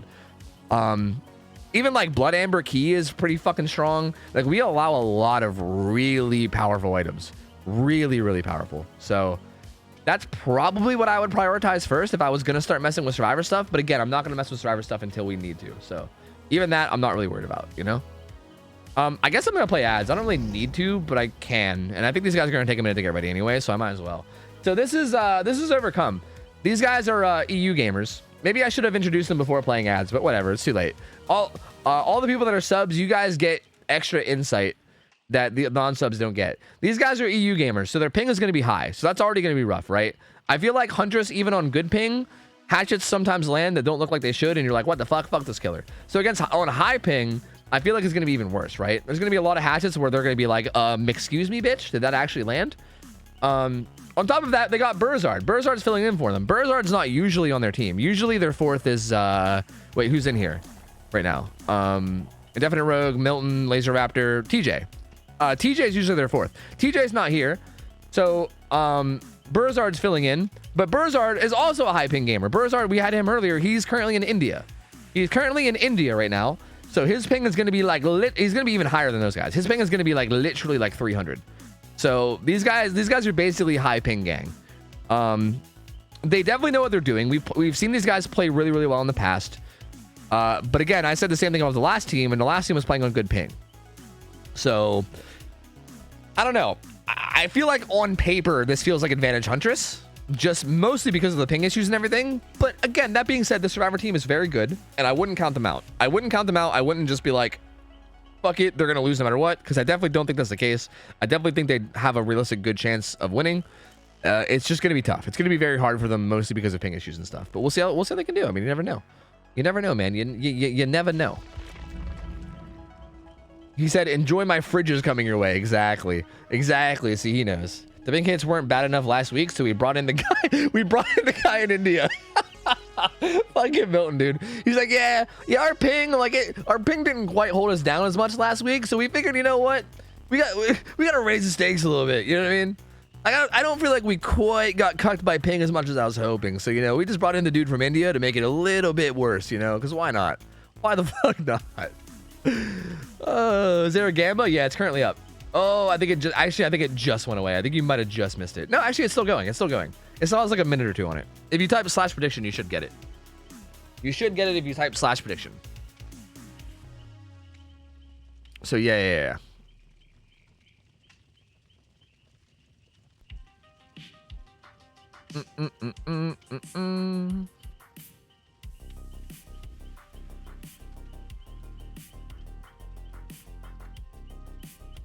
Dino didn't want to chant, so this is what we're spamming. Nice. Amazing chant. Beautiful. Literally beautiful. Company King, thanks for the resub. Welcome back. 2 years, man. Good to see you, dude. I said, hey, man. Hey man. Hey man. Yo, Valupi, thank you for 20 months as well. Welcome back, dude. Appreciate it, man. Hope we're doing well. Welcome back in, brother, man. Motherfucking Grank. The homie Grank resubbed for 52 months, man. Good to have you back. Who are doing well, Gronk? Good to see you, dude. I said, love the scrims. Thank you, Tofu. Hey, no problem, man. Hey, again, big thank you to like Lemon and Lindy and Dynamelon, the current killer, is also a mod, and Totally Not Shay and Kurt and Cinecookie and all the people that are like running things behind the scenes, because they're the people that are actually doing most of the work. I'm just kind of showing up and casting. But hey, thank you to them. Thank you guys for watching. I love it too. So I appreciate it, man. Thank you for the resub. Welcome back, dude. Dartman, thank you for the 3 months as well. Trav gave 100 bits. Good to see you, dude. Thug Tug resub for 63 months, you psycho. That's a long resub. Welcome back, man. And in case I missed any other resubs, Quicks, thank you. Slowly Dying, thank you. Valda, I think I got you guys already, but thank you guys again. I appreciate you. Not Tofu, full naming my ass. Yeah, I'm going to start full naming everybody. Lemon Citrine is out here doing work. That's right. That's right. And yo, Aaronad, thanks for the raid, dude. Appreciate it, man. Thank you, buddy. Thank you, buddy. Appreciate the support, duder. Appreciate it, man. Thank you.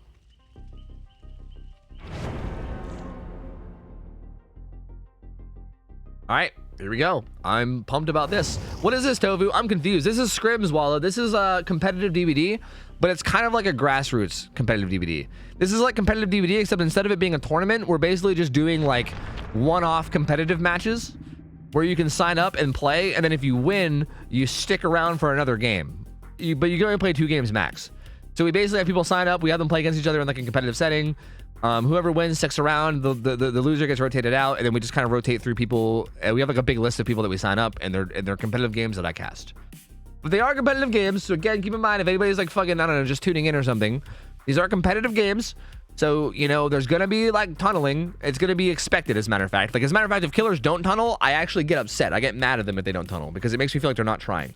Everybody in these games knows that tunneling is going to be a thing. Everybody wants it. They want people to tunnel, because that's what people want to practice against. I mean, that's how you get better, is by going against the best strategy and finding a way to get around it. So just fair warning to anybody that might be new, because I know we might have some new people in here. You know, that's how it works. That's how it works. But the fun of it is figuring out how to beat it, right?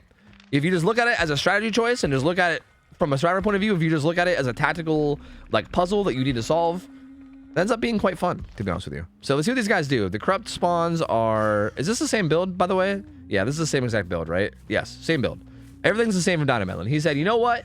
You know what they say? If it ain't broke, don't fix it, fella. You know what they say? If it ain't broke, don't fix it. That's what they tell me down there in Kentucky. So these guys are kind of stealthing around and kind of waiting. It looks like in terms of who wants to get chased, I actually don't know. Who does want to get chased? Burzard's running dead hard with fucking 300 ping. That's a little bit ambitious. Jake gets found. I didn't really see anybody that had a build that like particularly wanted to be chased, to be honest with you. I don't know why he didn't throw that pallet. Oh, because he has to overcome. That's why. Oh, he like, dude, Dynamelon tried to do the old look away. He tried to do the badass thing where you like look away as you kill. Like it was like the whole like like looking away from an explosion thing. Oh, down he goes again. That was one of those things where like on ping, like on his screen, it probably looked better, but with high ping, that's a hard play to make. Adam's down there, not subtle at all. Not even remotely subtle. He's gonna run away.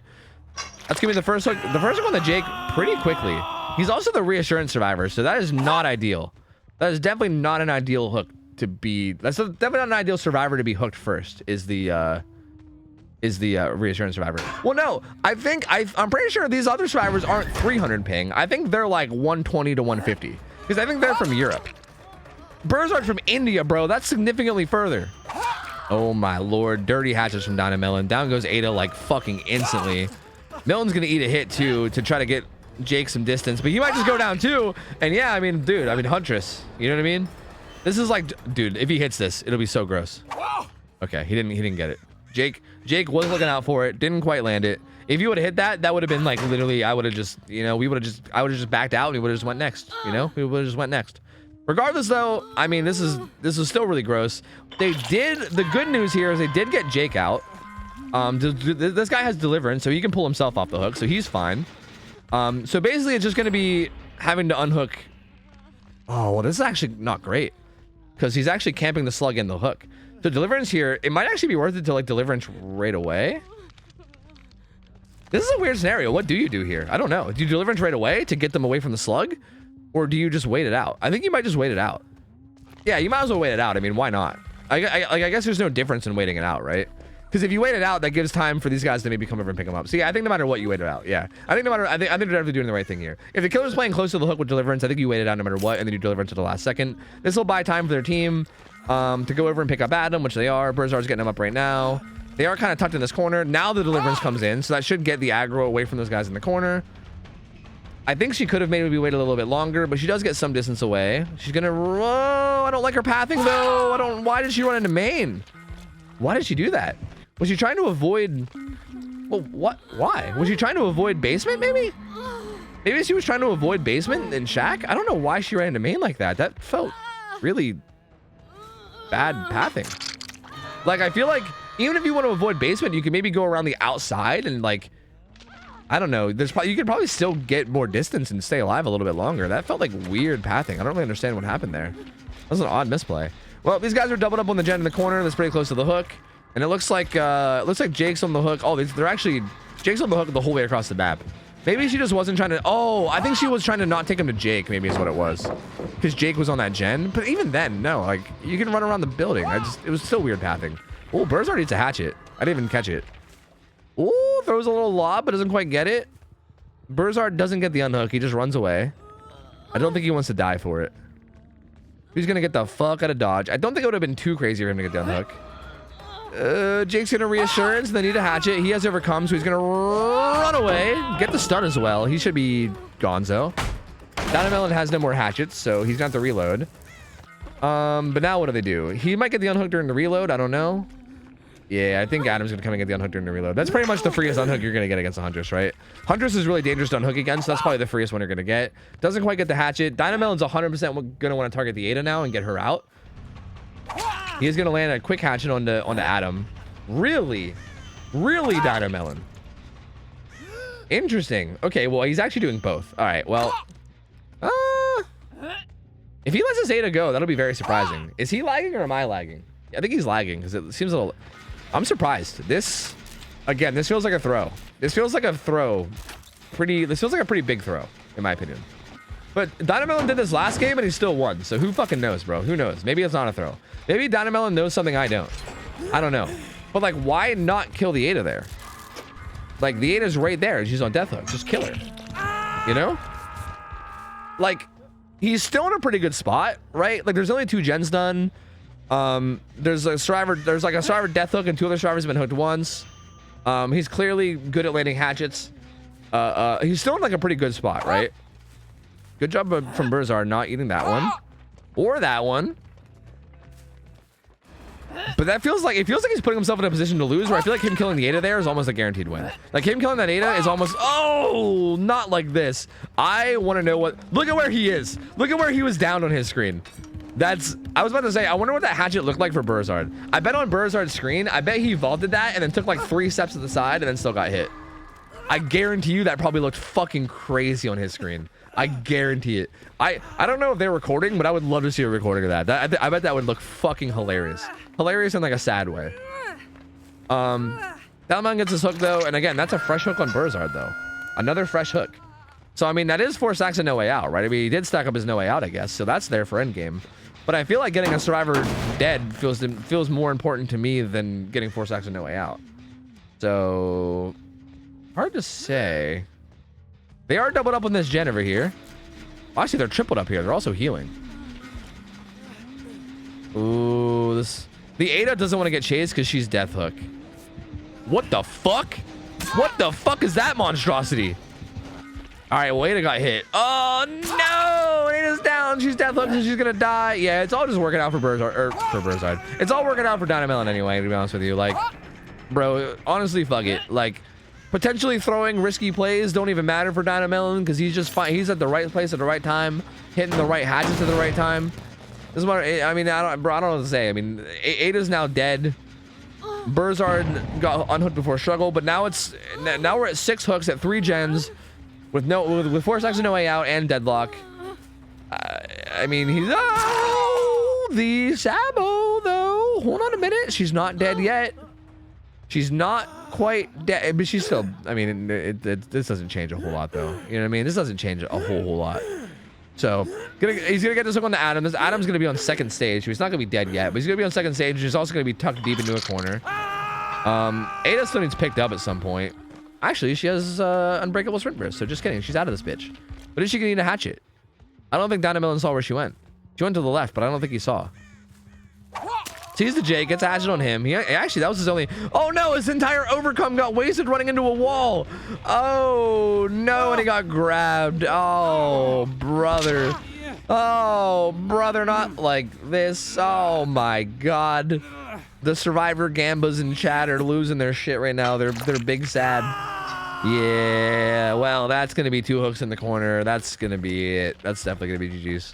That is certainly GG's. I mean, I know I've had a bad habit of calling GG and then having survivors do some crazy shit to get out of their situation or having the killer throw. Like, I feel like I call GG sometimes and then people will like throw really hard and then I'm like, oh, never mind, not GG. But this one I feel like would be hard to throw. This one would be very, very hard to throw. And also, Dynamelon, with the way he's playing, there's no way he's gonna throw it. Like, he's been playing so well. So, yeah, down goes Burzard. He has like everyone down in this corner. Ada's probably just crying in the corner right now. Actually, no, she's actually going for the save. She actually gets the save onto Jake, who eats a hatchet afterwards. And Dynamelon, bro, I'm telling you, Dynamelon's a fucking prodigy at this game, dude. I think Dynamelon has played a different killer like every time, and I think he's still undefeated, if I'm not mistaken. Like, I think he might still be undefeated, and I think he's played a different killer each time. I think, if I'm not mistaken, because I know we played Dredge like the first time. I think last time I can't remember what all we played, but I think I remember keep seeing him play different characters, and he just keeps popping off. He keeps popping the fuck off, man. Dynamelon, I don't know, dude. It's actually very, very impressive. He's been doing such a good job against these like actually very solid teams. And again, these guys are very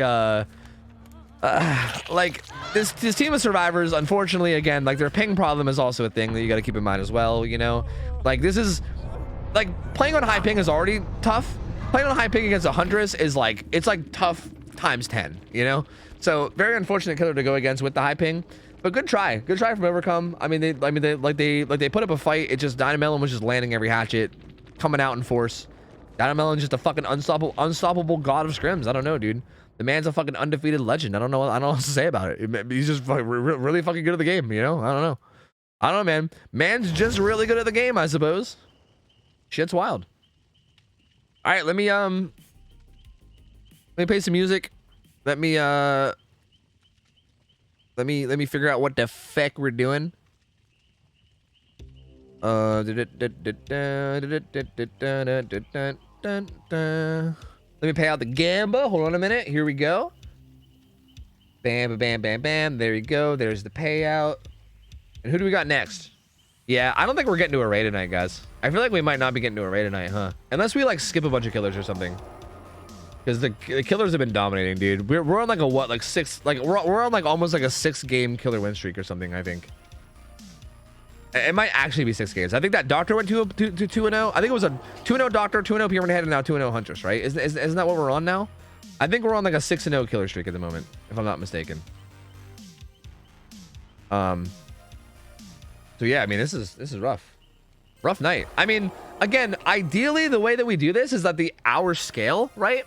So like what should happen is because the killers are winning so much, there should slowly become a bigger and bigger differential in hours, right? Like now we have like a, well, actually it's not even that big of a difference. Now we have a 3,000 hour killer versus a 3,800 hour survivor team. So it's actually not even that different. But ideally it should like balance itself out just through hours, but I don't know. I mean, we'll see if it does or not. I'm not sure. Up next, we got Fluffy Bum. Fluffy Bum on Dredge versus Trash Pandas. Is this our first time seeing Trash Pandas? I think so, right? Yeah, I think this is our first time. Dwight's Good Girl. Nice. Felix's Beard Sniffer. Oh. Huh. Wow, that's actually just their name in Discord, too. I was going to go check Discord to see who they are, but that's just their current names in Discord.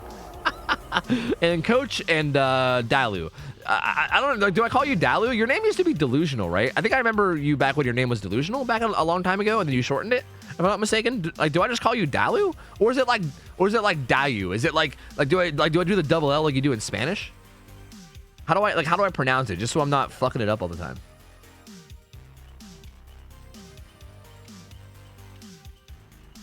I'm guessing it's just like Dalu. Is it Dalu? Dalu? Dalu? Dalu? I feel like saying Dalu feels weird. Dalu? Dalu? Dalu? Man, who knows? Maybe I'm overthinking it. It's probably fine. Anyway, this should be a good one. This should be an interesting one. I'm excited for this. This is our first time seeing this team, so we don't really know what to expect.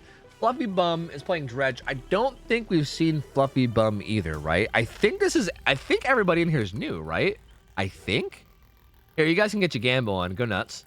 I think everybody in here is new. I think. I know that we've never seen the Survivor team play, but I again, with killers, I sometimes I get it wrong. Sometimes we've seen killers play and I just forget about it because we go through a lot of killers, right? Like Survivor teams come back every week. We have like a total of like 20 Survivor teams total or some shit. Killers, we've seen probably like 500 killers over all of scrims. So like it's hard to keep track of all of them. You know what I mean? I'm new as well. Okay. So everyone here is new. There's really no expectations. I can't really give you guys any insight in terms of like who to gamble on. So this is gonna be full on real gamba. This is gonna be full on actual real gamba. I don't know anything. You guys don't know anything. We're just gonna go in. We're gonna bet some money and just fucking hope for the best, basically. So we'll see how it goes. I don't know. I don't know, man. I don't know. We will see. We shall see. Real gamba hours. True. Fucking true, dude. True facts. It should be fun. The killer's also Dredge. Dredge has historically played pretty well in scrims. We have Dredge playing on Sanctum of Wrath. And apparently Sanctum of Wrath seems to be a solid map for him, from what I've seen.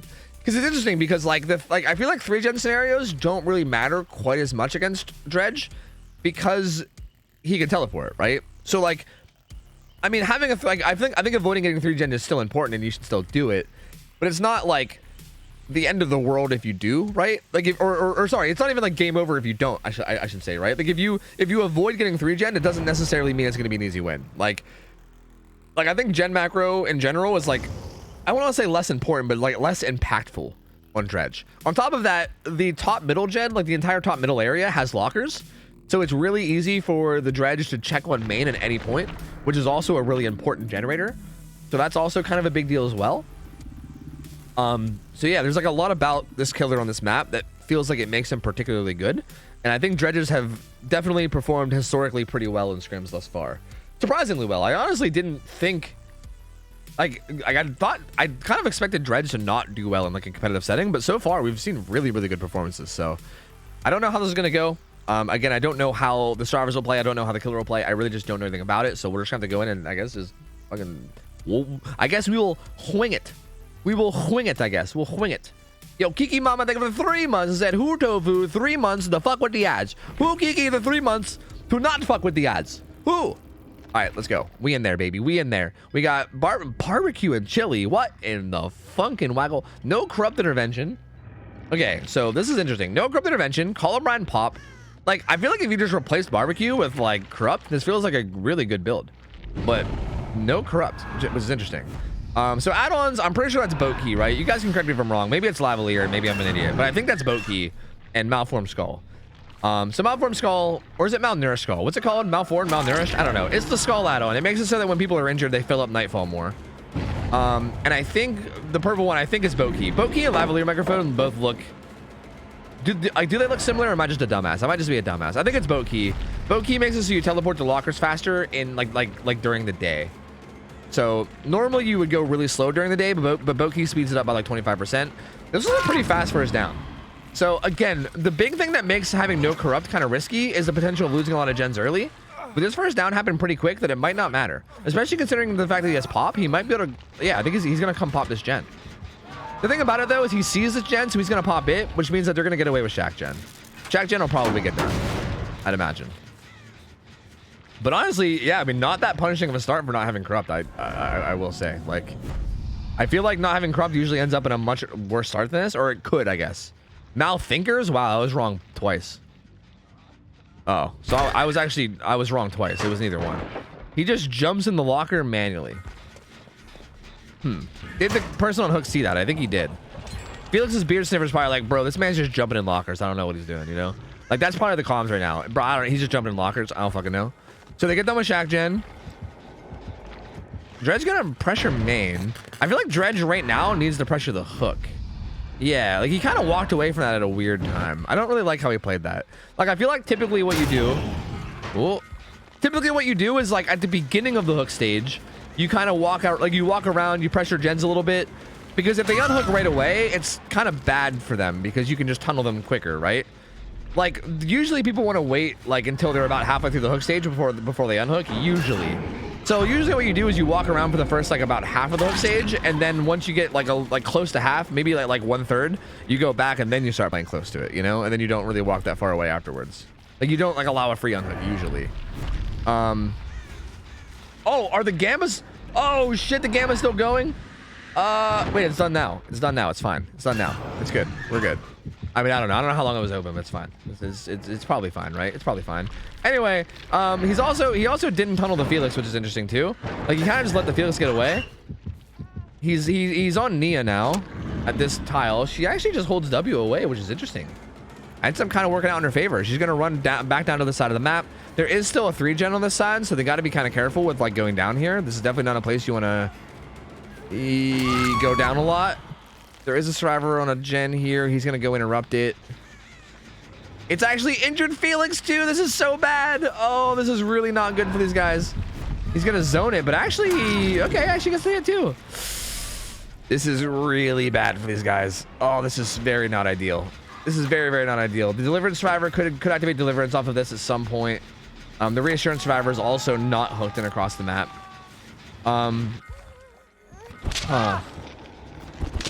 Well, that's unfortunate. That's unfortunate. That's gonna be the second hook for Felix. Now, and now Dredge can kind of camp the slug and the hook at the same time. I was gonna say, could even maybe hook this too. Yeah, like if you think no one's around, which I don't think anyone is, you could literally just hook this as well and camp both these hooks. So Dredge can now kind of camp both these hooks, but should probably play closer to Felix than the Nia, because the Felix is on death hook, right? So again, like right here, just deny the unhook. Oh, you could have been more patient than that. I think you could have been much more patient than that. Well, I would say a little bit of a misplay from Dredge there to allow that unhook, and then also the unhook comes around over there. It sounds like it's off the record, right? I don't hear him. Oh no, ankles. Actually, doesn't have off. Oh, he has Iron Will. Okay, he has Iron Will. That's why. So no off the record. He actually does go down, and that's gonna be his death hook. He's Gonzo. He's Gonzo, and they have another. Actually, yeah, the survivor that's down is Deliverance. So the survivor that's down should be able to get themselves off hook, assuming they get hooked. So not the end of the world. They do get a 3rd gen done, so they're down to 2 left. This is interesting. So it's still honestly anyone's game. I really don't know. Very, very interesting. Nia's doing a gen. These are all the gens feel like decently close. Do they have a 4 gen? Is that what's going on? I can't even really tell. Based on those auras, it was hard to tell. He's gonna come over and kick this gen. I think, oh yeah, they're 4 gen. Oh yeah, they're 4 gen on the side of the map. Oh shit. So yeah, gen macro was definitely not ideal. I thought about that too, because I know that like the Nia earlier ran down to that side of the map and then went down there, and that felt really bad because yeah, they didn't get any gens done down there. Ideally, like, you want to take your chases in areas where gens are already done, That way you get downed and also hooked away from gens, which makes it harder for the killer to like protect the hook and the gens at the same time, right? Like yeah, yeah, this killer can teleport and shit, right? But even here with the ability to teleport, like if he teleports away from this hook, then he's kind of giving up the hook pressure, right? Like you can basically unhook for free. Like you kind of have to choose between pressuring gens and or the hook. Whereas if you get hooked in the gens, then you can kind of just do both. So that's like a really important thing to do. I mean, especially against killers that can't teleport, but even killers that can teleport, it's pretty important to do. So, I mean, Nia did a better job here of going down in a good spot. Door stuck, can't move. He does find somebody here. I think he finds the Yui? Who's here? I think it's Yui. Gonna make his way back to the unhook though. Teleport's basically right on top of it. Pretty good timing there on the teleport. Oh, the Nia just kind of falls, but eats the deep wounds hit, so she'll get away with some distance. But Nia's also on death hook, right? So this is kind of scary. Like if she like dies here pretty quickly, and this game turns into a 2v1, this can get out of control really quickly. Good play from Fluffy Bum. He hid behind the rock before teleporting to not make it obvious that he teleported, and gets it down. She's on death hook. That's gonna be a kill. And that's, oh, he also finds the, no, he finds the Jill too. Yeah, that's gonna be it. That's gonna be it for sure. That is certainly GG. There's no way they can come back from that one. There's no way they can come back from that one for sure. They are donezo. Donezo. So this is gonna be death hook on Nia, and then this will be the second hook on the Yui. And yeah, I mean the killer can literally just face camp the hook and then win this at this point. So there's really no way for him to come out of this. He doesn't have to worry about deliverance because deliverance is already in play. Plus this guy's in struggle, so there's really no way for the survivors to turn this one around at this point. It's pretty much donezo. Pretty much donezo. It's I think it's just all ogre. It's just all ogre.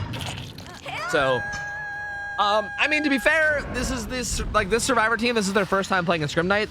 They probably, I'm assuming they don't have very much comp experience before this, so this is probably all new to them, and I think it kind of shows, right? Like I don't think this is like too far off the expectations, you know. Like I think if they performed like Juice or Gods, I'd be very surprised considering it's their first ever, you know, time participating in Scrim Nights. But I definitely think there was a lot of sloppy plays. I definitely think their macro was pretty off. Like I think like the way they handled gen macro was a little bit rough. Oh, the old teleport cutoff. Just like looking at their builds are interesting too. I feel like I'm not seeing any of like the usual like really good combos that you're used to seeing, right? Like the Deliverance Survivor not having Unbreakable, not having like a DS Dead Hard Survivor type situation. Like there's a lot of things that I think like there's a lot of room to grow is what I'll say.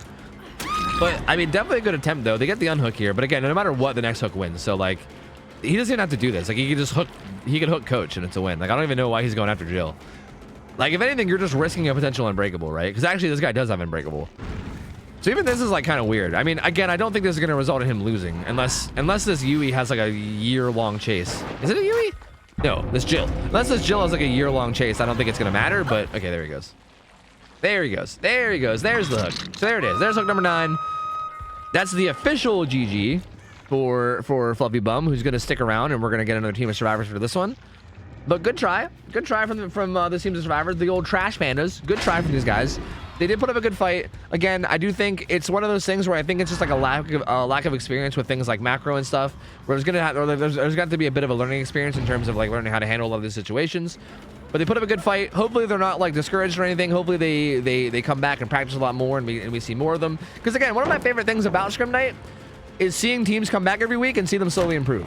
Like, man, the whole beginning of the stream, you guys should have heard me. I was just sitting there going on and on and on and on about how good all these survivor teams have gotten over the years compared to, well, over the last few months compared to how they were like a few months ago. Like, it's so fucking cool to see, man. Everyone has improved by so much.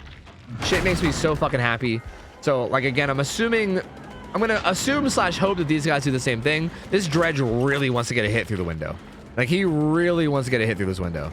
I don't think it's gonna happen, but he really wants to do it. Really wants to do it. There's gonna be the death hook on the Jill. We all know that Hatch is gonna spawn at Shack, so is Yui gonna run there? She has a key too. So she can run there and key it. She can go and key it. She can key it. But we'll see. I don't know. It's like watching your children grow. Exactly, dude. I feel like a proud dad. Like when I watch one of these teams that like don't really have a lot of comp experience and then they like play in Scrim Nights, but they have like perfect macro, I'm like, bro, it's like watching your kid grow up and be a successful doctor or something. You're like, good shit, man. Oh, dude, you grabbed them with the little hands, the little shadow hands. You didn't even grab them with the big fleshy hands. You grabbed them with the little shadow ones. That's just BM. That's just BM, dude. What the fuck? Anyway, there you go. GG's. Good try from Trash Pandas. Well played by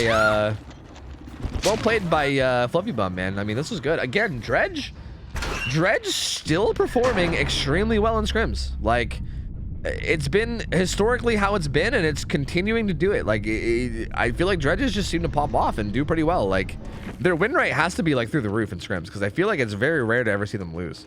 Like, I'm not saying they never do, but it just feels more on the rare side to see it. Like, I feel like they're winning most of their games. So, hey, man, solid game. Super solid game. We are gonna keep him around. We're gonna do Team of Survivors, and we'll see how it goes in the next game. We will see how it goes. Where would you put Dredge in a tier list now that he's been in scrims a decent amount? I still don't know, honestly. It's still hard to say, because I feel like when we get Dredge against like the really, because okay, for me, I don't really judge a killer unless I see them perform against a team that I'm really confident is like a really good, like if I only judge them if I see a team go against them that plays really well. Like if the survivors are making a ton of mistakes and then the killer wins, I'm like, well, that's not really like a strength of killer thing. That's more of just like a, you know, the survivors aren't really knowing what they're doing thing. So like for me, I don't really like judge a killer unless I see them perform at like a super high level. We have seen Dredge played against like really, really good comp teams like a few times. Like I know we saw like ID play against them at one point. We saw some other comp teams that play in scrims play against Dredge at some point too, and they've done pretty well. But even in those games, it felt like there was like some pretty obvious throws. Like I don't know if it's like a luck thing or what it is, I don't know, but it feels like most games that I've seen at a high level with Dredge, when they win, it feels like it's usually like a pretty big throw from the survivors that causes it. Like I still can't help but feel like if the survivors just like play good, like in my head it feels like Dredge should get shit on if the survivors just play well. Does that make sense? Like again, it might just be in my head. I don't know if it's actually true. Maybe it's not. I don't know.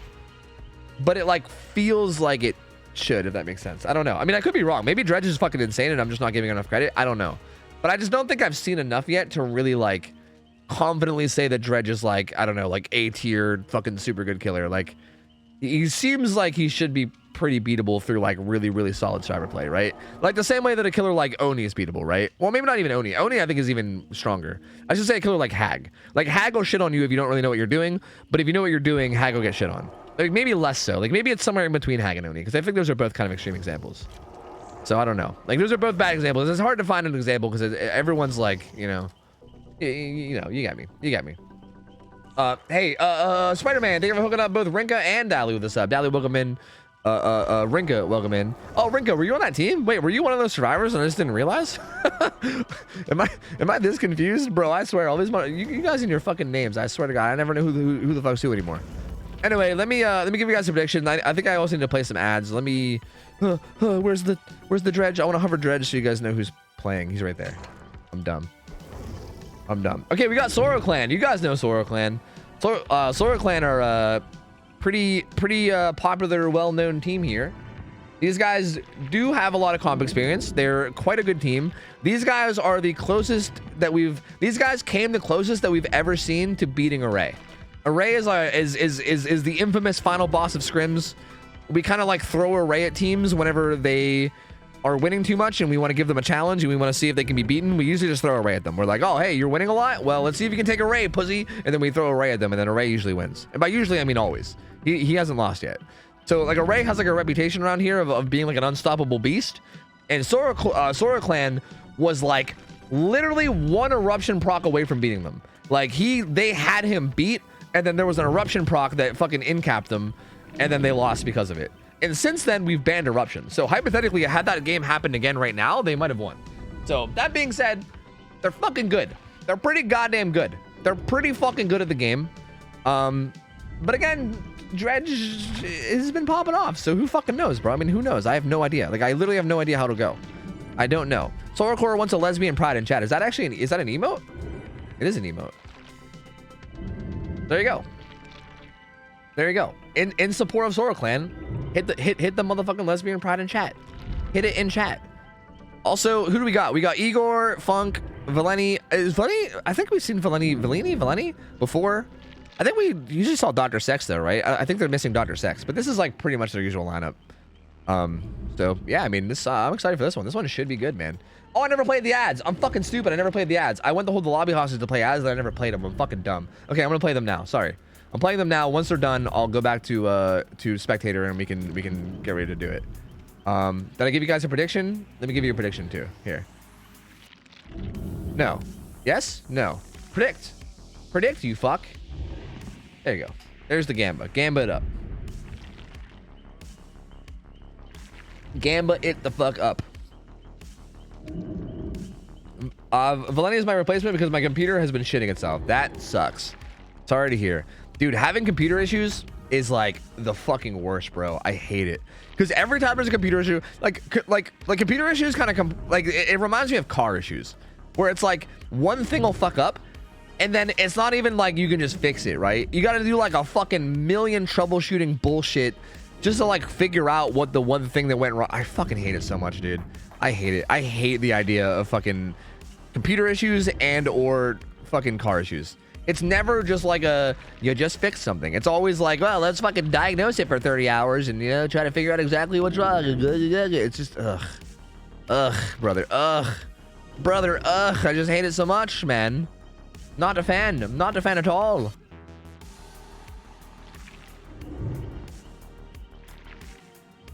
All right. I think the ad should be done by the time the game starts. We got about 10 seconds left, so I'm gonna go back to spec. We should be just about ready to go. Sweet. So again, we're on a 7-game killer win streak. Now again, I'm supposed to be an unbiased caster, right?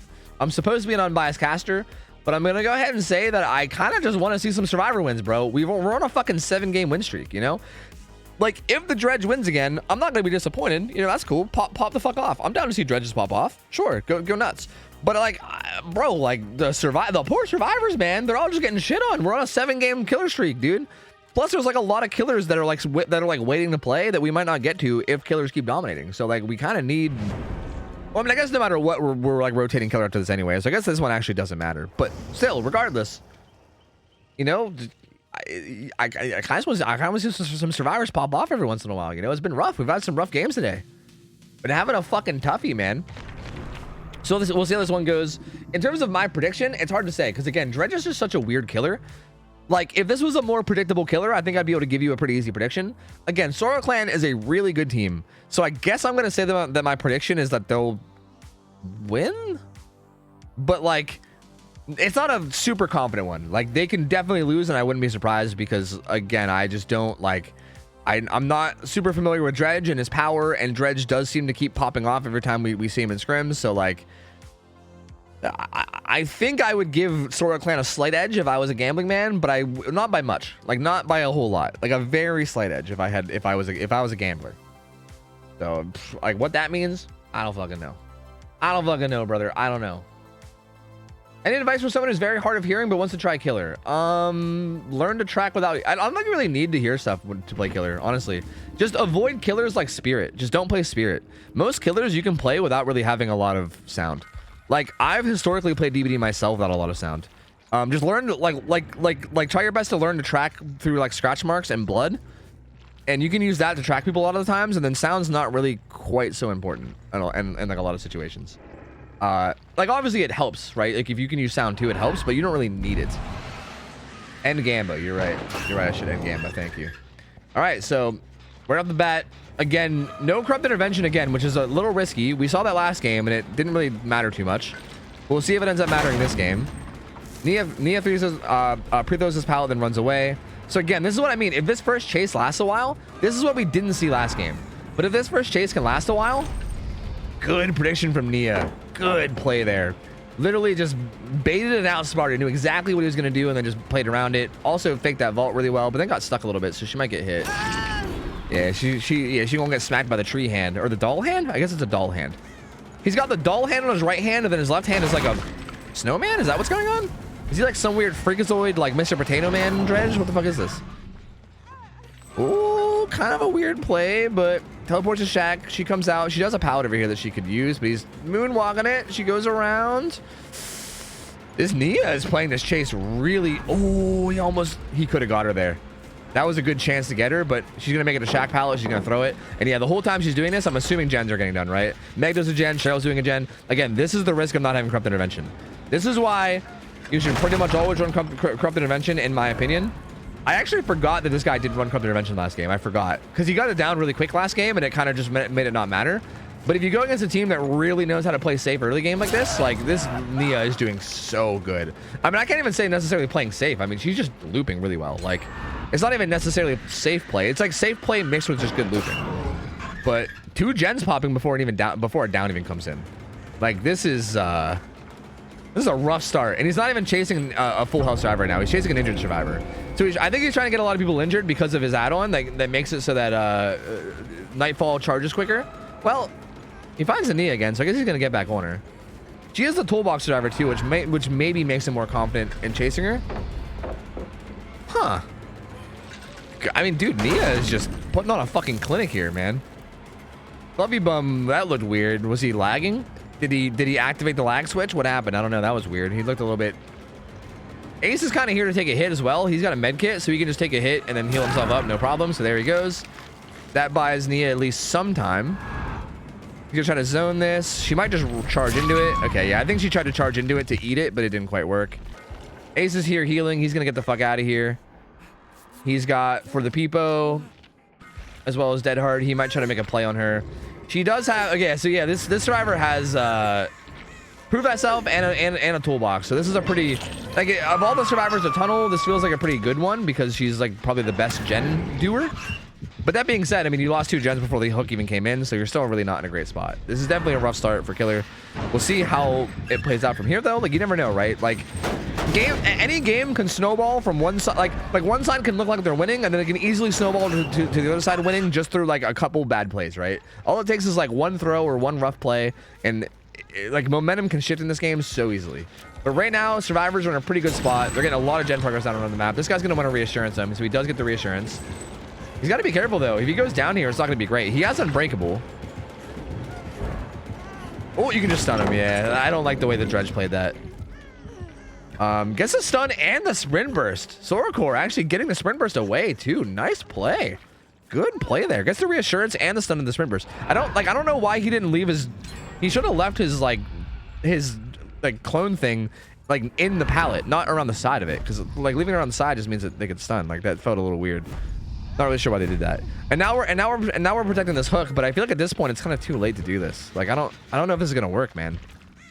They might even come in and double on hook, like I think they're going to. I think Soracore and who's the ace? Igor. I think Soracore and Igor are gonna come in and double on hook. Actually, he's just gonna basically allow the 1-for-1.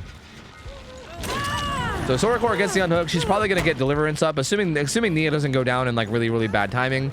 She should most likely get deliverance, which this Nia's been doing really good so far, so I think that's probably a safe bet. So this gives Nia more time to run around and juice before she gets put on second stage, which also gives them more time to do gens, which also means Dredge is in for a bad time. Gonna make it to this T-wall, sets up a little shadow. Okay, Nia. Oh, good try, but doesn't quite get it. Good down from Dredge there. I think Nia tried to get like the perfect amount of spacing so she can make it no matter what, but doesn't quite get it. They're down to 1 gen left, and Meg is doing a gen at the moment. Noad will be in play too once we get there, but I don't know how much it'll matter. Like if the final gen gets done, I mean, again, we don't know what'll happen leading up to the final gen getting done. But if the final gen pops and there's only like 1 person dead with no other hook stages or whatever, then Noad's probably not gonna matter too much, most likely. Like especially if the final gen pops before this guy even dies. Like, see, because there's a for the Peepo play. Really solid play from Ace. I mean, he gave enough space around the hook for Ace to unhook, and then he for the Peepo Nia. She's now totally safe. There she goes. There she goes. Free. Run free, my child. Run free. You're free, my friend. You can live your life. Spread your wings and fly, little Nia. Spread your wings and fly. Although, barbecue and chili exists, so, yeah, he's actually going to come right over. He's going to hit Cheryl, and he also sees... He sees Nia, and again, he knows Nia's death hook. He's probably going to want to get her. Oh, gets hit through bounce landing. That's really unfortunate for Nia. Good for the dredge, though. Soracore is probably going to go get the unhook since Nia's obviously being chased. This pallet was used, so there's nothing here. Nia's dead. Nia's dead 100%. She might just try to corner up and go like outer map, like edge map, I would assume. Like, I think you just go edge map and die, or you just loop around this and die, I guess. It doesn't really matter. Either way, you just die in this corner. So Nia's full dead. I think Meg is still doing this gen, so she'll get this done. So yeah, this is going to end up being... No one's going to activate. Well, actually, is he going to teleport to that gen? He's not going to make it. He won't make it. So yeah, no one's going to activate. And he needs 5 hook stages still, which is quite a lot. As long as these guys play safe and smart, this is going to be really hard to do. So Meg is doing the gate by Shaq. I think both gates are on that side though. No, actually they're split. No, they're not split. Never mind. Yeah, both gates are on Shaq's side though. So Meg's currently doing this gate, but both gates are here, and also Noed's here too.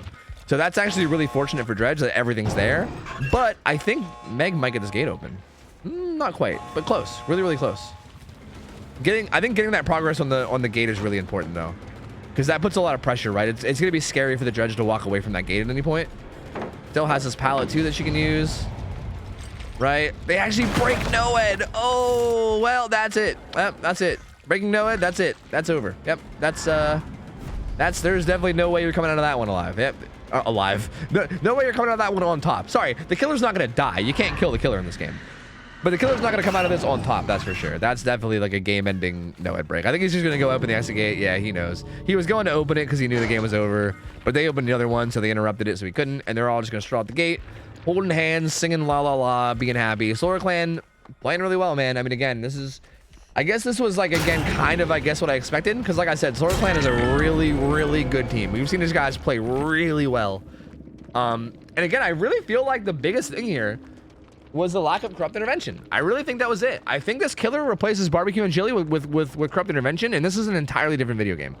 Like, I really think that's the main difference. Like, don't get me wrong, he probably still would have lost like a gen at least before that down happened, because that Nia had a really good chase. But like, you just lose so much more without corrupt. Like, it's so rough, dude. Like, he lost so much gen progress before he even got it down. It's just like, corrupt is just so huge, man. It's so huge.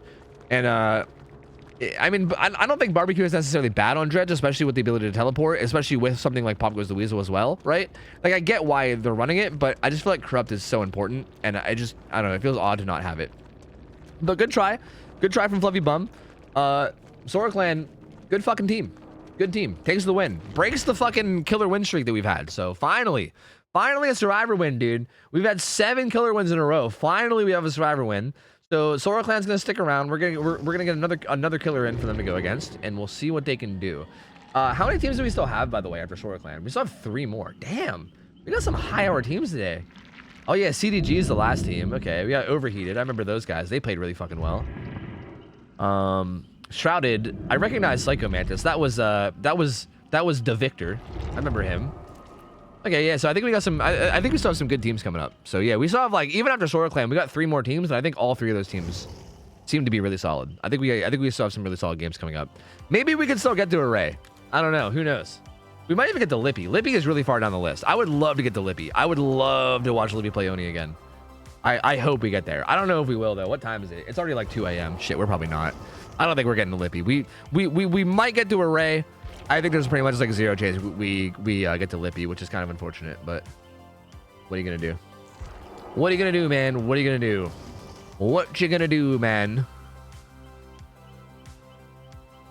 Just extend the stream. Well, you know, I actually might, like, after Scrims is done, like around like 3 a.m.-ish, I might go play the forest with Ralph again. If you guys weren't here earlier in the stream, I talked about it a little bit. Ralph doesn't want to play the forest without me since we started a file together. And also, we have like some friends that we want to play with off stream. Like, we almost started a file last night off stream, like me, Ralph, and like Mariah and like a few other people. But we like don't want to do it until me and Ralph, like, we don't want to get further in our like private game file amongst friends than me and Ralph did, right? So like basically if I don't go play with Ralph, I'm basically like holding him hostage and holding all of our friends hostage, and like none of us can play Forest until I do. So I feel like I'm kind of obligated to go play Forest with Ralph tonight. and like progressed the game a bit and, you know, played a bit with him. And honestly, it just sounds fun too. Like, I mean, playing with Ralph is fun. Playing the Force is fun. So, I mean, that's even more incentive. So I think I'm probably going to do it. I think I'm down. So I'm sorry. Trust me. I want to see Libby play too. I want to see Array play. Apparently we have an 11K hour pig or something as well. Is that a thing? Oh yeah, we have an 11K hour pig player. Jesus Christ. I would love to see that as well. You know what? I still think get off Ada. Oh, you're right. My bad. I still think that hey Toby, man, can you get off Ada Wong, man? Oh, fuck me. Anyway, hold on. Wait, did I even do the prediction stuff? My bad. I was too busy ranting. Man, let me give you guys a new prediction. This is Deathslinger. Their name is Muddy. I don't know if we've ever seen them play.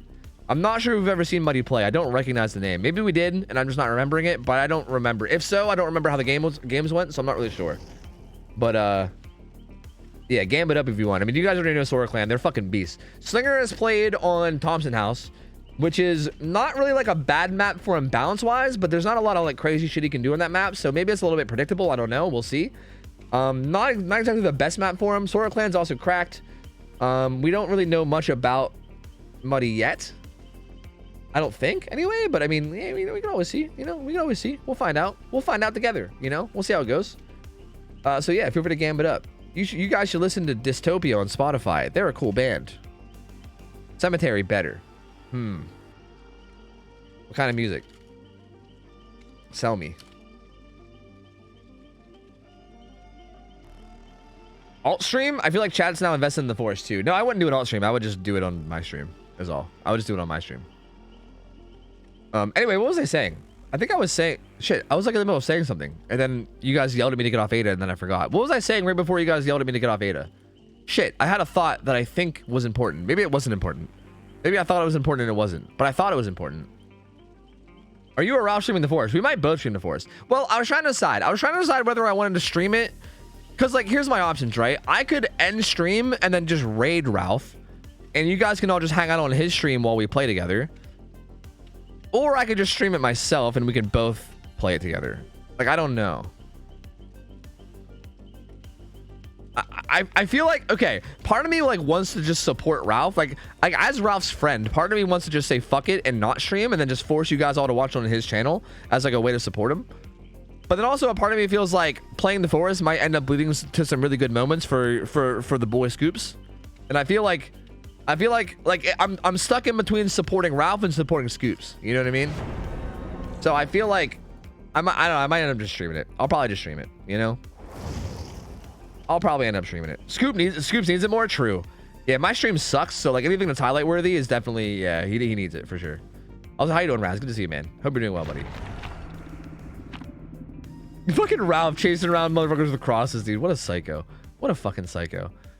My lord. I still want to know what the fuck was up with that three-legged girl. I mean, I don't want people to tell me. I don't want to spoil it, but I'm curious. I want to find out organically what the fuck was up with that fucking three-legged girl, because that shit was weird. That shit was weird, man. It was weird. Anyway, yeah. I think what I was saying is just that, like, I think I'm going to end the stream around 3 a.m. no matter what. I think, like, regardless of whether, like, again, as much as I would love to see the 11K hour pig, and I would love to see Lippy and Array, and I'd love to see all these crack killers play, I just don't, like, I do want to do this Forest thing, and I don't want to start the Forest at, like, 5 a.m., you know what I mean? So, yeah, I'm probably going to end stream around a normal hour, and then, go play Forest. But, yeah. Anyway. Oh, what I was going to say is we should maybe consider Starstruck. Agi, no corrupt intervention. Oh, interesting. What's this add-on do again? Is this the one where when they break out? I think this is the one where when they break out, they get mangled, right? Or actually, I think it's if they... Yeah, I think it's if they break out, they get mangled. I think that's what it is. You guys can correct me if I'm wrong. But Keys is reload. I think this other one is like when they break out, they get mangled. I think. I don't know. Oh, is it on hit? Is it not even on breakout? Is it on hit? Interesting. Interesting. So yeah, I don't know, man. I don't know. We'll see. This feels like a really risky build. Again, like kind of like the Dredge. It's surprising to not see corrupt intervention because again, these guys are just going to play really safe, and they're going to try to drag this first chase out as long as they can, and then you're going to lose a lot of gens. Good medium vault. Oh, doesn't quite even get shot either. Oh, avoids that one too. Oh, okay. Well, James is on a gen. Nia's on a gen with Cheryl. There's going to be 2 gens popping relatively soon. We got Ace over here Gets shot once. He's gonna get hit on the window, probably. How could this happen to me? I made my mistakes. Well, that's unfortunate. He can get the shot through the back window. Oh, nope, didn't go for it. You can shoot through the holes in those windows, but he just didn't go for it. Maybe he wants to go for the safer play, which, to be fair, he didn't end up getting the hit, so maybe that was a safer play. So that was actually ended up being good in the end. But I'm pretty sure a second gen's about to pop. Yep, there it is. So that's 2 gens down. Nia's already on the upstairs gen too, so there's only a 3rd gen being worked on.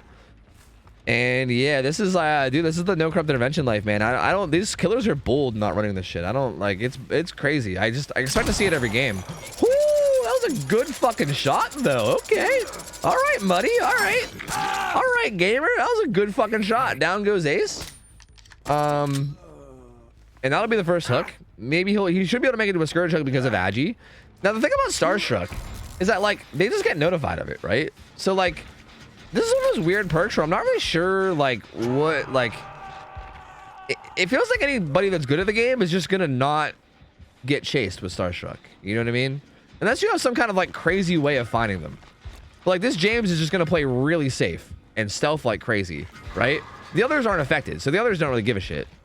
But, like, I mean, I guess it gets James off the gen, kind of, right? Like, it makes him kind of scared to do the gen temporarily. Like, I guess it's like, it's almost like 30 seconds of gen slowdown, if anything. But I feel like that's basically it. Like, realistically, you're probably not going to get it down with Starstruck. Like, even now, he found the James, but it just wore off. Like, it literally just wore off, so it doesn't even matter anymore. So, Starstruck's a weird choice. I don't think it's really good in this setting at all. Then it comes in, and he's not even anywhere near it either. He just allows that unhook to happen completely for free. Soracore got it, so she's gonna get her deliverance up as well, so that'll be up for later whenever that eventually kicks in. James pre-throws this. Okay, this might end up getting a hit. I think if he had the purple add-on, that would have got the hit.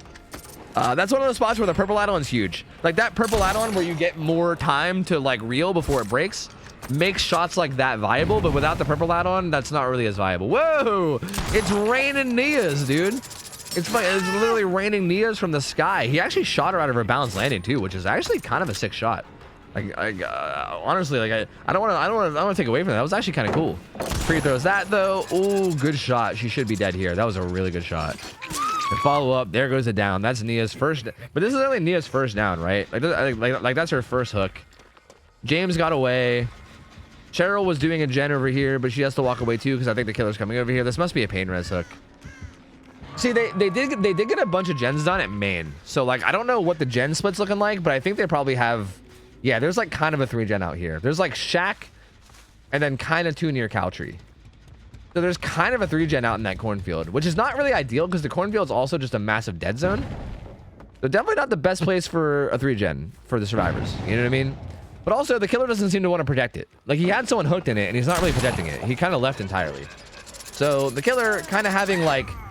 His stats, like when he was making his character with stats, he put all of his stats into shooting McGuns, and he put none of his stats into macro.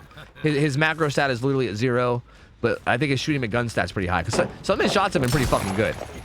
But yeah, like this chase over here is just not worth it, right? Like even if you get this down, like Soracore is getting chased here on purpose because this is miles away from all the gens. Like, even if she goes down here, first off, she has deliverance, so she's not really in any danger. And second off, these guys can all do these gens out here completely for free, right? They can heal up, they can work on gens, they can do basically anything they want out here. Like, they're completely untouched. There's nothing, there's no killer, there's nothing to worry about, right? And they're gonna triple up, well, they're gonna wait for Deadman, sorry, they're gonna wait for pain res. Okay, well, James isn't gonna wait. The others are gonna wait, but not James. They're gonna wait for pain res, and they're gonna try to triple up on that gen and get as much progress as possible. I think this gamer out here is also gonna deliverance probably really quickly. Yep, so there she goes. She's gonna run away, get off the hook. And yeah, I imagine the same thing's probably gonna keep happening. I imagine every chase is just gonna get taken down towards main.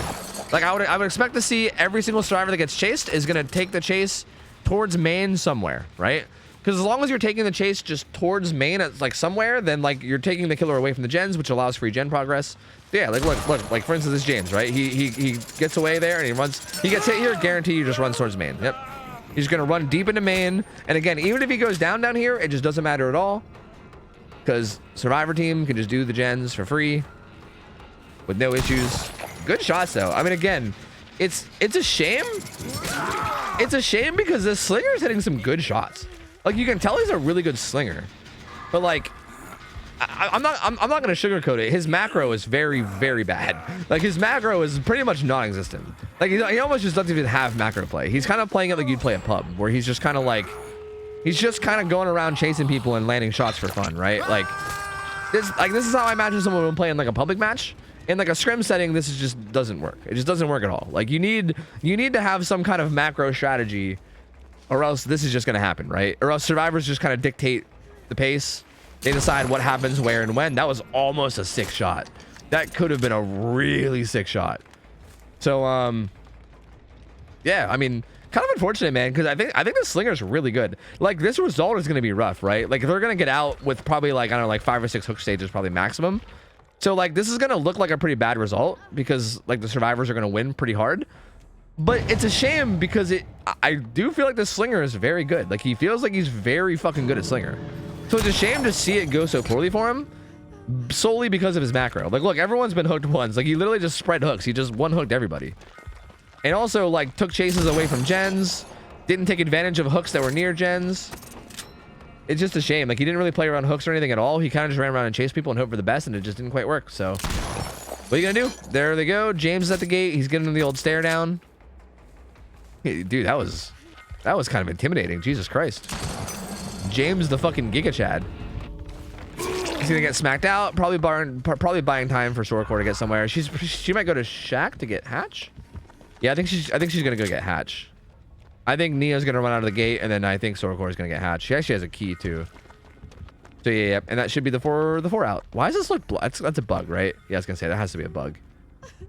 Like randomly blocked exit gate. Yep, that's the 4 out. So yeah, again, like. It's a shame because it looks like a horrible result, right? Like he got 4 hook stages, I think, and then all 4 survived, and that was it. Like it looks like a horrible result. And I guess to be fair, I guess it is a pretty bad result, you know? Like that was a pretty bad result for the killer, I guess. But again, it just sucks because this guy was so good. He was so good at slinger. Like mechanically, he was a beast of a slinger. So it's such a shame, you know what I mean? But hey, Muddy, you know, hopefully if you come back and play again, hopefully you do a little bit more like, you know, looking into like macro play. And maybe you like practice it a little bit and maybe you come back with a little bit more like macro play strategy in mind. Because I think if you combine some good macro play with the shots you were landing, you'd be a fucking deadly ass slinger to go against, man. You'd be tough to beat. But I feel like with like basically the lack of macro, it feels like it's, I don't want to say a free win, you're right? Like, but as long as these survivors play smart, which obviously they will because they're really good, then it's pretty much a free win from there. So, you know, say GG's Sora Clan taking the 2-0. Finally breaking the killer win streaks and getting us a 2-0 survivor streak. You love to see it. Sora Clan, good job. Well played. Well played. So we're going to replace the survivors and the killer. We're going to get a new squad in of both. We're going to get a new killer and a new group of survivors in. And yeah. We'll see what we get. Waiting on the next killer. Might have to skip. Okay. Sounds good. I'm beating up babies in our arcade. They decided to roll up and plant themselves on allied territory. Yeah, so you're just beating the shit out of them? Hey, that's fair. You know, do what you got to do. Do what you gotta do, man. I ain't gonna judge. Whatever you want to do. I mean, you could always warn them if you want to be nice, but if you just want to slaughter them, I mean, that's cool too. I ain't gonna argue. It's fine. It's fine. You know what? That's fine. That's fine. You know what? That's fine. Maybe he needs to change his name to Godslinger. Fucking true, dude. True. Yeah, I mean, again, it makes me sad too, because again, like that guy, like he played so well.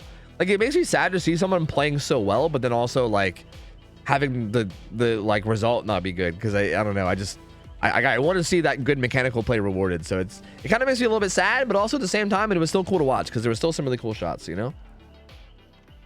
Is the match with Sora Clan versus Array in your VOD? I mean, it's on my YouTube. It's on my VOD YouTube somewhere at the very least.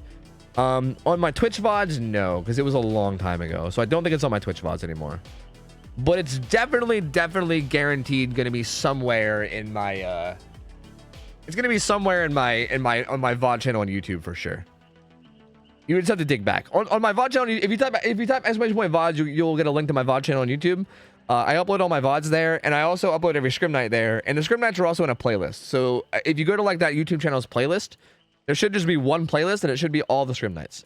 So you can go there and you can like go through. It should be like towards the end of the night. It would be towards the end of the video, whichever video it is. So you can just scroll through and wait till you get to a Blight game and see if you can find it. It would be like Sora Clan. You'd probably see Sora Core. You'd see Funk. You'd see, you know, all the same gamers. with Array. So yeah, I don't know. You have to find it. I don't know what exactly the game is. All right, let me give you guys a new prediction. Here you go. I don't know who's in here yet. So if you guys predict now, you're predicting, you're gambling on no information. I'll try to give you guys some information once I know who's in here, but I'm going to put up the gambit now in advance just in case. I don't know who's playing yet, so I'm just going to put it up. If you're a blind gambler, feel free, but it's going to be up for 5 minutes, so it's fine. We're still down for that scrim you asked for. We're just looking for the right day. Yeah, that's totally fair. Yeah. I mean, for me, I'm even looking for the right day too, because I definitely, like, if I scrim you guys, I definitely got to be in the mood to get my ass kicked. You know what I mean? I got to be having one of those days where I'm like feeling good and feeling like I'm playing well, and then also wanting to take that good play into an ass beating. You know what I mean? Which, well, it happens a decent bit. Like, I don't think it's super rare, but I feel like I need to be on a good day too. So eventually we'll find a day to do it, because I would definitely love to do it. Yeah. Would you ever upload amazing clips from scrims as shorts on YouTube?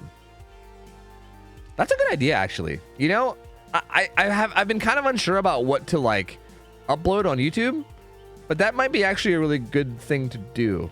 Like, really good plays from scrims might be actually like the perfect thing to do. But maybe, I don't know. That's a good idea. I'll consider it. I will consider it.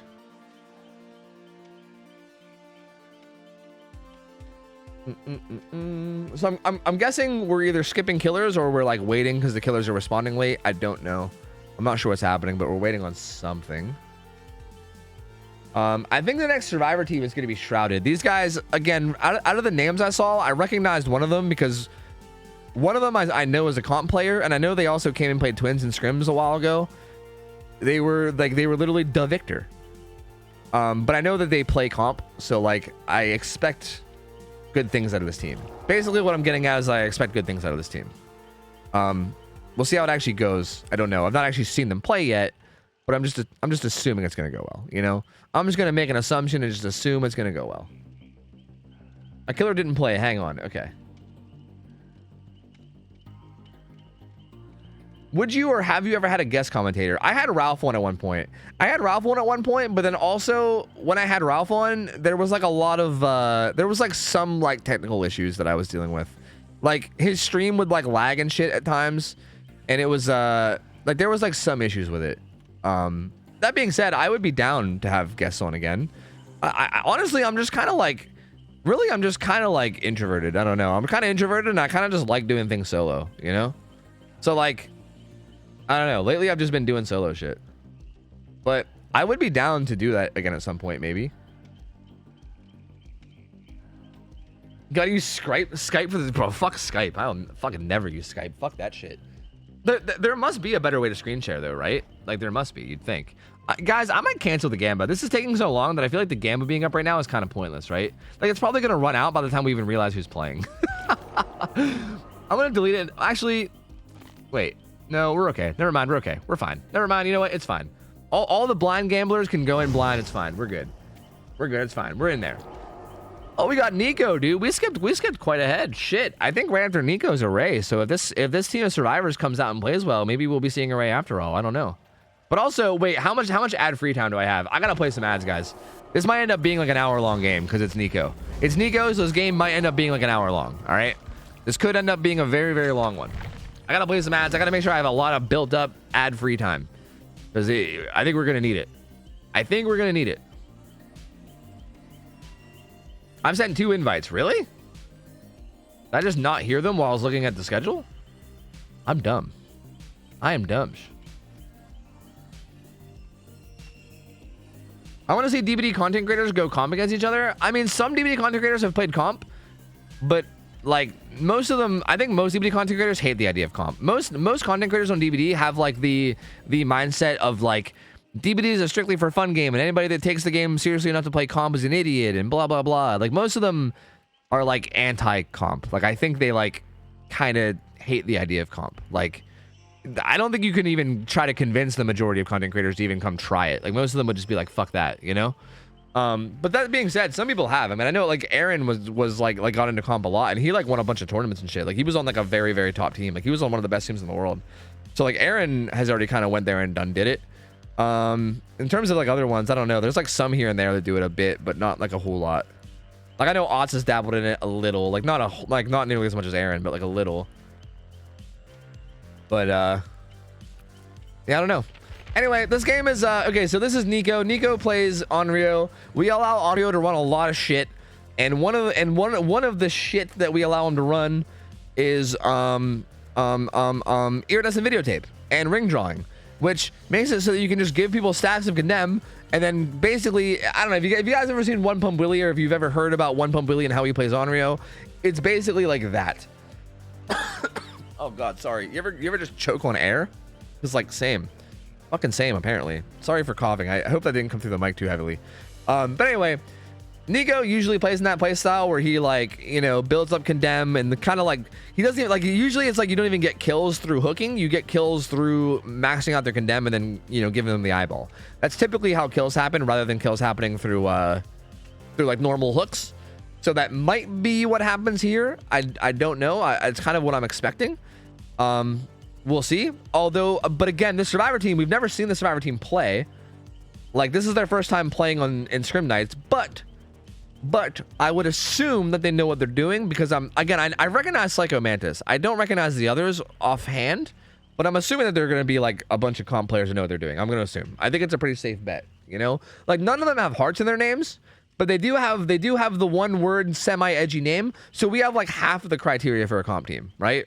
And I know Psycho is a comp player, so like I'm pretty confident that these guys are going to be able to play well. But from what I've heard, and now I've not actually seen this yet, okay? I've not actually seen this happen, but from what I'm told by good sources, I'm told that when Onryos play in this playstyle, beating this playstyle usually results in the game lasting like a half an hour or something. Like, usually it ends up being a really long game, from what I'm told. Like, I'm told that it's not that hard to beat, but it just takes a long time. Like, you got to play a very long strategy, and it takes a while, and you got to play safe, and, you know, yada yada yada. So I don't know. We'll see. We'll see. I don't really know what to expect out of this one. This one will be interesting.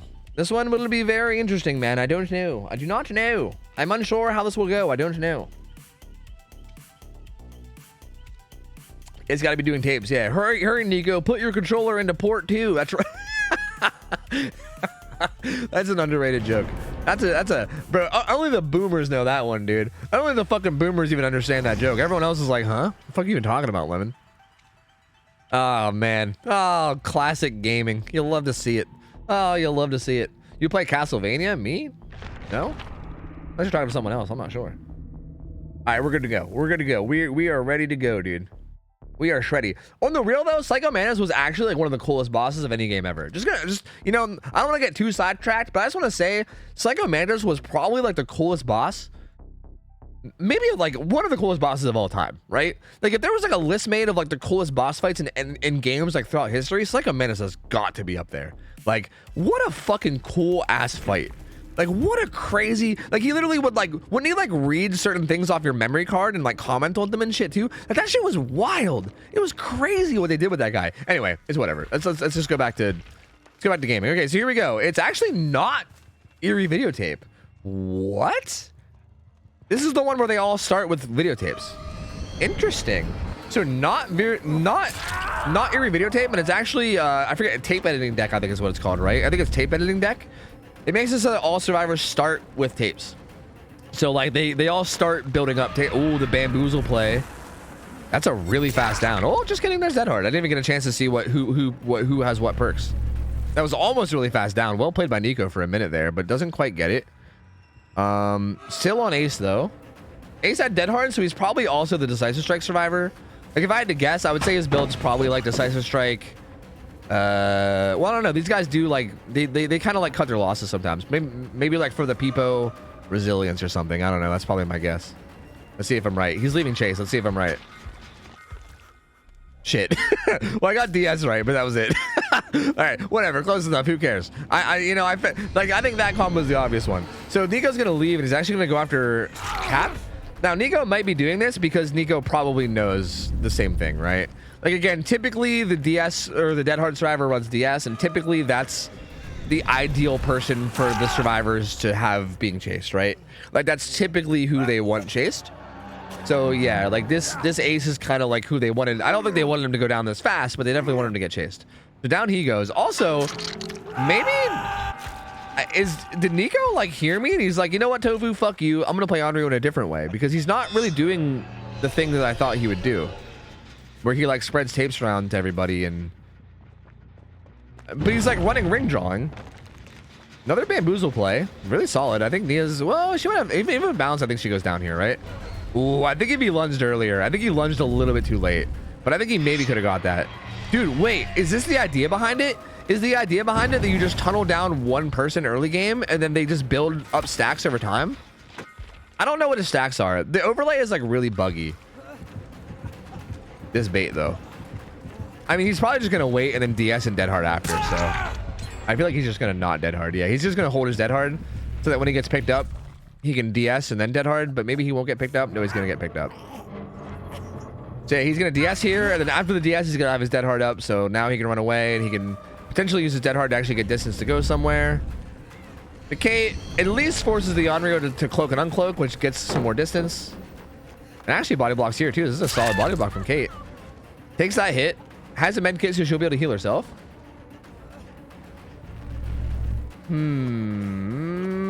Adam just wanting to die for this. That's the way I don't even do it though. Hey, Nico giving him the old reach around, dude. Giving him the reach around. Adam doesn't even have, he just has Unbreakable, which is interesting. I thought he had like Deliverance or something. Does any of them? No, Kate has Deliverance.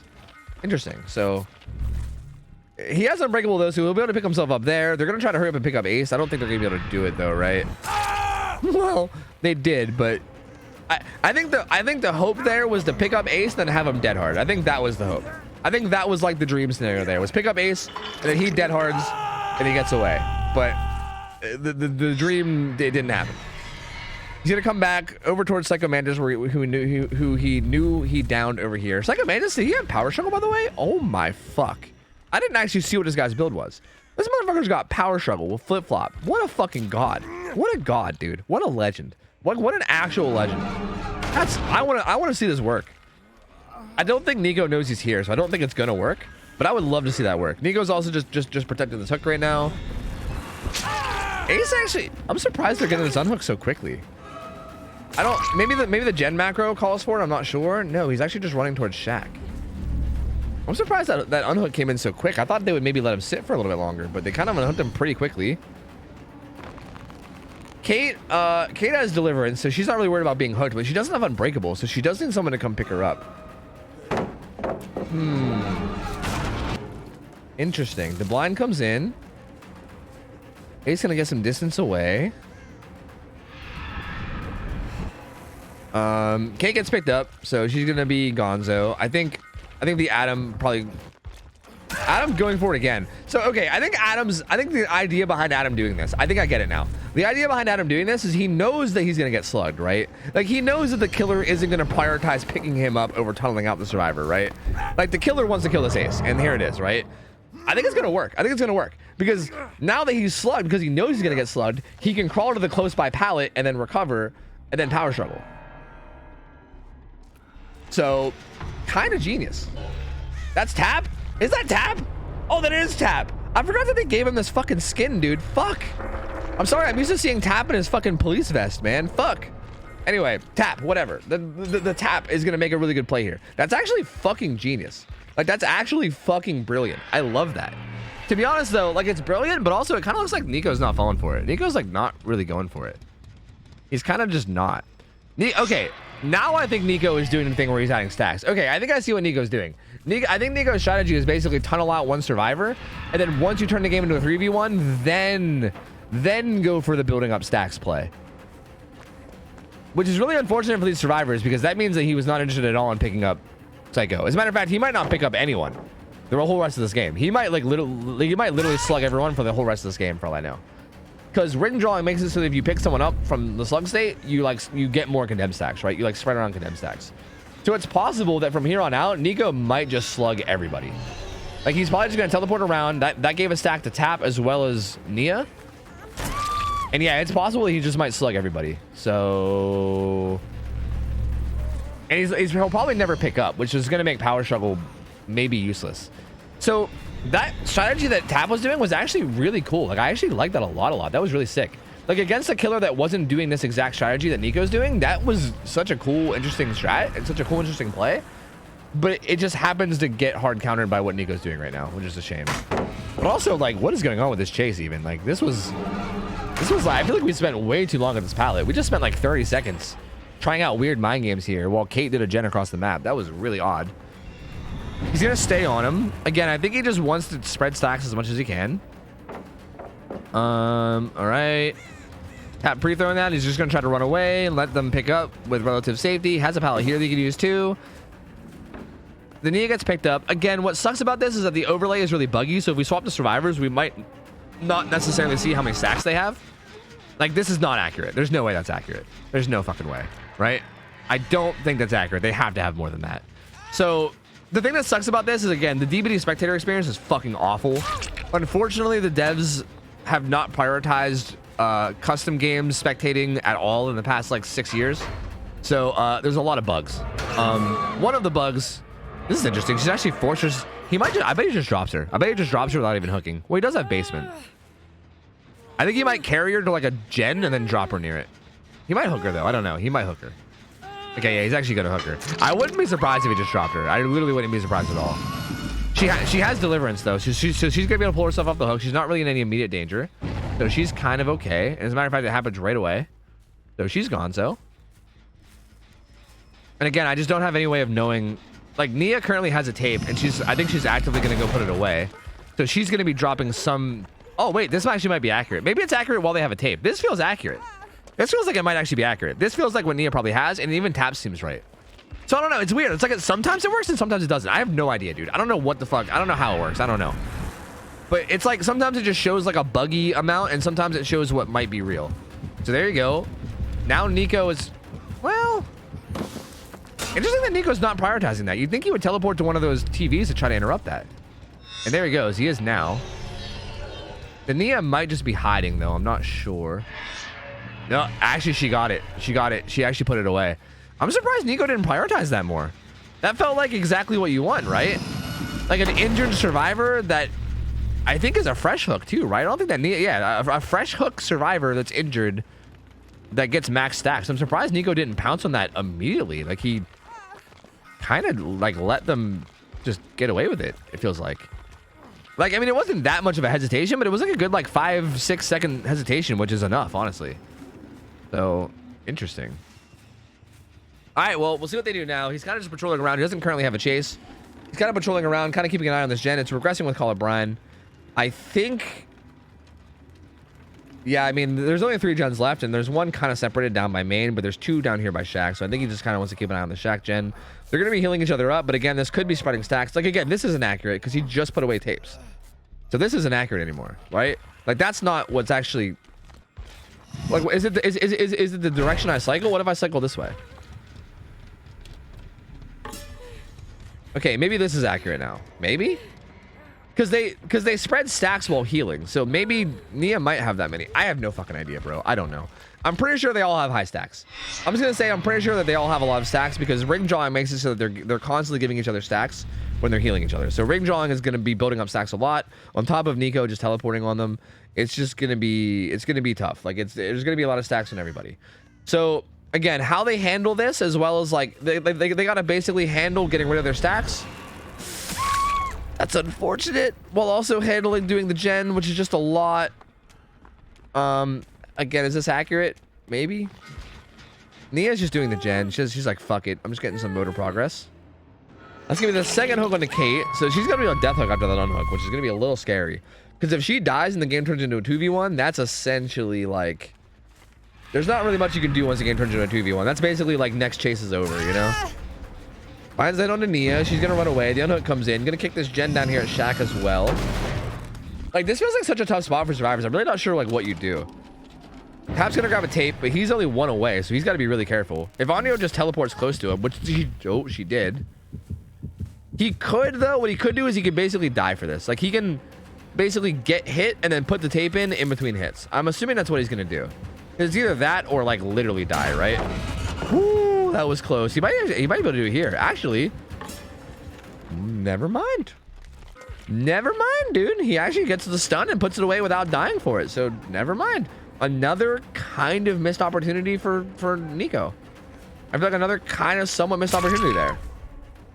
Down goes Nia, but again, even without getting the kills, this is still like so much pressure, right? Like from the survivor side, like how do you find time to do gens when you're constantly having to like worry about your fucking goddamn condemn bar going down? You're constantly having to grab tapes and put them away. On top of that, you gotta like heal each other through Slobby Butcher, but also healing each other also gives you more stacks of condemned that you then have to worry about by getting tapes and putting them away, which sometimes makes you killable when you're down, so you gotta worry about that. Like it's just so much. It's so much to juggle.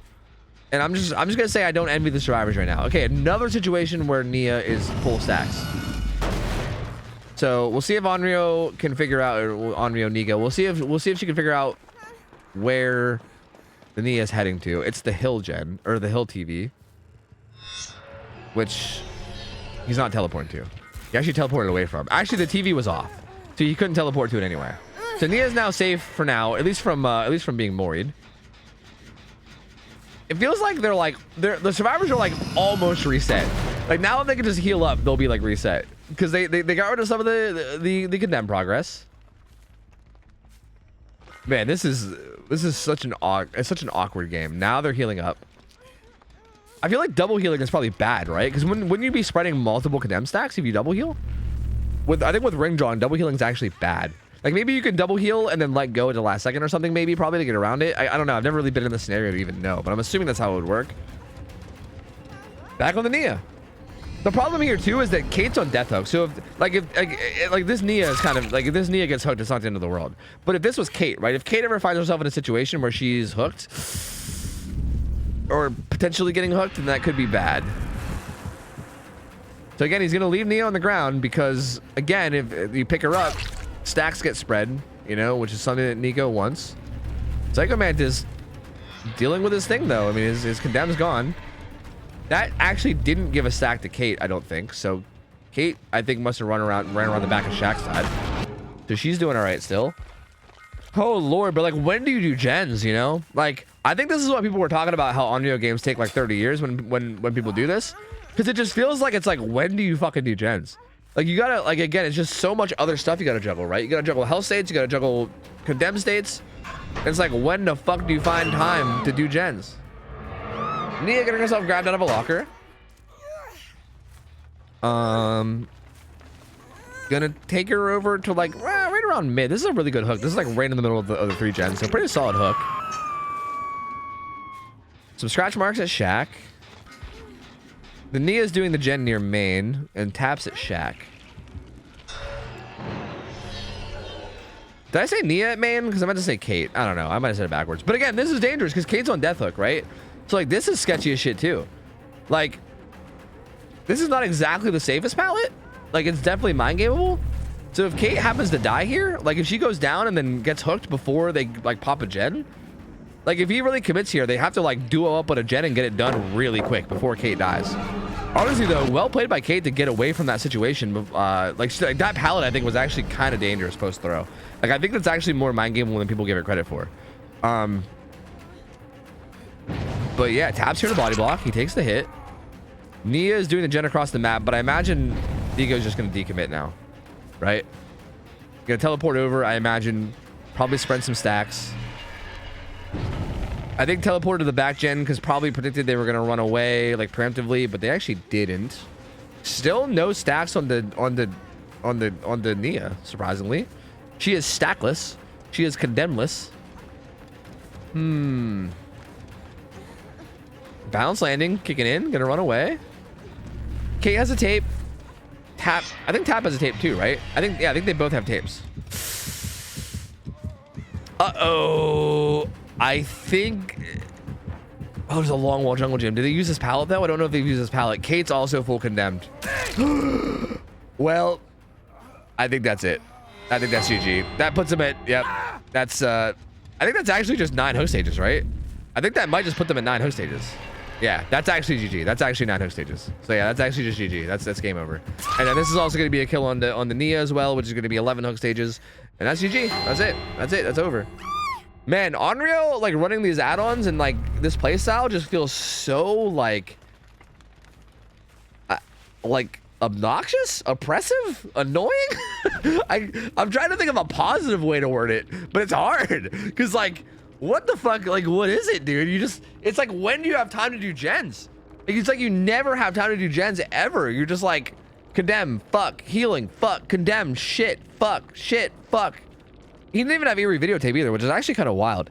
Like, is this better than Eerie videotape? I always imagined that if you didn't run Eerie videotape, it like this build probably wouldn't be as much of a problem, but it actually kind of was, even without Eerie videotape.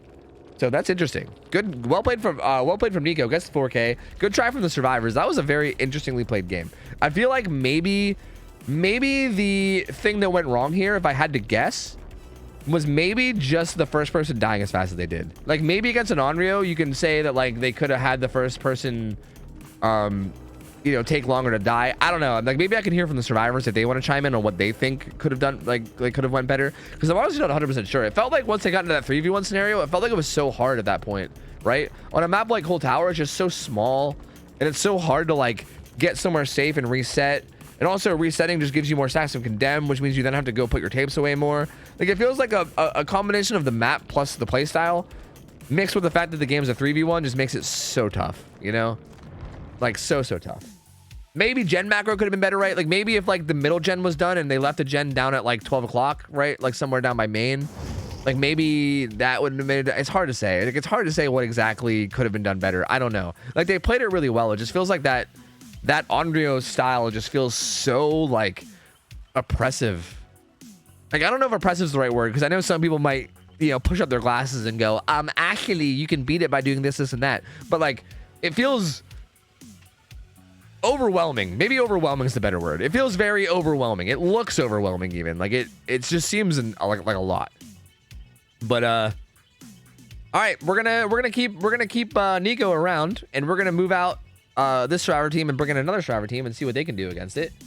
I'm gonna definitely need to play some ads to make sure we build up a lot of ad free time, because this next one might be long as well. Hey, thank you guys for playing, man. I appreciate you guys. I know that was your first. I think this was your first time playing Scrim Nights as a team. You guys are always welcome to come back, dude. I love getting you fucking juicers in here and watching you guys play. I feel like I learn a lot by watching you guys play. So feel free to pop back sometime. I always appreciate it. You guys played really well, and it was a pleasure having you. We're gonna get another team in. I think we're getting in. Oh yeah, Overheated. Yeah. These guys played. We've seen these guys play once. These guys played last week. I think they were the team that played at the end of last week, if I'm not mistaken, right? They played 2 games at the end of last week, and they looked really good in those 2 games. I know one of them was against, like, Rizé is one of the survivors in this team, and the second game was him playing Billy against his own team, and his own team shit on him. It was rough. But also, that's just kind of Billy, you know what I mean? I think that's just how it goes. Let me put out this prediction. Here you go. Let me give you guys a new prediction. I don't know how these guys will fare against this strat. I mean, I guess we'll see. They definitely looked really, really good last week. Like, they looked really good. They played really clean. They played really well. They seem to be a very solid squad. So I have some faith in them, but I don't know how much faith, because again, this does seem tough. Here's a prediction. I'm going to play some ads. I'm going to hold the lobby hostage. Donald Trump, huh? Donald Trump.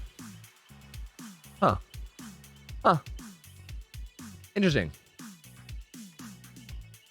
Yo, Billy B, what up, man? Welcome in, dude. Yeah, I know. I stream late as fuck, dude. I'm a late night gamer. What can I say? I don't know. I can't help it, man. But good to see you, dude. Welcome in. Good to have you, man. Bit2, thanks for 13 months. Welcome back. Ahoy, me bucko. They go to 19 months. Welcome back, dude. Does it hit with an ad? Oh, hell no. Oh, hell to the hell no. That's right. Yo, Lady Rhythia, thank you for the raid. That was a long time ago. I might have missed you. Outcast Andrew, thank you for the raid as well. Oh, I think I missed some stuff.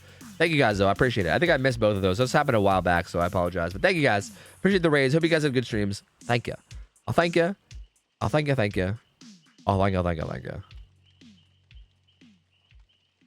45th president. Please. Fucking please. Don's a gamer now. Haven't you seen the deepfakes? Bro, okay. Deepfakes are fucking terrifying. Like, deepfakes legitimately fucking terrify me.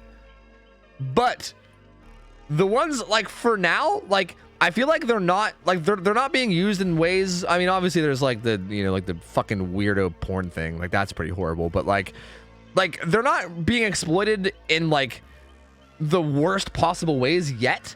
And the fact that it's getting worse over time terrifies me. but also like for now, they're kind of funny. You know what I mean? Like watching those dumb clips of like fucking Joe Biden and Donald Trump playing fucking games and, you know, bitching at each other through like deepfakes, kind of hilarious, you know? Kind of fucking hilarious. I can't help but kind of like, for now, I think they're fucking hilarious. And like, I don't know if I want to say I love them, but I kind of want to say I love them. Like they're great for now, but I'm also fucking terrified because I feel like they could very easily go to like dangerous and scary places. So I don't know. I do think for now they're fucking hysterical though. Like I love seeing all this stupid fucking Donald Trump versus fucking the Bidenator. Oh, I'm just trying to play fucking Overwatch. So I get the Bidenator in my lobby. It's fucking great. Do you have TikTok, Tofu? I do. Exclamation point TikTok. Although it hasn't been super active recently, but I do plan on making it active again at some point soon. It hasn't really been super active as of like very, very recent, but I do want to change that. So yeah. Feel free to check it out, man. Check it out. There is a good bit of stuff just already like pre-uploaded on there though that you can check out too. So I mean, there is some stuff all up on there already. So yeah, feel free to go check it out if you want. All right, these guys are almost ready up. I'm curious to see how this one goes, man. This should be interesting. Wait, they are maybe waiting on a sub, Tofu, just as a heads up. Oh yeah, no, I think they're good though. Who is Donald Trump though? Like, is this?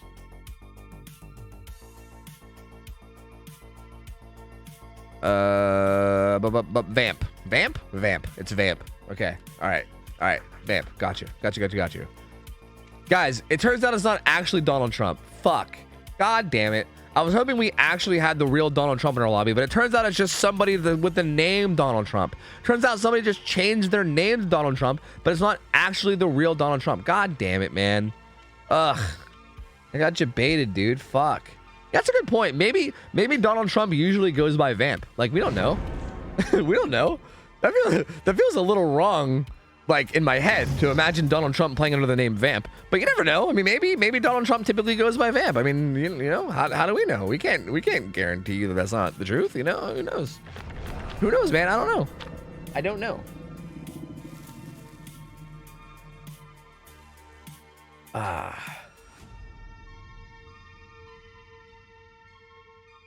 I should be packing, but I'm watching scrims instead. Nice. We love procrastination, baby. We love procrastination. I'm gonna end the submissions. Nice. What do you think about US helping Ukraine with the German invasion? The German invasion? What year is it? Who are you talking about now? Anyway, let's go ahead and play. Let's go ahead and play DVD. Smile. This is the last Survivor team. Oh, really? Is CDG not here? I mean, that's actually okay because this should probably be the last one anyway. It's like 2:44. I think this is actually okay. So I think this will be the last game no matter what. Then, well, unless the Survivors win, then maybe we can do one more. If the Survivors win, maybe we'll do one more. We'll see. So right away, looking around, finds Dwight, finds somebody else as well. So he's not running Corrupt Intervention because he's running this videotape out on instead because it's almost like a makeshift Corrupt, right? Like Survivors will probably want to be getting rid of their videotapes. So like you kind of almost don't need Corrupt because you already kind of have the early game slowdown, right? Why are you looking at the... What? Nico, why are you so weird? Why are you so weird, Nico? Why do you do stuff like this? Why are you so weird, bro? What's going on here, man? Anyway, right now we look at the floor being chased. Gonna be chasing down Pallet Tour Guide here, giving Onryo the Pallet Tour. Oh, just kidding. Down he goes. Is there any survivors around though? Nico, a little bit paranoid. Not really sure. Looking around. Gonna kick the gen. Looks like Meg is gonna finish this gen. Both Meg and Nia said fuck getting rid of our videotapes, so we're just gonna do gens. Which is a little scary. Like I feel like they're building up a lot of Condemned preemptively. Like maybe that's okay. Like maybe they'll just get rid of it now and then go to 0. I don't know, but that feels a little risky, right? Like if Onryo finds one of those two and then like just like builds up a bunch of condemned, I mean, to be fair, again, most likely what's gonna happen is he's gonna try to tunnel out one survivor. Like that's most likely what's gonna happen. So honestly, this probably isn't an issue. Like they're probably actually doing the right thing. Because realistically, is he gonna drop Chase off one of these survivors to go after somebody else? Probably not. Like unless they literally get to full, they probably won't. He's probably not gonna do it. So yeah, I think that's an okay play. They both eventually got rid of their tapes, but they have like one and 2 stacks respectively. They got 2 gens done. Another deadlock proc on this pallet or on this gen here. Looks like they're gonna try to double unhook. Oh no! That was not executed well at all. Oh, this is terrible. Everything's terrible. Oh no, everything's terrible. Okay. Interestingly enough, I don't like. I honestly, yeah, like. I think the reason for this is because of like things like deliverance, right? I think while I feel like I want to say, Nico, why the fuck are you not just camping that like hook plus slug? The problem is like if he's assuming the person that got the unhook had deliverance, like hypothetically, if like Meg or whoever got the unhook had deliverance, then this might end up not being beneficial because you're hooking someone with deliverance and then camping a slug plus a deliverance survivor, right? Well, actually, no, because the person he was hooking was the person that didn't unhook. So no, that was actually, never mind. That was actually just, he should have just, I think he should have just said that. I think this is a mistake. I think this is a mistake. I mean, I think it's a mistake, but I also think that that unhook scenario was so bad that this mistake might not matter, if that makes sense.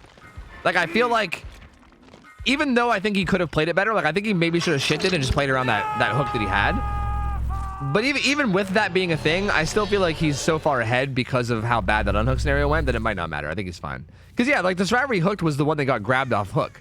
So there's no chance of deliverance from that survivor. The survivor on the ground could have had deliverance, but you could just leave them on the ground. You could just camp the slug and the hook at the same time, you know?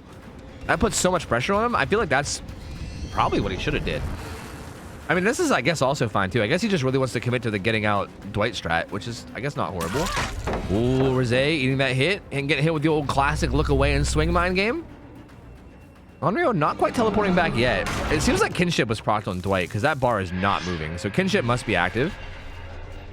That bar is bing chillin'. Bing chillin'. Well, now it's not bing chillin' anymore. It's gone now. These builds are interesting. For the, oh, he's got for the Peepo renewal. Huh. Okay. Gets a bamboozle there. I think there should be a pallet here though. Goes for a little mind game, and Nia ain't falling for it. She's just running away. Oh, he's pretty far. Actually, he's not far from base. He's actually right beside it. He's gonna teleport in right as the unhook happens. So this should give some stacks. And it's gonna be basically like, how long can Dwight survive now? That's gonna be basically the question here. Is there a borrowed timer they can play? I don't know. Is he just dead? He's just dead. Oh, that sucks. That sucks. That's really, really bad.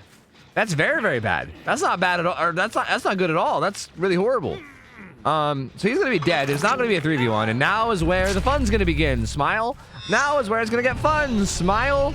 This is where we start teleporting around and give everybody stacks, and then they're gonna have to deal with stacks of condemned, and also Sloppy Butcher, and then also ring draw and giving more stacks of condemned, and then also Call the Brian regressing all your generators, and then also getting videotapes and putting them away, and then also Onryo because she's invisible and she's a bitch, and then also you're gonna hate your life, and then also the game's gonna last 30 minutes, and it's gonna be rough.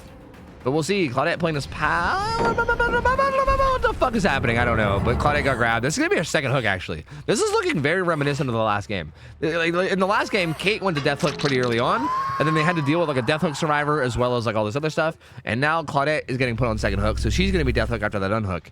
So this is looking really tough for the survivors. This is looking like a repeat. This is looking like a repeat for sure of last game. Not looking good thus far. The unhook comes in from Meg. She might try to get this Will Make It heal. I mean, I think one of these guys should...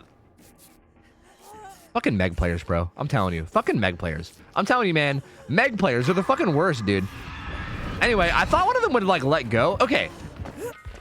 I'm gonna stop play-by-playing for a minute, because I want to ask you guys. You guys know better than I do, okay? I want this confirmed once and for all. How does ring drawing work? Does the person that's healing the injured guy give a stack to the guy being healed? Or is it the person that's healing gets a stack from the guy they're healing? Like, who gets the stack? Is it the person being healed or the healer? Who is it? I don't know. I'm not actually sure. I keep thinking I know, but then people tell me it's the opposite, and I'm not 100% sure. I keep forgetting. Person that's healing just gets one. So the person that's healing.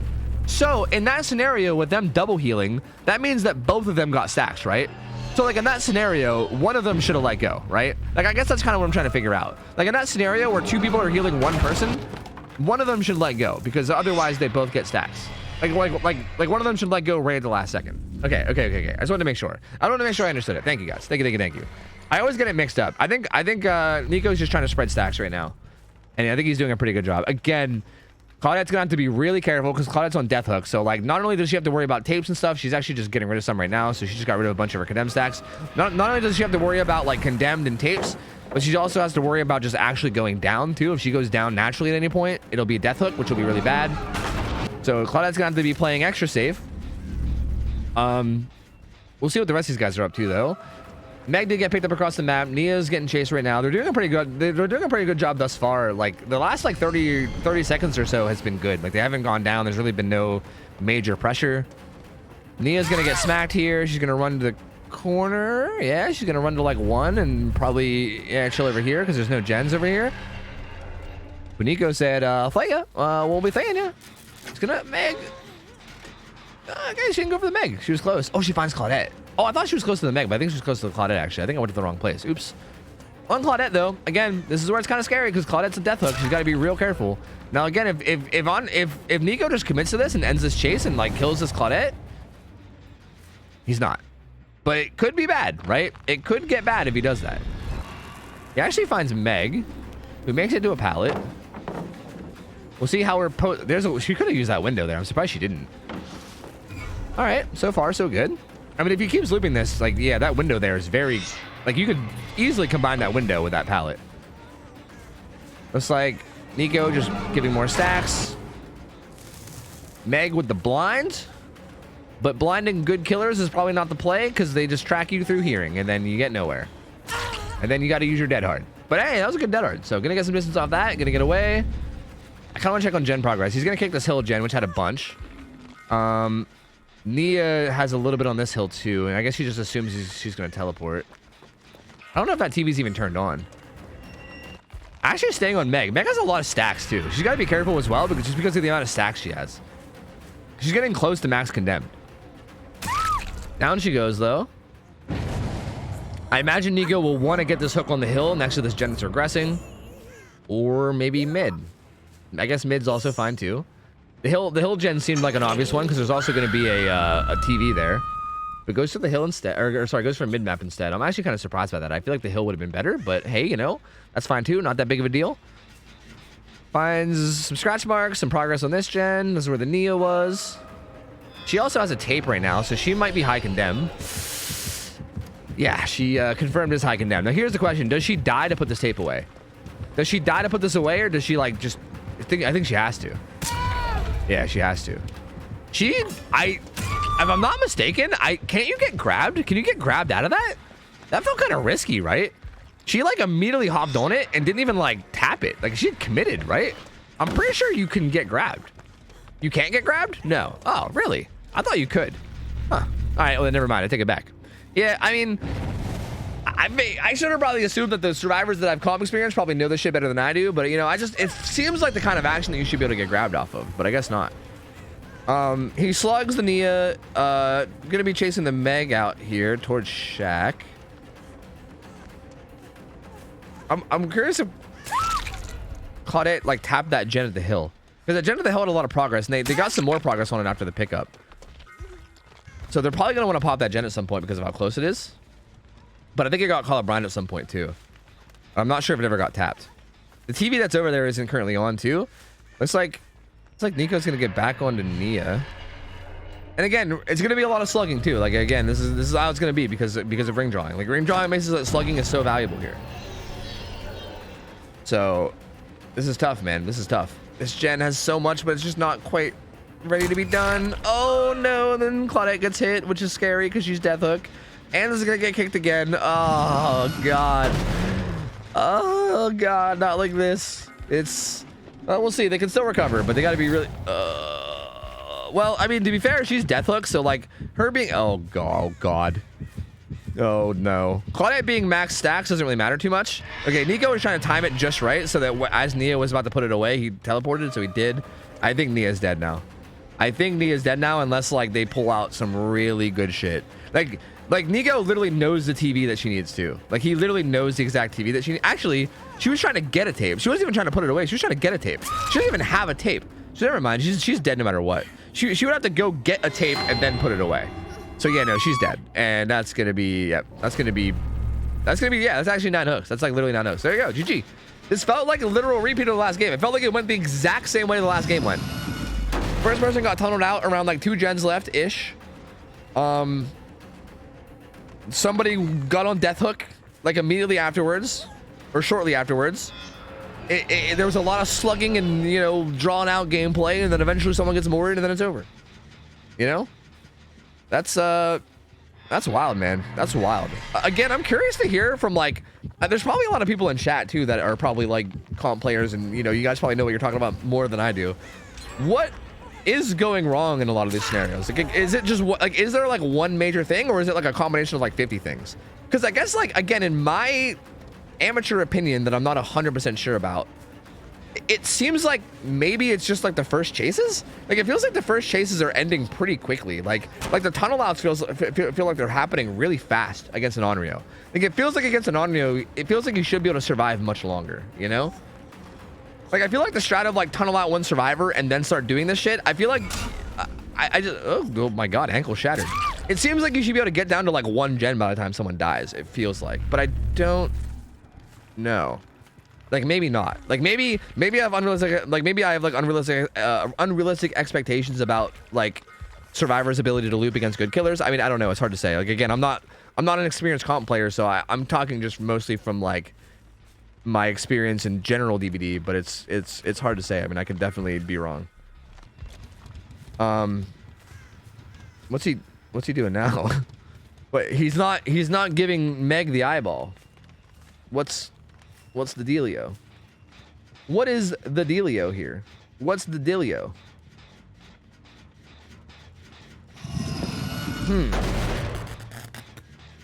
Looking at TVs. Oh, okay. Look at the TV screens to see if Cloud is nearby. That kind of makes sense. But like, why? Just kill the Meg. Just kill the Meg. You know what I mean? Just murder the Meg. Murder the Meg. Murder the Meg. Just murder the Meg. Just murder the Meg. Just murder the Meg. Just murder the Meg. Just murder the Meg. It's a Meg anyway. Just kill her. You know? Murder the Meg. Just murder the Meg. Just murder the Meg. Just murder the Meg. Murder the Meg. Repeater Leagues, she's on Larry's, and all healing and exhaustions are banned. Cola is very difficult because it's small, and often when you prioritize resets, which you should be doing, you're easily found and interrupted. Yeah, that's what I thought too. It feels like the size of the map feels very in her favor. Like, that's the big thing I've realized. Is it feels like for instance, once they get into this 3v1, it feels like it's almost over. You know?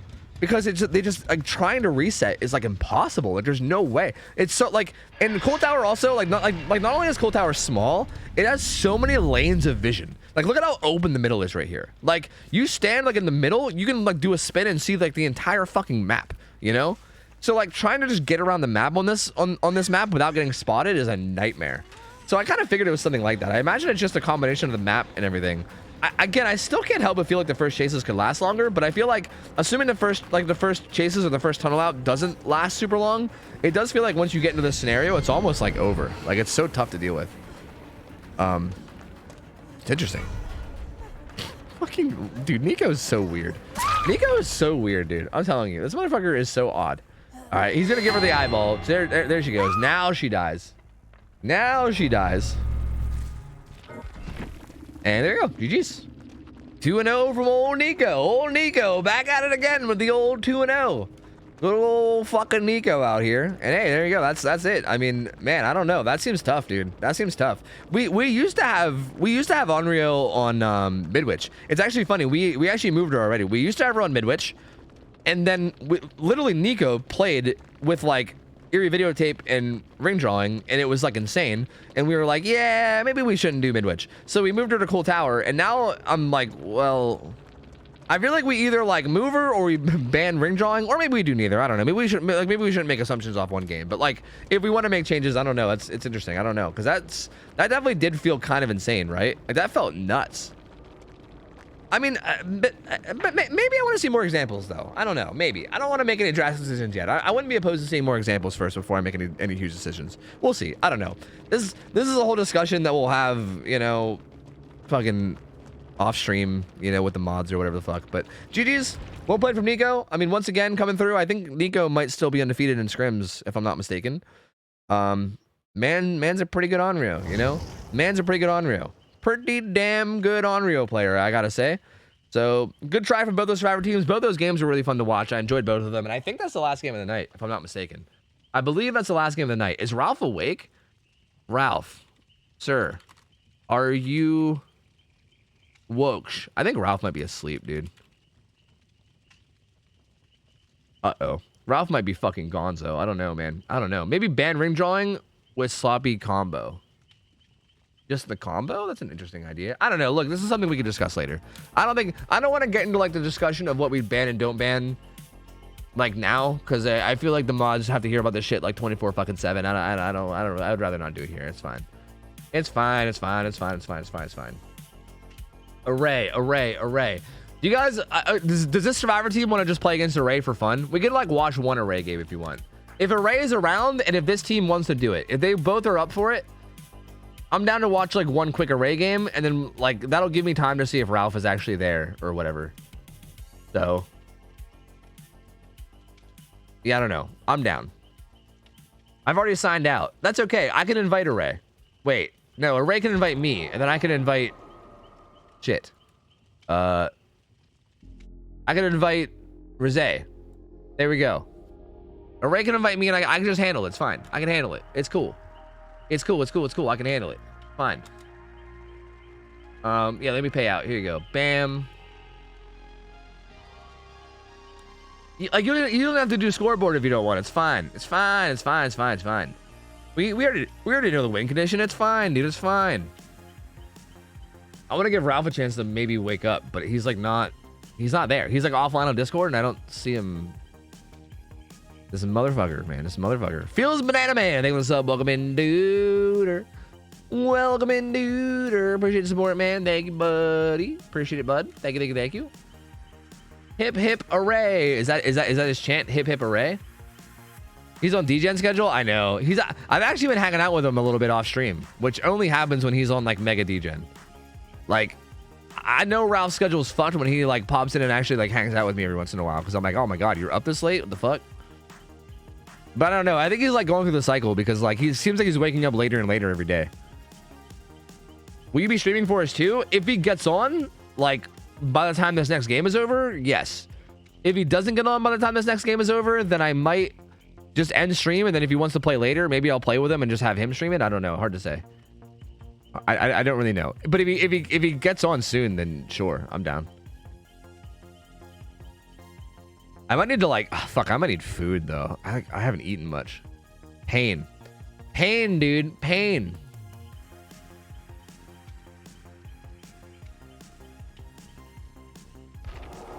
Oh, no, fuck yeah, gamers, let's do it, dude. Fuck yeah, hell yeah, gamers. I'm down. I am diggity down. Howdy, failure.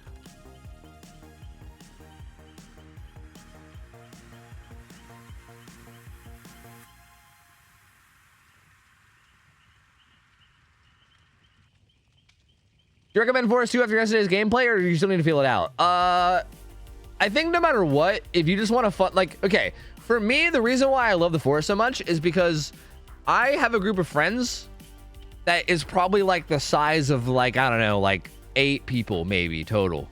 And even though that even though it's very rare for everybody to be on and gaming at the same time, it does happen sometimes, right? And if it does happen, like if we ever have more than like 4 people on at the same time, it's like impossible to oh, that's right, I gotta invite you, my bad.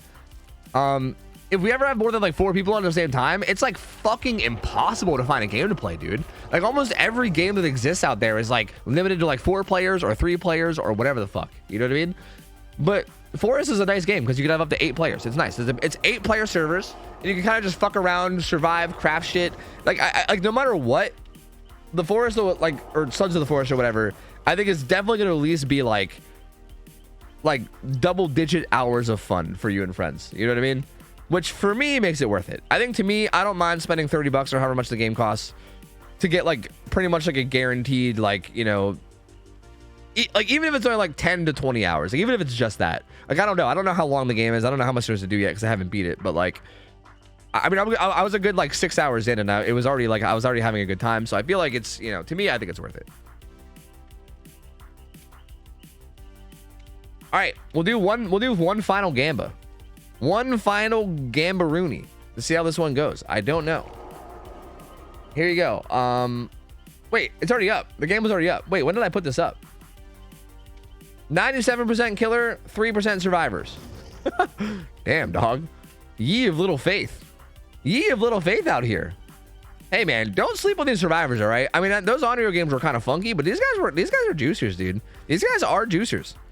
And also, Blight has been pretty restricted as of late, but also it's Array. Yeah, well, it is also Array, though. So, like, that's, you know, I guess that's kind of fair as well. I don't know. But I don't know, man. I mean, again, I don't think Array is unbeatable. Like, I mean, as a matter of fact, no, he's not. I've seen him do scrims on his stream outside of scrim nights where he's lost before. Like, he's definitely beatable. It's just, it's obviously very, very hard. Like, you gotta, like, things have to really go your way, and you probably need him to maybe fuck up once or twice, too. So, I mean, we'll see, man. We'll see. We will see. Slide in rules for Blight. That's a good idea. I should definitely do that. Are they updated? No. I think Lindy was like packing it up and going to bed because I told her that last game was the last game, and then we kind of just were like, surprise, it's Blight. So I'll just tell you the rules for Blight, okay? The rules for Blight are, we are not employed for money. See, exactly, yeah. She's just like, fuck this, I'm going to bed, and I don't blame her. I don't blame her either. Like, I don't pay him, bro. That's all volunteer. The rules for Blight, and like on top of all the global bans, you can't run Pain Resonance, you can't run Deadlock. You also can't run anything green and up for add-ons except for green speed. The only green add-on you're allowed to run is speed. Beyond green speed, you can't run any other green add-ons. You only do yellows and green speed. Like basically grays, yellows, and then green speed. You can't run Deadlock, can't run Pain Res, and then other than that, it's just global bans. And that's it. I think that's it. So pretty much the same as the global bans, just a couple of extra perks and also a, you know, add-on thing as well. Oh, wait, did you update it now, Dino? No, it's fine. It doesn't need updated. It's cool. I just explained it. It's fine. We don't need it updated. Don't even worry about it. Don't stress about it. I explained it. That's all we need. Fuck them. Fuck them. This is basically a show match. Fuck them. You know? Fuck them. You know what I say? Fuck them. Anyway, I'm basically ready to go. We're just waiting for we're just waiting for Array. I don't think I even need to play ads. I mean, I feel like Blight games usually go pretty quick too. Oh, also Blight's played on Blood Lodge. I forgot to mention. Blight is now played on Blood Lodge. I'm told that Blood Lodge is like supposed to be a pretty hard map for him. Like, I don't know. We were trying to think of a hard map to put him on, and I was talking about Groaning Storehouse, but then people said that Blood Lodge is like just as bad as like Groaning, or I don't know. Everyone, like a bunch of people were like endorsing Blood Lodge, which I find to be a little strange. I don't know. I feel like in my head I still feel like Groaning is way worse, but I don't know. Everyone was talking about like Blood Lodge being a pretty like solid map for survivors against Blight, so I guess we'll just see how it goes. I don't know. Blood Lodge is slip and slide, yeah, but the problem is that if a map is slip and slide, but you know where the slip and slides are and you know how they work, like if you're an experienced Blight player, like sometimes the slip and slides can be like beneficial, you know? Like sometimes like the old slip and slide isn't a bad thing. Sometimes it's a good thing. Like if you know what you're doing, you can literally make it a good thing. So like that's why I'm like, I don't know, you know what I mean? Like maybe, but like also maybe not. Like I don't know, man. I just don't know. I just don't know, guys. I just don't know. But I guess we'll find out. You know, we'll find out. So far, I think Blights have still been dominating games, but I don't know if it really like, I don't know if it's more so about the map or if it's more so just about Blight. Like I think Blight's just an insane killer, you know? Like good Blights are just hard to beat no matter what the fucking scenario is, so yeah, I don't know.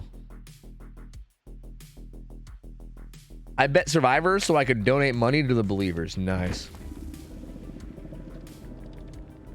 Nice. Do people worship Array here? If so, yeah, kind of. Like somewhat. I mean, worship's a strong word, but you know, maybe it's not. Maybe that's the perfect word. I think it is worship, you know? I think it might be. Maybe, yes. Okay, oh, and he finds Meg immediately. Immediately. No stealth at all. Immediately finds Meg. So this chase is we're already off to the races, boys. So okay, the brutal strength pick is really interesting. I talked about this before, and I actually kind of like it because I feel like you pre-throw pallets against Blight a lot, right? That's very often how you like counterplay them. And if you break a pallet with brutal strength, that means that you're not using stacks to do it, which can be really beneficial. Good bump logic. Also, you know, just in case for Dead Hard, there's a pretty quick first down on Rosé. Rosé though, the Dead Hard DS survivor, so actually a pretty good target. It wasn't able to get his DS off that chase, but a pretty good target for like being hooked. Oh, Array. Not getting that hit that feels like he should have gotten. He's not. There's no way he gets that one. He's actually going to go to the gen. I think he's going to kick it. He does have pop. He's got pop, Call of Brine. He's going to kick that gen and start progressing a little bit. There is a survivor there, but I think he's just going to go back to the hook. He definitely wants to secure the tunnel out on this Meg no matter what. So he's definitely going to be prioritizing that. He's going to smack the Claudette real quick. So I'm guessing Claudette probably has Deliverance. Array probably is assuming that too. Whoa, UK. Maybe you're right about the slip and slide thing. Maybe you're right. DS is up. Deliverance is on Meg. Or sorry, not Meg. Claudette. Oh, little tricky. Oh my, what the fuck, bro? I'm sorry. Like, casting Array is so weird because I feel like sometimes I just sit there in silence. Sometimes I literally just sit there in silence, like just mesmerized. I'm like, what's he gonna do? What's he gonna do? Like, I'm not even just like, I just stop casting and I just start watching. I'm just like, what's about to happen? What's about to happen, man? And then some crazy shit will happen, like right there. Like, what the fuck was that flick? Like, what? That was ridiculous. But the Meg gets her DS off, and surprisingly, DS actually gets a good bit of value because she actually gets some distance here. Not a whole lot though. He knows about Dead Hard. Or at least he can definitely predict it, right? Because again, the DS survivor almost always has Dead Hard. So if you're wondering why he didn't swing on that first rush, I think he was just trying to bait Dead Hard, and I think he must have worked because she went down. Either that or she just didn't time it on the second one. No, she's exhausted, so she definitely used it. So yeah, Dead Hard gone. That's gonna be her second hook. Finds the Zarina real close. Zarina playing a dangerous game here. What is she doing? She might go down here. She has a pallet that she used, but like, how strong is it? Oh, Ray, you're fucking gross. Oh, you're gross. And now she's down pretty close to the hook, which is a really good thing for... Oh, and also finds a Claudette on the way to the hook, too. Holy shit, they're just like fucking moss to a flame, bro. They're like moss to a flame. They're all just running in and dying. And now the unhook comes in. Doesn't quite get that hit on the Nia, but you're going to turn around and go for the Meg, right? Yeah, the Meg's running... Okay, the Meg's running bottom side, so... Ray's going to go for her.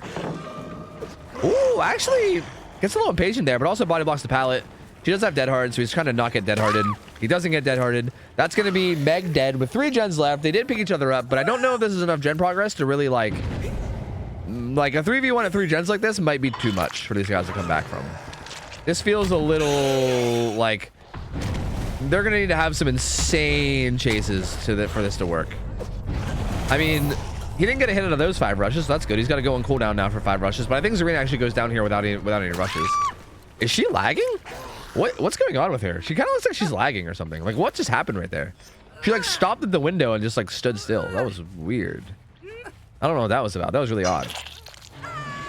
So maybe she's lagging or something. I don't know. But that's gonna be her getting hooked. Gonna get Pog was the Weasel on this main gen. And yeah, it looks like there's kind of a 3 gen down at main, but honestly, I don't even know if it really matters because Blake can kind of cover most of the map anyway. He finds the Claudette here, who is injured. This is the Deliverance survivor though. Oh, down she goes. I mean, she'll be able to unhook herself with Deliverance. But yeah, man, I don't know. Like at this stage of the game, like I think this is just where like the snowball starts. Like once it gets to a 3v1. Array's just going to keep running around, and every time he finds someone, he's just going to down them really quickly. He sees a bunch of scratch marks at main. He thinks they're... Did he not see the scratch marks at main? Okay, now he sees them. Like, even right there, I'm surprised that Nia's stuck on that gen so hard with Blight being, like, right beside them, you know, like, right there. But finds a hit on the Nia. Maybe she wants to get chased to avoid the other people getting chased. Hard to say. I don't know. But she needs a hit. They're healing under hook. He's going to... Actually, sorry, not healing under hook. That was Deliverance. My bad.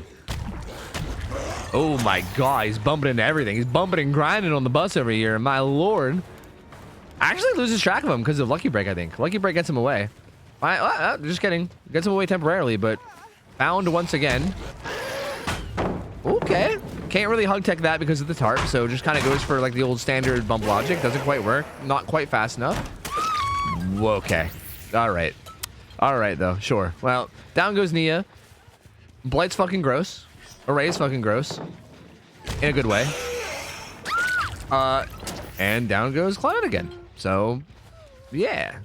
I mean, can I do the thing where I say it's probably GG? Because, like, this is going to be basement hook for Nia, probably. Unless Serena's here to save? No? I think the basement actually hooking them outside probably smarter because if you basement, then they can pick up the guy that slugged. Well, actually, they picked up the guy anyway. But even still, like now you're like closer to him, so you can follow up with it better. So yeah, I actually like that better than the basement. Yeah, follow up, get another down on Claudette. You know that they're unhooking, but it doesn't matter. This is hook number 7 right here. Still 3 gens. Again, when do you even have time to do gens? Like, when do you find time to do gens ever right now? You know? Like, you're constantly unhooking. You're constantly either getting chased, getting downed, or, like, getting unhooked, or, like, it's just, like, there's almost never time to do a gen, ever. Oh, my fucking fuck array. Jesus. That was disgusting, and honestly good play by Nia to not get hit by that, because like my lord, dude.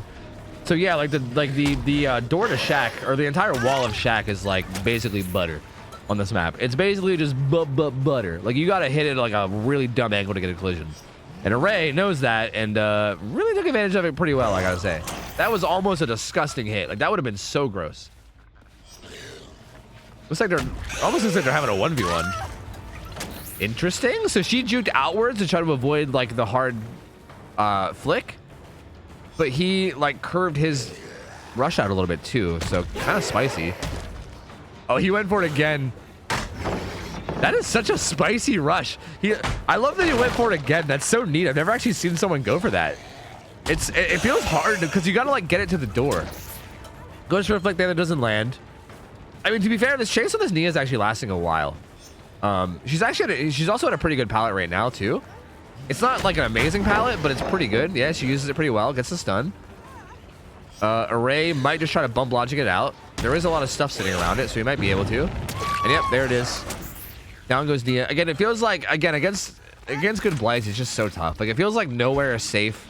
Like you gotta pull off some fucking black magic fuckery just to stay alive for longer than like 2 seconds in chase.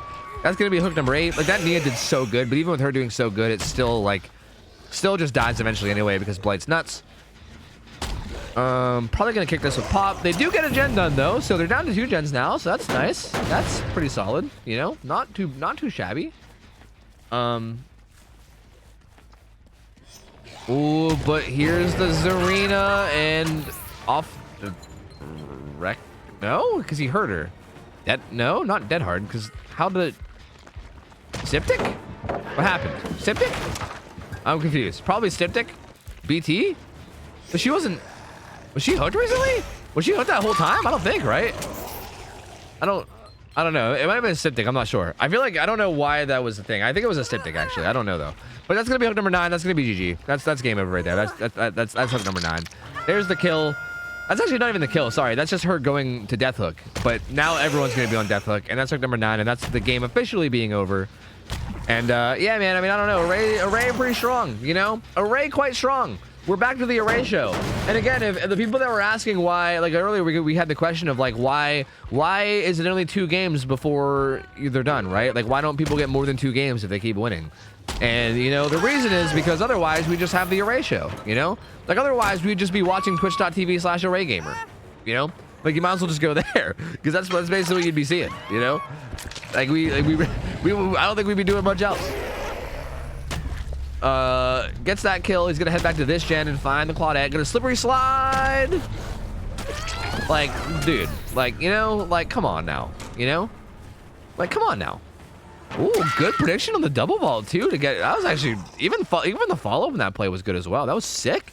Fucking sick plays, dude. Really, really well played. Gonna leave her on the ground. Finds the Zarina. Gonna go after her. Gotta secure that 4K, baby. Gotta secure the tournament points. Even that hit was fucking disgusting. Like all of it. It's all just gross. Every last bit of it's fucking gross. Let's watch it from the Zarina's point of view. That should be fun, right? That should be fun and interesting. Let's see what it's like to get chased by Array real quick. Nice. Actually, cheeky little vault right there. Yeah, but like, what do you do, right? Like, what do you do? Like, you turn like 1 corner, 2 corner, 3 corner, and he just keeps bumping and keeps coming after you. Like, what do you do? Like, what do you do, bro? Like, what do you do? Like, just my lord. My lord, it's just disgusting. He's just so fucking good. He's just so good. The killer's so good, and Array is just so good at the killer. Like, what the fuck does one do? What does one do against the man? I don't know. I don't know, man. I do not know. Die. I guess the answer is die. You fucking die. And I mean, hey, to be fair, the survivors did a good job of that. I mean, okay, to be fair, the survivors actually did put up a good fight. This shit is a lot harder than it looks. Like, I mean, it looks hard. It even looks hard, and it's harder than it looks. I'll say that much. Like, it doesn't even look easy, but even with it looking hard, it's still harder than it looks. And these survivors did put up a good fight. Again, I feel like to beat a good blight, you kind of have to have like almost everything go right, and you also, I feel like you need them to mess up a little bit, which is just kind of like, you know, tough. Again, especially with a gamer like Array, who is a really, really good blight who barely ever messes up. Pretty tough, man. Pretty tough to do. Pretty tough to do. These guys tried their best. They put up a pretty good fight, but Array remains undefeated. Fucking crackhead gamer out here. I think that's it. That's all. GG's. GG's, man. GG's. Well played from Array. Good try from Team Overheated. But what you gonna do, man? What you gonna do? GG's. In terms of like Blight or Nurse being better, it's really hard to say. Like, I feel like it's probably really map dependent, but also like it's also a hard answer.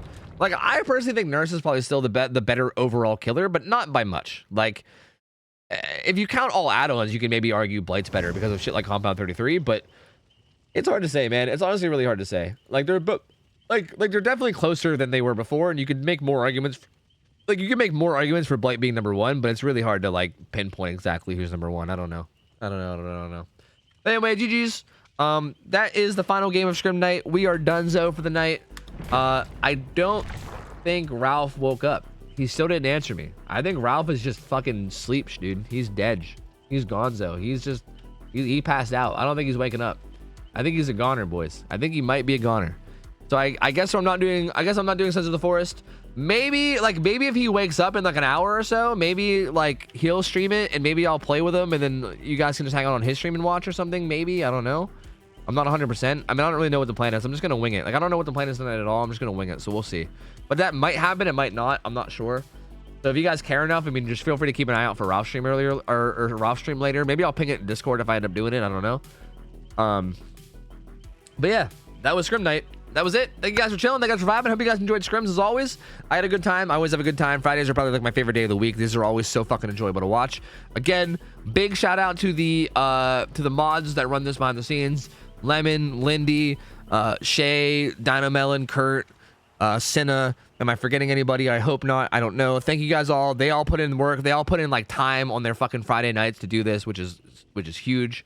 Again, like they're giving up like 6 hours of their Friday night, which is not something that is to be taken lightly, right? Like that's kind of a big deal, man. Time is very valuable. So it's very awesome that they literally volunteer that time for free to do this. It's huge. I appreciate it a lot. I hope you guys appreciate them a lot as well. If you guys did like this, we do this every Friday, so we'll be back with it again next Friday too. So feel free to pop back in then. And yeah, I think that's it. I think I'm gonna raid. I think I'm gonna raid Array. I mean, I usually raid Array after Scrim Nights anyway. It's kind of like a little tradition. But I mean, you guys just watch them play anyway, so it's an even better reason. You know, it's an even better reason to raid them. You guys just watch them go ham. So Array, if you guys don't know, that blight that we just watched, Array, I'm gonna rate him. If you guys don't know, on top of being a fucking cracked out god tier blight, he's also like one of the nicest guys you'll ever meet. Like, he's super wholesome, super kind. Like, he's a really, really nice dude. I did pay out. I already paid out. It's already done. It's already done. But yeah, go chill with him. Go hang out with him. Go hang out with him. It's kind of wild. It's kind of wild to watch him like completely shit on everybody while also just being like the most like wholesome dude that you've ever talked to in your life. It's interesting. It's interesting. It's a pretty good time. He's a good streamer. Yeah. You guys will like him. You guys will like him. Go chill with him. Go hang out with him. Anyway, tomorrow's my day off. I don't stream Saturdays, so I'll be back on Sunday night. You guys won't see me tomorrow night. That's gonna be my one day off. So Sunday night I'll be back, and then we'll be live all week next week, 6 nights. You know, ending when Scrim Nights as always. So yeah, go hit him with the Get Rated Nerd. And I'll see you guys next week. Hope you guys have an awesome weekend. Thank you guys for chilling. Have a good one. I'm out of here. I'll see ya. I'll take care. I'll see ya. See you later. I'll see ya.